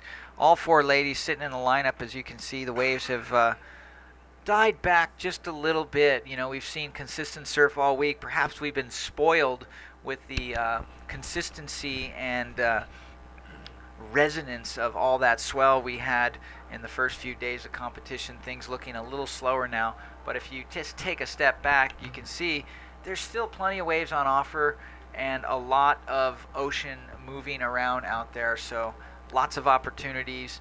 These girls just need to get themselves into position and do the job of paddling into the wave. And Mike, I need to think about something, but eventually we haven't seen waves surfed on the left-hand side. It's been only right-handers all day long. We've seen 4 surfers committing into trying to get a left. The thing is that I was quite a lot of time out of the booth this morning and at lunch, and I saw a lot of left-handers being totally unridden. Why? Because eventually when you have a crowd, when you have only 20 minutes, you don't want to just go on a totally different option. It's really risky. It can pay out, but if it's not paying off, you're by yourself on a really elusive option and you have a proper shocker. You don't want to do this on the red pose. But once again, these girls out of position, but you can see how the water is moving around them. They are still really far off the shoulder. When you get this way from the peak, you have a bomb. 7 minutes and 24 seconds, only one wave per surfer, and they are all pretty much teabagging on the same area. Nobody's trying to get a proper handle. The only one able right now to pretty much sit and enjoy will be Jessica Anderson, as she's on 8 point as a one single score, but she still needs a backup. We've seen a lot of surfers bowing out because they didn't have a proper backup. Well, in this particular scenario, the girls seem to be sitting sort of on the shoulder where it's a bit deeper water. They're not really getting into the position to get that into the takeoff. As I say that, I am standing corrected. Here is our surfer in black. That's Bernice Cordona from Puerto Rico, getting a nice wall to work with. Some hoots and cheers on the beach, some stoked national pride there, but we're looking, I'm sure the judges are looking for a little bit more action on that wave. So even though that was a long wave and a well-ridden wave, not one maneuver of consequence. So my guess is that score is really going to be still on the poor side, unfortunately. Slow heats right now, 6 minutes to go, and we still have only 2 golden tickets to the next round, as third and fourth will bow out and bring not that much points. We are on the second round of the repos for the ladies, so it's not really interesting when it comes to the point scenario. Fourth place goes down with 380 points into 21st place. Third place, 17th on the overall ranking, and 400 points. 400 points is less than half of what you can get when you're winning the event. You want to punch down and access to the next following rounds. And forgive me for speaking the truth, but you know, some people out there may think that I'm being a little hard on the girls. I just, you know, backing up what I just said, it was only a 2.33. That wave was ridden from the peak all the way to the end of the wave without one major maneuver, and the judges awarding her just a very low score of 2.33. However, that moves her into second place over Karel Popke, who's only got one score of 2.5 herself. So with 5 minutes left, Popke better put it into gear, along with Kelly Lade Roca, wide open, and it's just a matter of connecting the dots here and getting some action. Well, Mike, we have criteria. They are the same for juniors, ladies, open masters, open division, even somehow longboarding.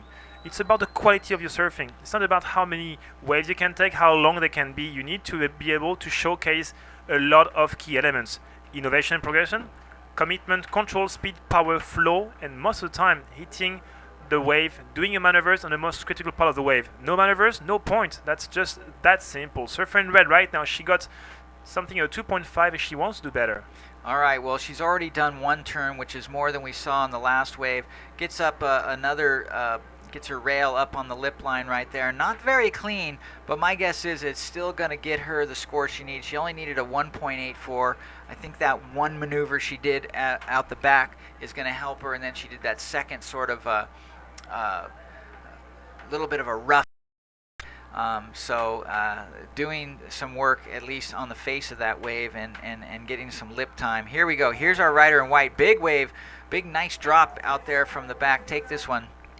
Well, right now Kelly Lade Roca is quite dodging the first section, now connecting onto the inside for maybe something better, as judges are punching the numbers for last of red. White is still trying to find some open face. Most of all, that's more looking like nothing of respect of the judging criteria, not a lot of commitment in the turn, a lot of surfing. She wants to get some quality. Once again, the scale is 0.1 to 10. 10 is excellent to perfect, 6 to 8 good to really good, 4 to 6 is poor to good, 2 to 4 is poor surfing, and 0 to 2 is mediocre. We are surfing since the beginning of that heat, apart from surfer in yellow and last of red, in the poor to fair scale, which is not a good sign because we do have waves. So last of red will be a good score, and eventually she will punch straight onto second place, which will push down surfers from Puerto Rico 1 and 2. So Team Puerto Rico needs to wake up. Well, this looks like very pride for our lady in yellow, getting her second ride on the board, pretty much clinching her ability to advance through this heat, because even if she only gets a 1 or a 2, it's going to be meaningful. Right now she's in second place with less than a point will put her back into first place. So 6-1-7, yes, that's a good score. And Jessica Anderson, we're gonna wait for her last score. That's a 2-7-7. So situation now, Mark 10.77 just behind is Karel Probke, sitting on the second single best wave of the heat so far. 6-1-7, her backup a 2.5. Bernice Cardona is chasing a 6-3-5. So far her best score a 2-3-3. Kelly Laide Roca chasing a 6-3.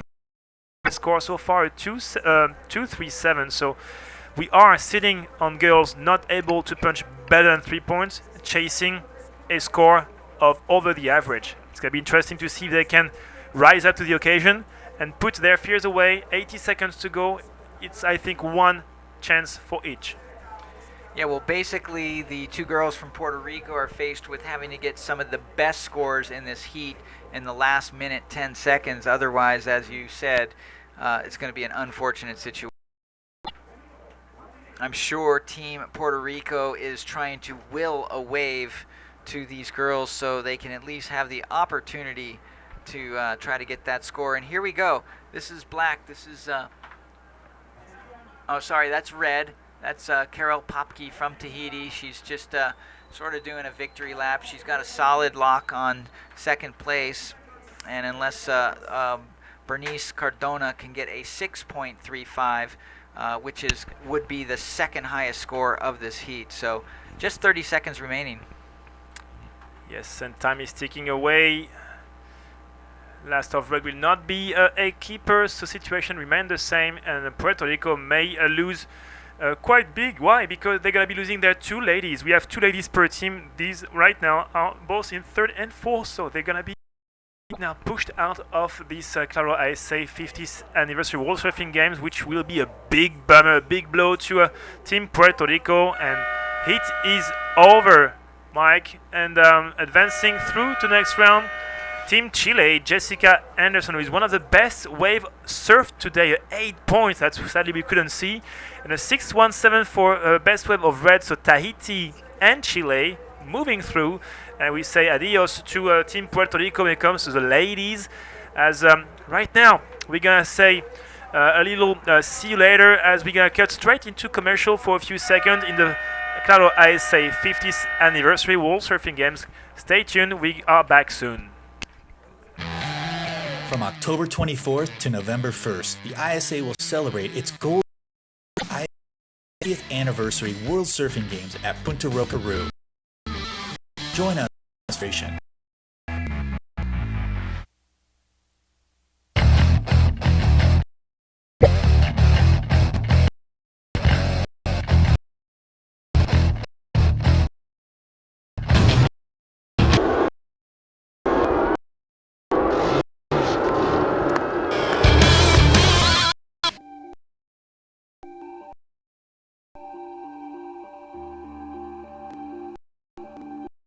Nutrition is the most important thing. I feel like healthier, have more energy, and I'm stronger and more power.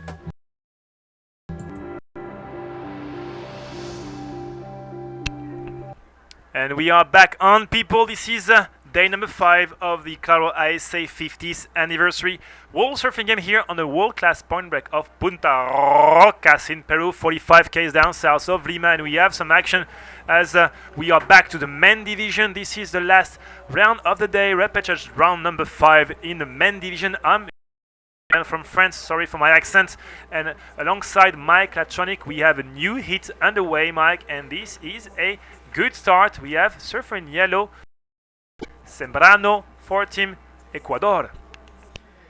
Well, it got an early start, and as we can see, this is really important at this stage. The waves have eased off a little bit. There's a little bit less on offer than there was. Still an ample amount of surf, but really important at this stage of the game to get an early start. Jonathan Zambrano not going to come out the gates with any kind of giant score, but nonetheless a mid-range score perhaps to start things off, and always good for the confidence building. So right now, who do we have in the heat? We have Jonathan Zambrano from Team Ecuador. We have Michael Torres from Team Costa Rica. We have Jefferson Tascan from Team Colombia and Guillermo Sat from Team Chile. This is repêchage round number 5. If these surfers do have to bow out 4th place, get a 22nd ranking place at the end of this event, 375 points. And if you do go down to 3rd, you're still out of the event, 19th overall ranking and 390 points. This is repêchage round number 5. The 2 first surfers will be qualified straight to repêchage round 6, which will be surfed tomorrow, and will be opposed to the surfers who got 3rd and 4th on the previous round of the main round, which are Michael February, Cristobal de Colm, Sebastian Alarcon, Hayden Blair, Diego Cadena, and Gabriel Villaran. We have 3 surfers from Peru in this next round of repêchage. It's going to be really important for their team, Team Peru, and the host of this 50th anniversary here in Punta Rocas, 49 years after this first ever ISA event in Peru, to see if they will be able to punch through this next, the antepenultimate heat of the day. 3 heats of repos. Second heat of repo, round number 5, will be JC, Susan Yosis Delgado, David Brand, and Tane Wallis. Hit number 3, Carlos Goncalves, William Peckett, Casey Grant, and Nicolas Unduraga. A few surfers from South Africa. We have a few surfers from New Zealand. And we're trying to some little video issues with our computer. We're gonna try to give you the guys' scores as soon as we have them. We have an early ride of 3-pointer for surfer in yellow. And well, Mike, this is interesting to see that in the afternoon of this Wednesday, it's 2 heats, and we still have waves. Now is dead low, starting to punch back in, and we have a little action. Nothing fantastic to say so. 3.01 is what Michael Torre is pretty much chasing, just like the other surfers. Yellow and red and white and black, only 2 colors will survive this round. 3 points is what Jonathan got in yellow. 3.83 is what Jefferson Tascon had on his first wave. Small scoring affair, but plenty of time. Well, that looked like Michael Torres in red trying to get up on his first wave unsuccessfully. As I mentioned, Jonathan Zambrano got off to an early start, not with a big score, however, but he's all the way out the back again. You can see him in yellow there on the left on your screen. It looks like our surfer from Chile, Guillermo Sat's going to get in position possibly to catch this wave. Nope, he's going to give it up, and now yellow's going to have a crack at it. He can't catch it, so surfer in red, Michael Torres from Costa Rica, has got a little wall here on the inside. Starts things off with a redirect to get a little back on the tail there, and waiting for this wall to stand up here. Nice little redirection there, throwing a little style into it. Wave standing up real nice there on the inside, cracks the lip. Best maneuver of the wave, long floater, and another sort of off the lip floater to finish. So likely the best ride of the heat thus far, and only about 6 minutes have elapsed in this heat. So Michael Torres yet score on the board in the first 5 minutes, but now looking to get the best score of the heat. Score being typed in by the judges. 2.0 for the second wave, on surfer in yellow. Last wave of red, which was its first, will be a keeper. Michael Torres starting for once early in the heat. He's been quite late to wake up every single time since the beginning of this week here in Punta Rocas, but I think he's now cranking up into second gear because he wants to punch through that round and all the one left before the final. Well, sign of frustration out there in black. You can see him sort of tap the water on his last paddle. Guillermo Sat missing another wave, and that one was a good one. In fact, the waves already broke 2 sections, and Jonathan Zambrano is going to pick it up on the shoulder to get a score here. Big cutback in the whitewash, but he's unable to maintain balance there, and goes down right in front of a water photographer. Yeah, we're going to have some nice pictures. A little uncharacteristic to have sunshine here. Not as sunny as it was earlier, but definitely not as overcast as it's been and is typically this time of year in Peru. And just a quick update, ladies and gentlemen. One of your fellow countrymen, Mike, Kai Lenny, just got his new world stand-up title champion now. So he's in La Torche in the part of Brittany in France, and just got a new title. I don't know how many titles he must have right now between stand-up surfing, longboard, kite surfing, windsurfing. But once again, Team Hawaii today bringing some gold and some big bacon home as Mahina Maeda, your current under-16 junior champion at the recent ISA event in Ecuador, just won the WJC in the SP event in Ericeira, Portugal. Well, I could tell you I really do wish that Team Hawaii had a group here. This is a great opportunity. I know the Hawaiians would love the power and consistency of the waves here at Punta Roca. So Michael Torres from Costa Rica nails a 6-point ride. A lot of good surfing on that wave. It stood up real nicely. He got a real vertical hit at the end of that, so good job by the judges giving that the best score of the heat so far. And it looks like we have a paddle here. Guillermo Sat in black from Chile is finally going to get his first wave, Vico. Yes, a good and aggressive first part of the wave. Kind of a setup turn on this one, pretty quick and sharp off the bottom to top turn, trying to get something better from the wave if ever it provides something. You have a backup, little double up in front, maybe too much in front, so it won't provide a proper wall to surf in black. Still, he's staying active. That's Guillermo Sat. He's been strong at the beginning of of this week. Sadly, had a hiccup and now needs to work a little harder on this second pretty much tour, which is the wraparound. And he was chasing a 5:01 to go straight to second. Still his first wave before the halftime, so job still needs to be done. He needs to go back to drawing board and find something slightly better. Well, this is repêchage round 5, so we are pretty deep into the competition at this stage. Guillermo Sat making it all the way to this round, so we have 3 more days of competition. Here we see yellow from the last heat. That's Jessica Anderson coming in, finally making it in. She had that big 8.0 score. Another great surfer from Chile. And Chile really been the topic of conversation here in the last hour or so. I know that the next event, IS8 World Championship, is a bodyboarding event, and that will be held in Chile.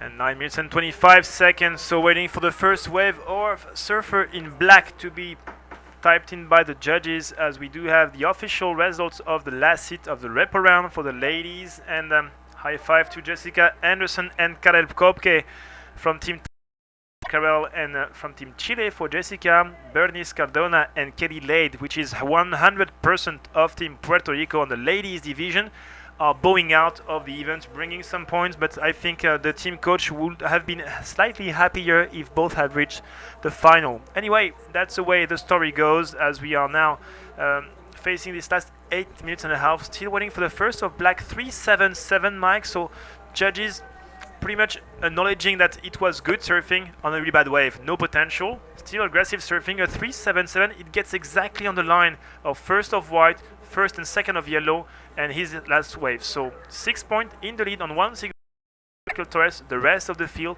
chasing something slightly better than the 3 points to get back into the groove. Well, I have to say, in the last waves have really dissipated. You know, up until now we've seen a consistent flow of sets almost every 2 minutes, and now we're seeing a consistent flow of sets maybe every 3 or 4 minutes, less surfing in between. So big change from this morning, gradual change from midday, and we're really starting to notice it a lot more. tide, but you can see that it's already 12 and a half minutes gone by in this heat, and really not too many waves ridden. Well, we really are on the changing time of the tide since 1 hour it was about to go finishing out to be the low tide, and now we bring back up. Nice first car, but goes down. Surfer in white, pushing a little too hard maybe. That is a super frustrating moment for a competitor because he waited a long time for that wave. He's got one wave under his belt. He knew he had a solid wave to perform on and then dug a rail. Super big mistake. Frustrating. Let's see if he can bounce back from that, because a lot of times bouncing back is more important than whatever he did already. He's going to have to step it up and put it into gear. Well, sadly for him, he was just like getting this. He was on the sweet spot. All the three surfers was like watching him getting on this wave, and I think he was maybe a little over frothing, trying to do too hard. It's good to try to commit straight off the first part of the wave, but this wave was still shy of a proper wall, and I think he just dug a little too hard, a little too aggressive, and he may have just wanted to, because he's still chasing a score. He was on the 3.83. He got a 1 point on this one. May he had been a little softer at the beginning, keeping the drive but getting some momentum off this first maneuver to eventually go back down, fade, and having a second good turn. That could have been transformed in a mid-range sport. Right now, 3.83, 1 point. He's still third, chasing a 1.18. Well, things a little quieter now. Looks like we've got a little bit more jockeying too. When the waves tend to die down, the paddle battles tend to ramp up. So still lucky we haven't seen too many interferences today. Yesterday, the fight for waves is becoming more and more of an issue, and we're really getting close to that 5-minute mark. Still only one wave ridden for Michael Torres from Costa Rica, but he does have a 6.0, and as I say that, here he goes. He's going to back up that 6.0 with a nice little double up section on the inside, gets a good little cutback. I think he's going to have a little wall stand up for him here, little slash here, and opts to do that slash instead of the off the lip. It had a little weird double up section to it, so possibly a good move. He's going to continue working this through and kicks out. So good backup for Michael Torres. He's already in first place with one wave, so that second wave at this stage of the game, it was a key wave to get, so all good power on him. We have Black up and riding on this mid-section. Oh, that could be a nice double up if he stays in the rhythm. So far, it's a little too far in front. Surfing Black on his second turn now. Backside hit of the leap. Again, pressure maybe, I don't know, but this double up eventually was not producing anything by the end. Still, he fell. You don't want to fall on this kind of condition. We are entering money time, 4 minutes and 25 seconds. Guillermo short of a second good wave, actually a first good wave. It could have been maybe a good score. Judges will punch in the number, small requirements, and a set is coming in. Yeah, much to the dismay of Guillermo Sad, he fell down, and now he's got to watch as these sets are starting to roll in, because Jefferson Tascon has a 3.83, and he's got a throwaway, so his next ride is going to be very important. It's going to put a lot of necessary points onto the scoreboard for him, and the same situation for Jonathan Zambrano, except he's got a 3 and a 2.0. As the judges, the golden number for Guillermo Sad, that may be the for him to qualify for the next run. It's still early, 3 minutes and 40 seconds. We have a paddle that's our surfer in yellow, fading a lot, and eventually changing color because actually it's surfer in white. Still nothing though. Good hit of the top, but not really hitting the leap. Trying to pretty much safeguard this first maneuver for a possible connection onto the inside. Now he's stalling, and Mike, maybe a section here. Yeah, well, he did good work on the outside, nothing too. Would have been nice if he got to that lip line a little crisp, but that was a sizable wave. It was a strong wave. He did do a maneuver in the strongest part of the wave. He only needed a small score, 0.75, but let's see what he gets. And here goes yellow. He's in and out. That was Jonathan Zambrano on a quick in and out. dynamic pipe kick out for Jonathan, really getting his ball in between his hand and duck diving straight so he can go straight onto this one. Time is ticking away, 2 minutes and 40 seconds. He's going on his backhand, Mike.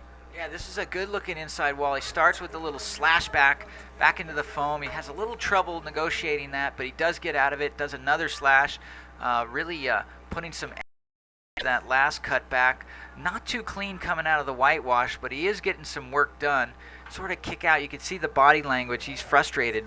You don't want to show frustration. Judges hate that. You want to be respectful of the wave. You chose that wave. You choose your maneuvers. If eventually you're not happy with that, that's your fault. You can't blame the wave. You chose your board. Judges to eventually evaluate your surfing. The body language is part of it. We've been talking a lot about claiming and all that, like flurry jazz. All you want as a judge is one surfer committing. Commitment is on the wave, on your board, on your maneuver, and overall on your surfing. If you're showing that you don't like that wave, well, just don't take it. But at this stage of the game, we are playing right now on the suicide roll. These guys may just lose. He's on 2 bad waves, and he still allow himself to have a negative body language. Judges will make a difference. Whoops, that was interesting. A side slip boogie on this one. Yeah, well, it definitely looks like the bump on the face of the wave is creating a bit of a havoc. And here we go. Surf is just locking things up, doing some of the nicest maneuvers of this heat. Beautiful giant floater over that section after those 2 big hits on the outside. So Guillermo sat basically telling the rest of the guys, you know what, I'm sick of this close down, and he knows it. Different body language, different dynamic, and we can say hola, ¿qué tal to Team Chile after Miss Jessica Anderson winning this last hit of the ladies repo. Surfer in red, that's live action. On the inside, 50 seconds to go. We've, I think, missed a lot because he looked all pumped up, Michael Torres. So maybe this last exchange, we have still 7 scores to be typed in by the judges. We're going to have a little break in the action for sure. 35 seconds to go, but a different momentum. Once again, we missed that wave. We're sorry for that, people online. We're going to just have to rely onto the scores. But White went safe on this good maneuver, got a 3.28. He went safe because the wave before he got a 1 point by trying too hard. So this good section, meaty section, he had just this top turn, 3.28. It won't be enough compared to what we just seen on Surfer in Black and Surfer in Red.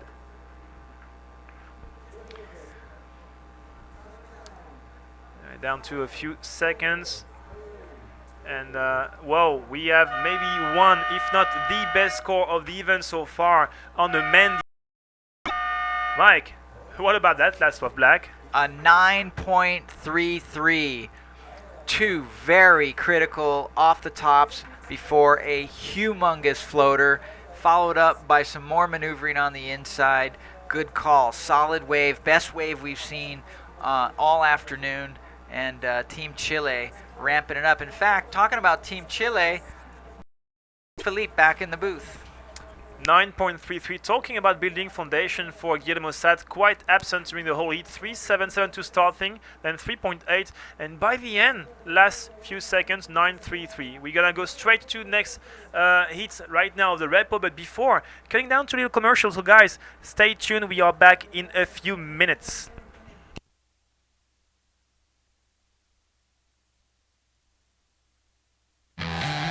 From October 24th to November 1st, the ISA will celebrate its golden year with the ISA 50th Anniversary World Surfing Games at Punta Rocas, Peru. Join us for the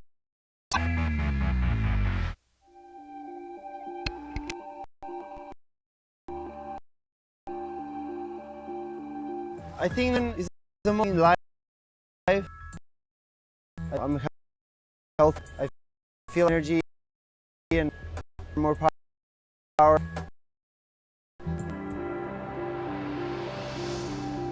I will tell on you. What a controversy. How long shall the wicked reign over my people? Welcome back. We are at the Claro ISA 50th Anniversary World Surfing Game, heat number 2 from round number 5 of the repêchage of the men. The level is getting up every round we advance, and in the water we've got 4 surfers. So we've got JC Susan from New Zealand in red. Yosis Delgado from Venezuela will be in white, David Brand from South Africa in yellow, and Tane Wallis from New Zealand in black. And the heat is recently on the way, so 20 minutes on the clock. And there is the first wave of the contest of this heat. Yosis Delgado from Venezuela opening the score there with a nice ride on the right. Nice cut back there, coming back to the white water section, and entering the smaller part of the wave where we've seen surfers applying a few maneuvers to get their scores up, and they're coming towards that last section. Nice off the top re-entry for Yosis Delgado from Venezuela, taking one long wave to open up his score. Let's see how much points will he be awarded by the judges. Yes, that's one sole surfer from Team Venezuela opposed to one sole surfer from David Brand, South Africa, opposed to two Kiwis, two all blacks. One is really all black, the other one is all black but at least red as well. JC red from New Zealand, Tane Wallis from New Zealand as well in black. These two surfers want to punch through. We have seen Philippe in Puerto Rico going down, the two ladies from Team Puerto Rico going on the last heat of the repos. So Team Puerto Rico losing all of its ladies division, now having to rely on to their male remaining surfers. Surfer in yellow, having a look on his backhand. That's David Brand. One first snap off the top. Nice release of his weight on the top, so he can actually go back down with speed.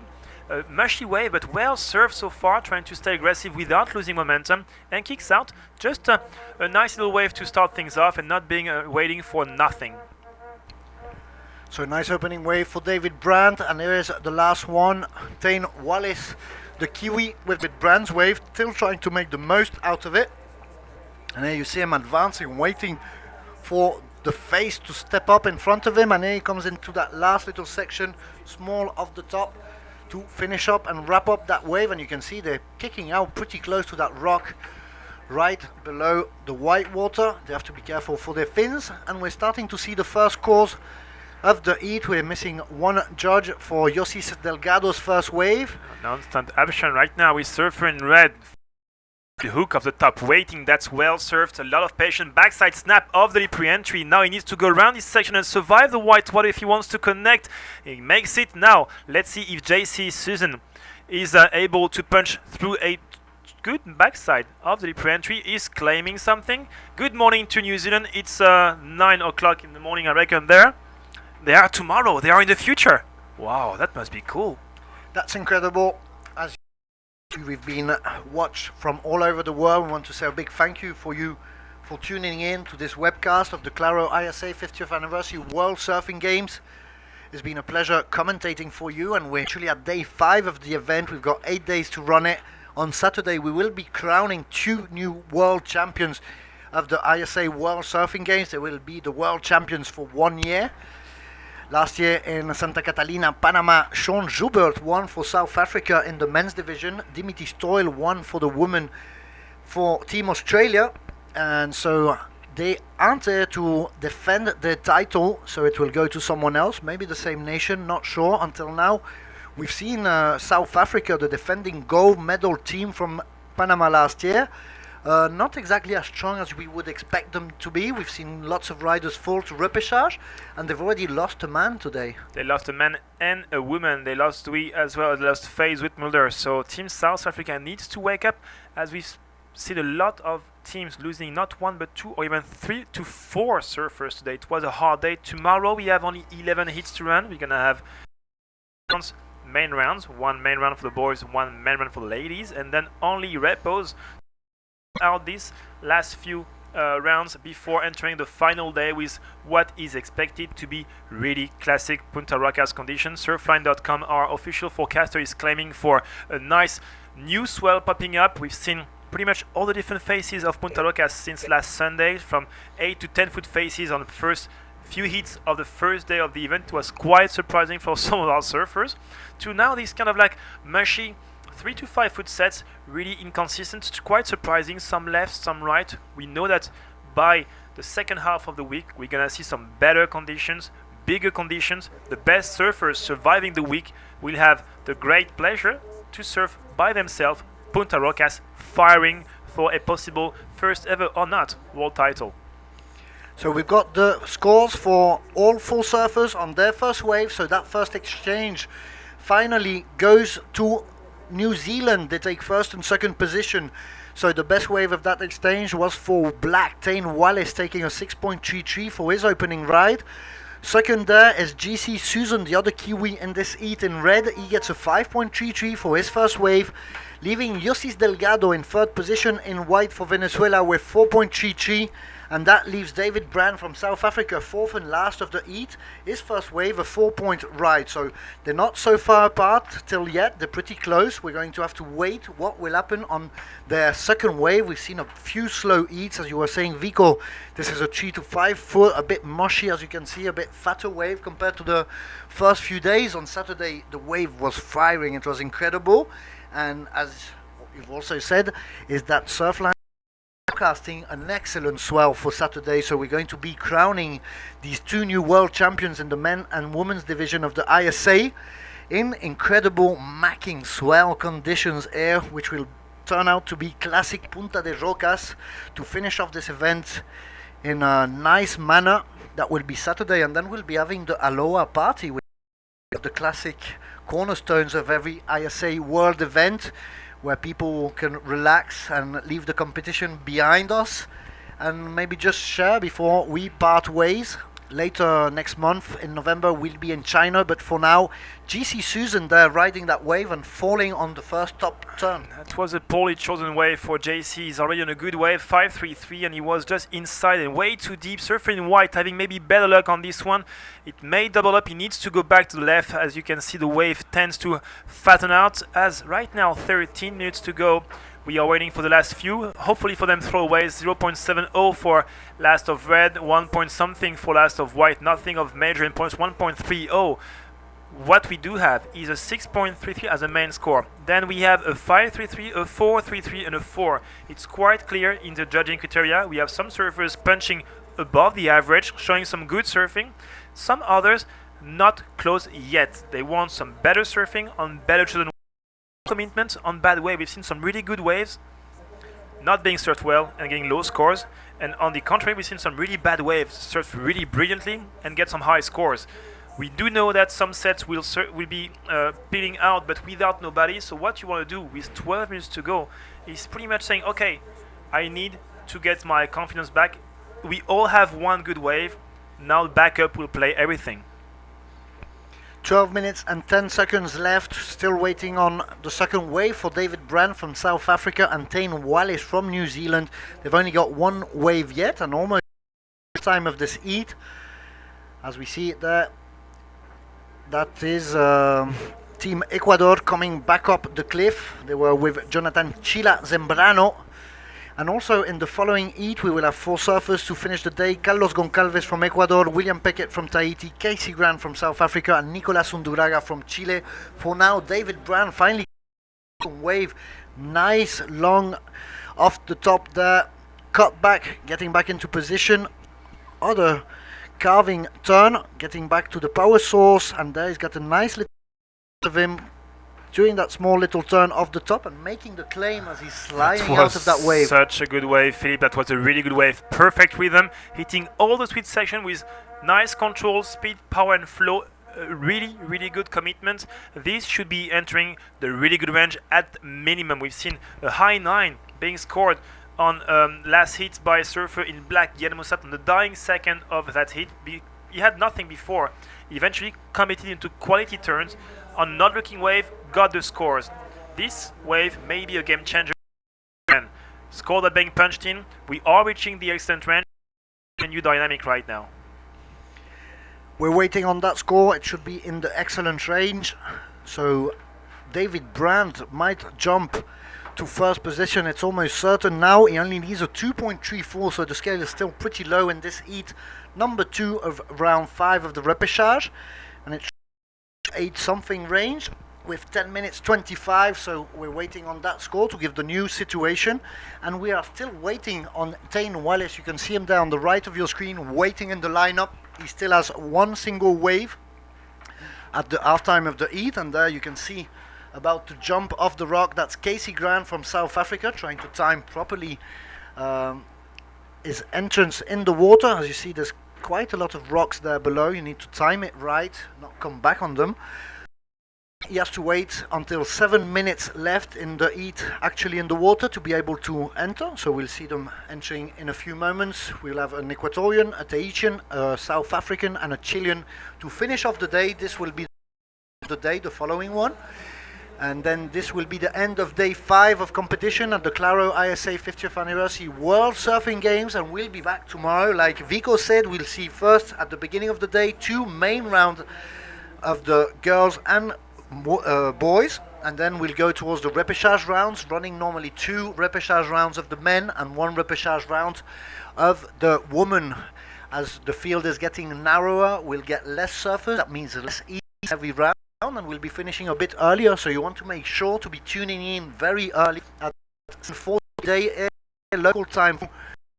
We have the morning show, and at 8 o'clock sharp we start the competition. The buzzer of the first heat will sound time as on the 5 previous days, and we've still got quite a lot of surfing, and the level is getting up and up and up every round we advance.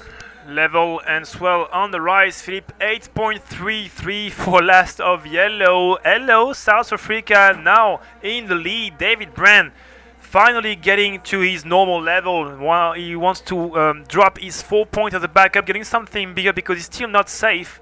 And Tiny Wallace is chasing a 6:01 to go up to first. 7:01 is what JC Susan is trying to get to go up to second. He's third, and Yossi is slightly behind, even surfing 2 waves, a 4.33 and a 1.3 as a backup. White needs a 2:01 if he wants to go to second. Still 8 minutes to go, and we have these surfers trying to avoid the slippery rocks. You can see surfer in yellow right now pretty much standing on stones. It's kind of a treacherous entry. If you want to go to the safe way, you can go on the left of your screen. You have a little beach there, pretty much like 200 meters away down to the east, and you can get this access as well. If you don't want, you can risk it, depending on what kind of wave you use to surf. Chile from Peru are used to stones. If you just put French surfers, for example, or Spanish surfers, more used to beach breaks, even Australian surfers from the Gold Coast, like, well, I'm gonna go by the beach. I think it's better because, well, you get it used to. If you surf your home break since your beginning of your surfing years on stones, nothing's impressive. If we have one guy like Mo Rama from Dubai learning to surf in a swimming pool, and then you have waves, and surfing then in Dubai Sunset Beach, which is also a beach break, arriving to such a massive arena with some stone, eventually it gets a little in your mind, so you just want slippery feet walking on rocks.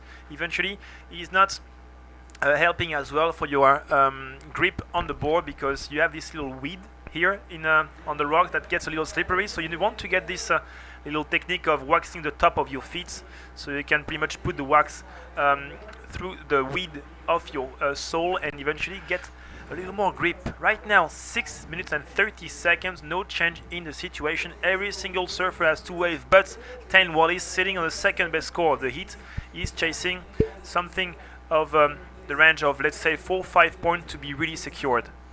And Tane Wallace, with 1 single wave, the only one in the series, he still manages to take second position with that first high score.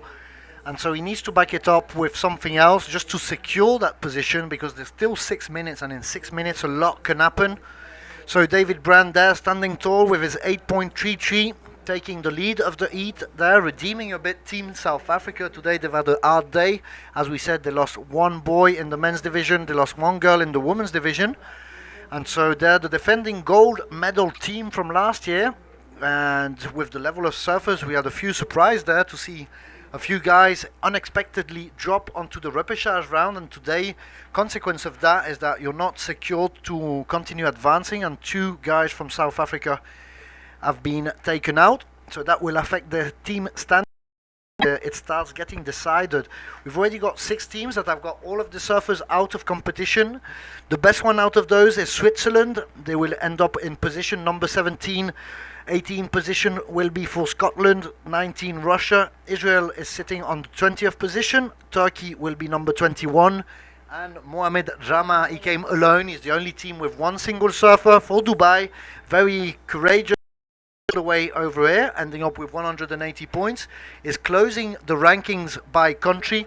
In the position number 22, we've got 22 countries, so 6 are already out, and 16 countries have still got surfers alive and well competing here, but it might still change after these 2 latest heats. And so we might have 14, 15 countries still competing during these 3 last days of competition, because we will be here until Saturday. So 4 minutes and a half, no waves are being caught. As you can see, the ocean here, the Pacific Ocean, has been a bit flat and is making the surfers a bit impatient, obviously with time grinding down very slowly. 4 minutes and 15 seconds left, and no sign of any wave on the horizon. This must be nerve-wracking for the riders. As well, time is ticking away, and as you're saying, it's quite flat. But well, last heat was fireworks, so it ain't over until it's over. Was singing. That was Lenny Kravitz, I think. Terrible song. Less than 4 minutes, and yes, to protect his second spot, he wants to stay first or third. If you're third, you're back home. That's a long way back to New Zealand. So he wants to keep New Zealand's hopes alive, as his other team member, JC Susan, is just behind, chasing a 101. So whether they both step up and go from first and second, or they just try to improve their score. We have a milky little wave, but nothing of a major potential, so no surfer on it. Maybe a little spin back on this one. 3 minutes and 15 seconds to go. That's our surfer, I think, in red, having this first cutback. No proper potential, Philippe. No, a small wave there taken on the inside, pretty low down the lineup for GC Susan. As you can see, the node time is running out and it's getting a bit desperate out there. The node is very little wave, so they cannot be too confident in waiting at the top of the lineup. GC Susan taking on that small wave, but in the bigger matter of things, won't change much. Oh, yes, he will. He was chasing a 101, and now we have surfing, 2 waves, 2 surfers doing the same thing, so it's going to be interesting. Inside bash of the lip entry for JC, way better than his previous wave. Just behind surfer in yellow, David Brand is your hit leader right now, trying to better his 4 point as a backup. And hello, it's raining in Chile. David Brand is pushing water as buckets. So judges, 2 minutes and 20 seconds still on. That's David Brand saying there's no way I'm going out, just checking my watch. Job's done, thank you, adios. So he even takes the time to check the time, how much is left in the series. And there he is, asking to see if it's correct with the beach announcer. David Brand is leading the series. GC Susan gets a 1.6, and that's enough to take him to second position. In the last minutes of the series, GC Susan managed to take second position. That leaves Stain Wallace in third. He's still got only one single wave, and we can't see him anywhere riding any waves. That was Yosis Delgado on the end of the right. He's actually in fourth position. He needs only a 2 to get to second position, so we might still see waiting a few for a lot of changes. scores, Philippe, as we're still waiting for last of yellow and last of red, which will improve red second place, and eventually Tain Wallis will have to get something way bigger than 0.61. Yosis Delgado, well, he's going to have to work a little harder, because 4.53 is last score of JC, so change between 2 Kiwis. Yellow is still in the lead. Kiwi red is going over Kiwi black, and Kiwi black is not Kiwi, that's Yosis. Now he will find something maybe better. He needs a 5.54, Philippe. Yeah, taking comfortably there in second position with only one wave, maybe a bit overconfident. And finally that plays against him as he ends up in fourth position with less than 1 minute, and that's not a position you want to be in at the end of your heat, adding that this is the repêchage round, so there's no place for mistake. You need to make first or second position if you want to keep on advancing. Third and fourth will be eliminated, as we already know, with these 2 previous rounds of the repêchage, and this is the third round we've got today of repêchage.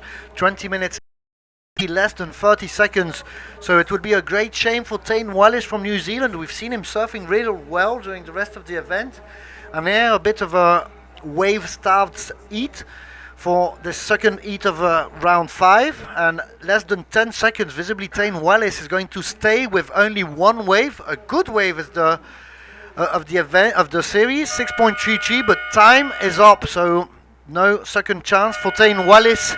He will be out of competition, as well as Yosis Delgado, leaving David Brand from South Africa and GC Susan from New Zealand advancing to round 6 of the repêchage. That will be tomorrow. So there starts heat number 3 from this round 5 of the repêchage of the men. It's already on the way, 20 minutes on the clock, 10 seconds have already gone. And while we see there white, that's William Peckett from Tahiti paddling. Small commercial break. We had the Claro ISA 50th Anniversary World Surfing Games. We'll be right back. Don't go anywhere. There's one heat left to finish off this 5th day of competition. From October 24th to November 1st, the ISA will celebrate its golden year with the ISA 50th Anniversary World Surfing Games at Punta Rocas, Peru. Join us for the celebration.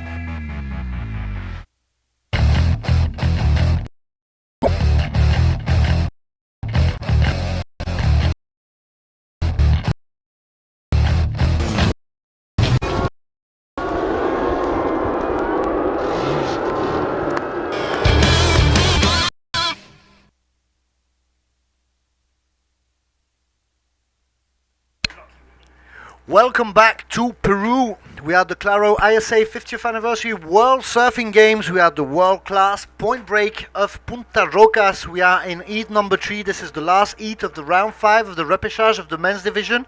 This will be the last heat of the day. We've got 4 surfers in the water. Carlos Goncalves representing Ecuador in red. William Peckett will be representing Tahiti in white. There will be also Casey Grant for South Africa in yellow. As Unduraga from Chile, who is wearing the black jersey. So out of the booth goes DJ Vico from France, and I'm with Mix Master Latron from Hawaii back in the booth. And we got the Vuvuzela outside keeping beat because we got defending champion surfer Casey Grant from South Africa in the water with Carlos Gonzalez from Ecuador, William Peckett from Tahiti, and Nicholas Undraga from Chile. So second Chilean we're seeing there. These are the 2 Chileans that are still in the repêchage round. Guillermo Sat went through his heat, passing first with a 9.33. And there you see on the wave, that's Casey Grant from South Africa. He's already got a throwaway score.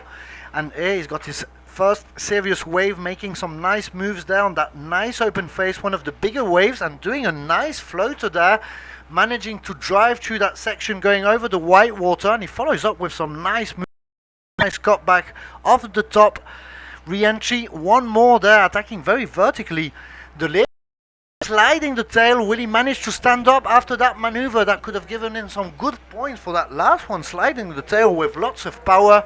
So good opening wave for Casey Grant. That first wave was just a small hiccup, and so we're going to wait on that first score, and already 17 minutes left in this series.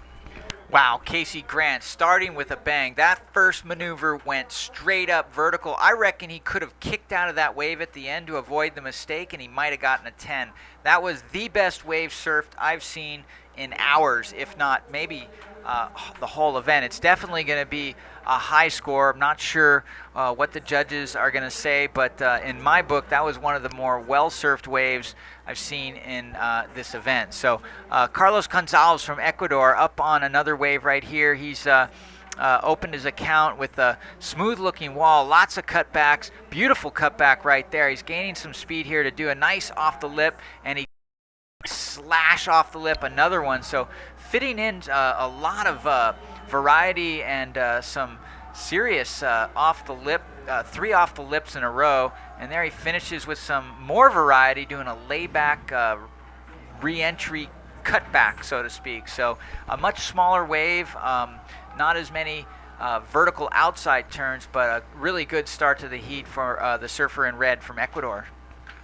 And there you have it, a 9.43 from Casey Grant from South Africa.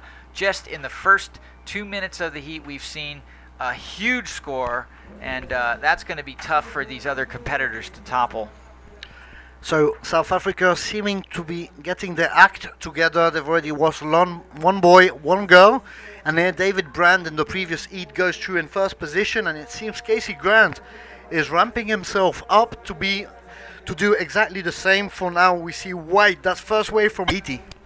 Wow, William Peckett really caught this wave way on the inside bowl. I mean, it's going to afford some room for maneuvers, but really this early in the heat to go for such a small wave, I'm super surprised at the strategy in that. Maybe he just needed to get out of that position and get back to the shoulder to reset, but poor wave judgment there for Mr. Peckett from Tahiti. Let's see if he can't get back out and get on the scale of what we've seen thus far from Casey Grant from South Africa and Carlos Gonzalez from Ecuador, because those guys both lit it up. They were set waves, good maneuvers. No one's going to get into this heat now after the lead these guys have established. And I can see the scores dropping for Gonzalez. It's going to be in the 7-8 point range. Excellent. 7.5 score. So not quite the score that Casey Grant got, but definitely solid in second place. So 7.5 for Carlos Goncalves opening wave. So nice score there going for Ecuador. As you said, William Peckett needs to do something a bit better. Scores posted by the two leaders of the heat now, a 9.43 and a 7.5. That changes the scale we're used to in the previous heats. It makes it a lot more difficult from the beginning. That secures also the positions for Casey Grant and Carlos Goncalves, will give them a bit of confidence, and also they don't have as much pressure to find that second wave. Nicolas Unduraga from Chile still very discreet after 6 minutes of competition. So he's still looking for that first wave. William Peckett, we can see him there below. He's just caught a second little wave, and now he's paddling back up the lineup. We are the Claro ISA 50th anniversary World Surfing Games, and all of this wouldn't be possible without our sponsors. Obviously, we want to thank our presenting sponsors, the Peruvian Institute of Sports and the Association of Olympic Athletes, as well as Herbalife. We want to thank the support of MAPRI and Repsol, and also our media partners, Surfline, our official forecaster with these very accurate forecasts by Kevin Wallis. Thank you very much. And Surfos, Latin America's leading surf publication, as well as Pasión Extrema, as we saw Carlos Goncalves there riding in and out a small wave, deciding it didn't have so much potential. Yeah, he's really kind of set his own clock out there, and now his expectations are set high. So didn't see what he wanted on that one, and opts to go back out for something more. Here goes Nicolas Undraga on his opening ride. It's a little bit of strange body language going on here, like he's coming in, or is that from someone from the With 7 minutes left, that seems a bit strange. We'll get the information, get to know. It did seem like the figure of Nicolas Unduraga. I don't know what happened there. No, the four surfers at the top. Was that the water photographer? That must have been Tane Wallace from New Zealand. He got last in that heat, so I'm not sure if they get penalized for that, but very... So, 12 minutes left. Sorry, that was a case of mistaken identity. Yes, 12 minutes left. Take it away. This is Nicolas Unduraga. So there goes the Chilean rider. That's his first wave, making the drop there. Two nice little turns at the beginning of the top of the wave. One cut back more, trying to wait for that section, and he rebounds on the white water, losing his balance. So not a good first wave for Nicolas Unduraga. He needs to step it up. Those scores from Casey Grant from South Africa and Carlos Goncalves have made the requirements very different now. William Peckett from Tahiti, as well as Nicolas Unduraga. There goes Carlos Goncalves looking into that little right. Well, it's almost like night and day, because you have the South African and the Ecuadorian surfers picking off the very best waves and absolutely going to town on them. And then you had William Peckett and Nicolas Undraga taking off on lesser waves, and unfortunately just not getting the scores. So still a huge lead there for Casey Grant and Carlos Gonzalez.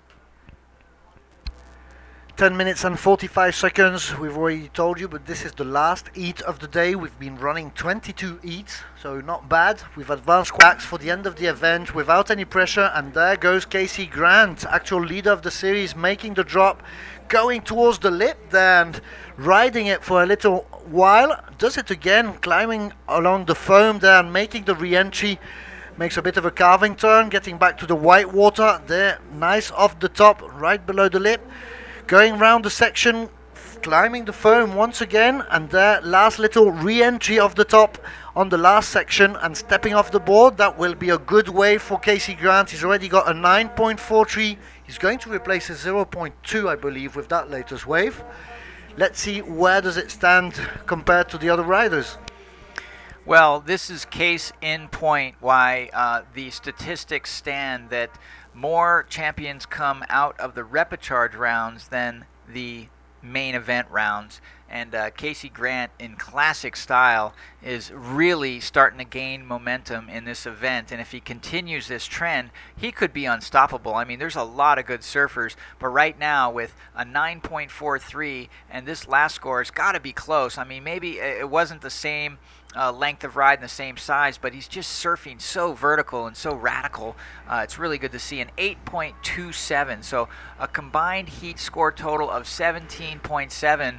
Might call his heat if he wants.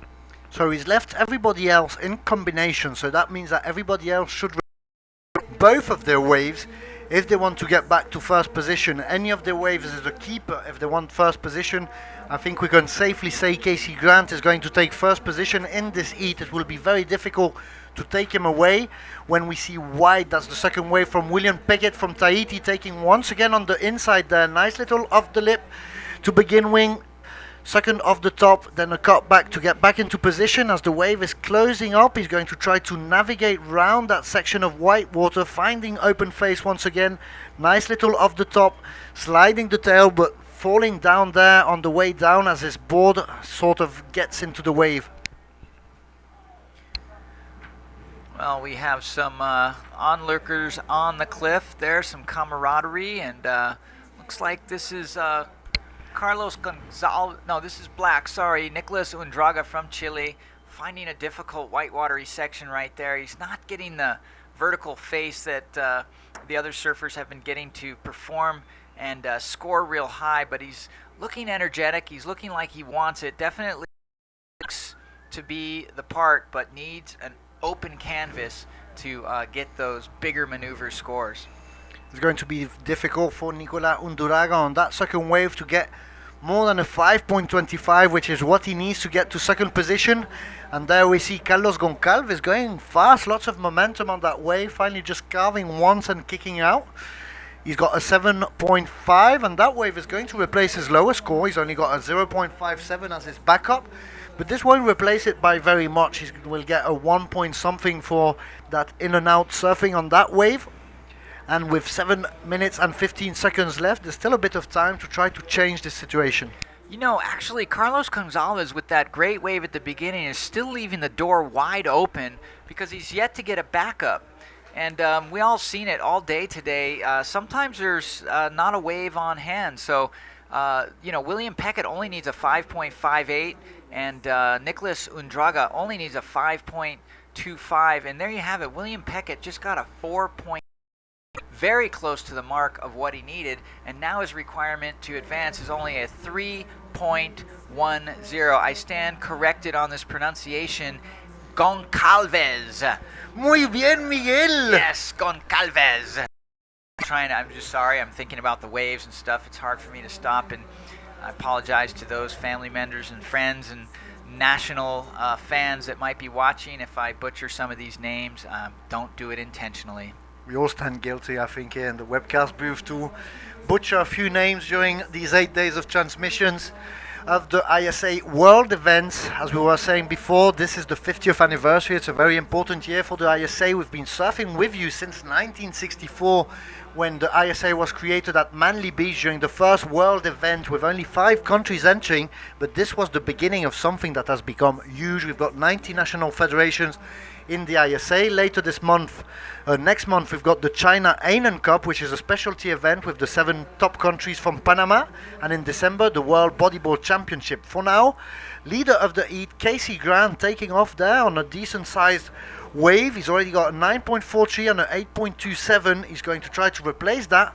Nice off the lip there, making a long cut back turn. trying to find that little open face on the inside section, navigating there, preparing his attack on that little connecting section that doesn't seem to arrive as he wishes. He might even be kicking out of the wave. Is he coming out? It does seem so. Yeah, it looks like he's got the luxury of resting up and relaxing because he's so far ahead in this heat. Here we go. Here is as we... So nice little wave there, and the leader of the heat, Casey Grant, taking the luxury of getting out of the water before time, and finally, no, look, there he is, he's paddling back out. He didn't take it that far, and White, William Peckett from Tahiti, attacking aggressively there on very vertical.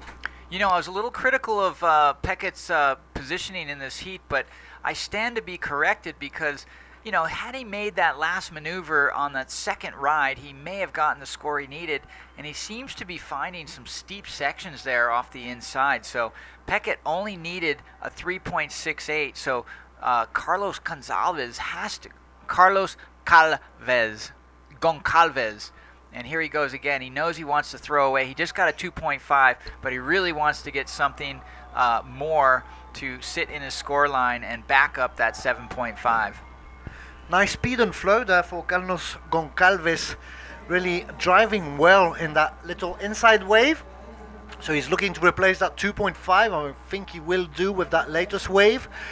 That latest score for Casey Grant is not enough to replace one of his two high scores. He only gets a 6.7, meaning only is a bit derogative, and still he's got one of the highest score of the heat there with a 6.07. That doesn't go into his total score. He still stands with 17.70, and the latest wave for Ecuador in red, Carlos Goncalves, takes a 3.93, replacing his 2.50, cementing a bit more his second position here on the scoreboard with 11.43. He still needs a combination if he wanted first position, but at least he's a bit more secure on that second spot, meaning William Peckett needs a pretty good wave if he wants to take second position and advance to the following round. He needs a 6.54, while Nicolas Unduraga needs a wave in the excellent range. He needs at least a 8.11, and there's less than 3 minutes left to do so. Wave a little bit bigger coming rolling through the lineup at Punta Rocas.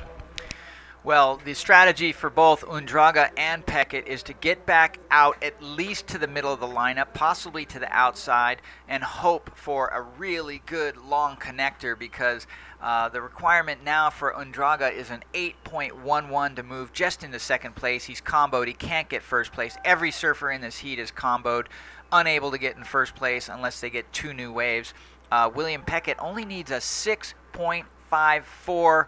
And here's Red again, all the way on the inside. I'm a little bit leery of his strategy in tightening down this heat, because he's got a real opportunity with 2 minutes left to go back in the middle and get a substantial scoring ride.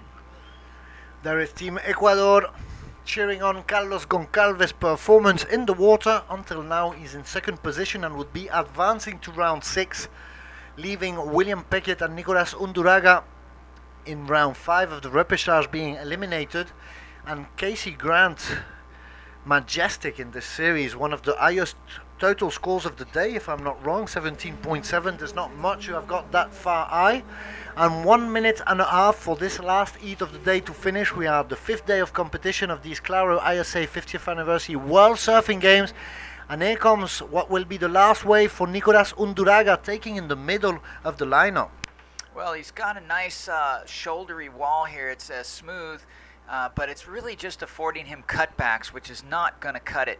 He really needs to find a wave that is going to give him vertical wall, and having to get an 8.11, that choice of wave, unfortunately, is not going to give the surfer the scoring potential that he needs. So Undraga, although he surfed this wave well, it'll probably come in at somewhere near a low to mid-range score, and it's just not going to make a difference in this heat.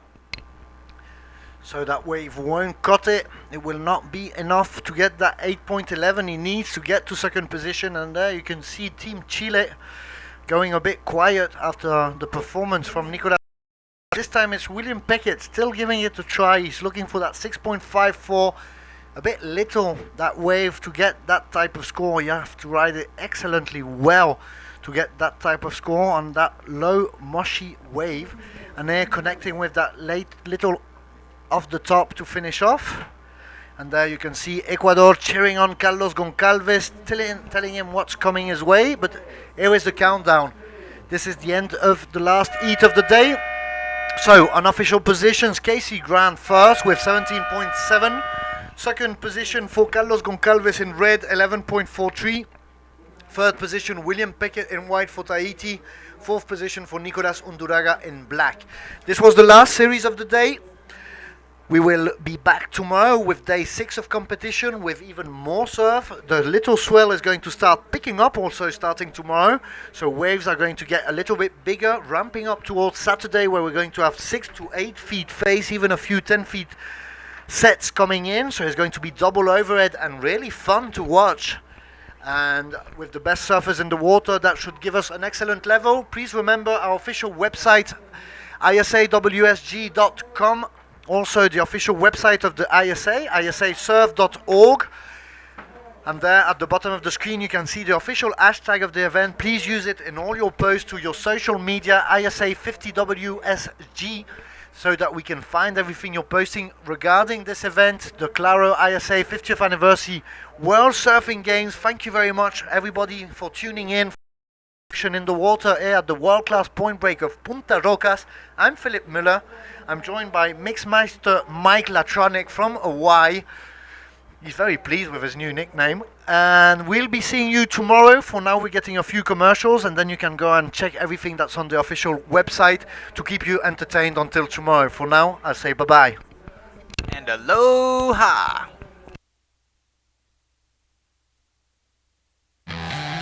From October 24th to November 1st, the ISA will celebrate its golden year with the ISA 50th Anniversary World Surfing Games at Punta Rocas, Peru. Join us for the celebration.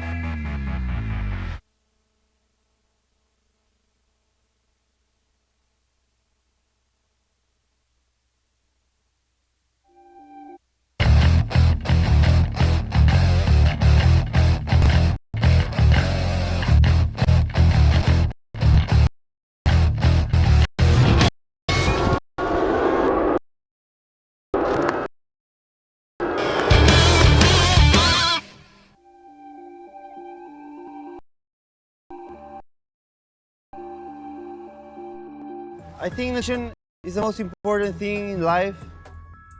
I feel like I'm healthier and I feel I have more energy and I'm stronger and more power every time I go. Time will tell on you. You were chasing. What a controversy. How long shall the wicked reign over my people?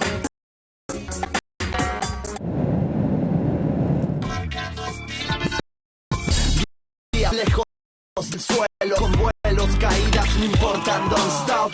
Mis latidos es gravedadero, tocando el cielo. Día a día más el suelo, caída, importan, don't stop.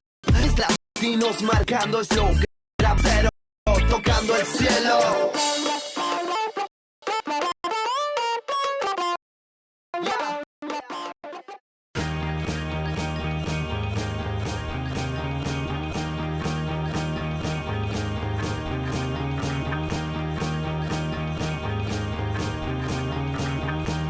As the non-profit world governing body for surfing, recognized by the IOC, the ISA has been crowning surfing world champions since 1964 and continues to develop and expand the sport of surfing.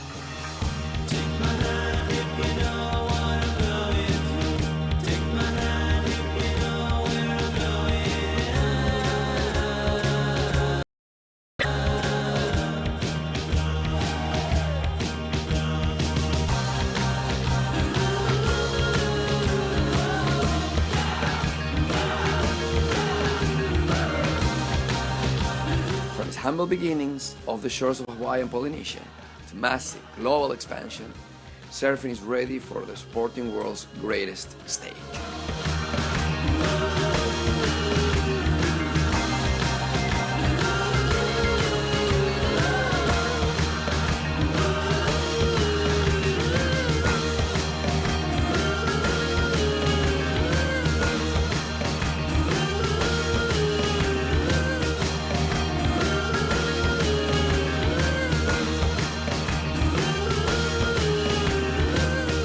Join us.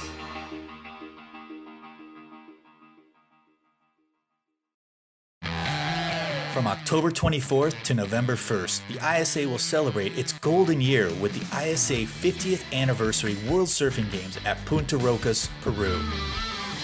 Join us for the celebration.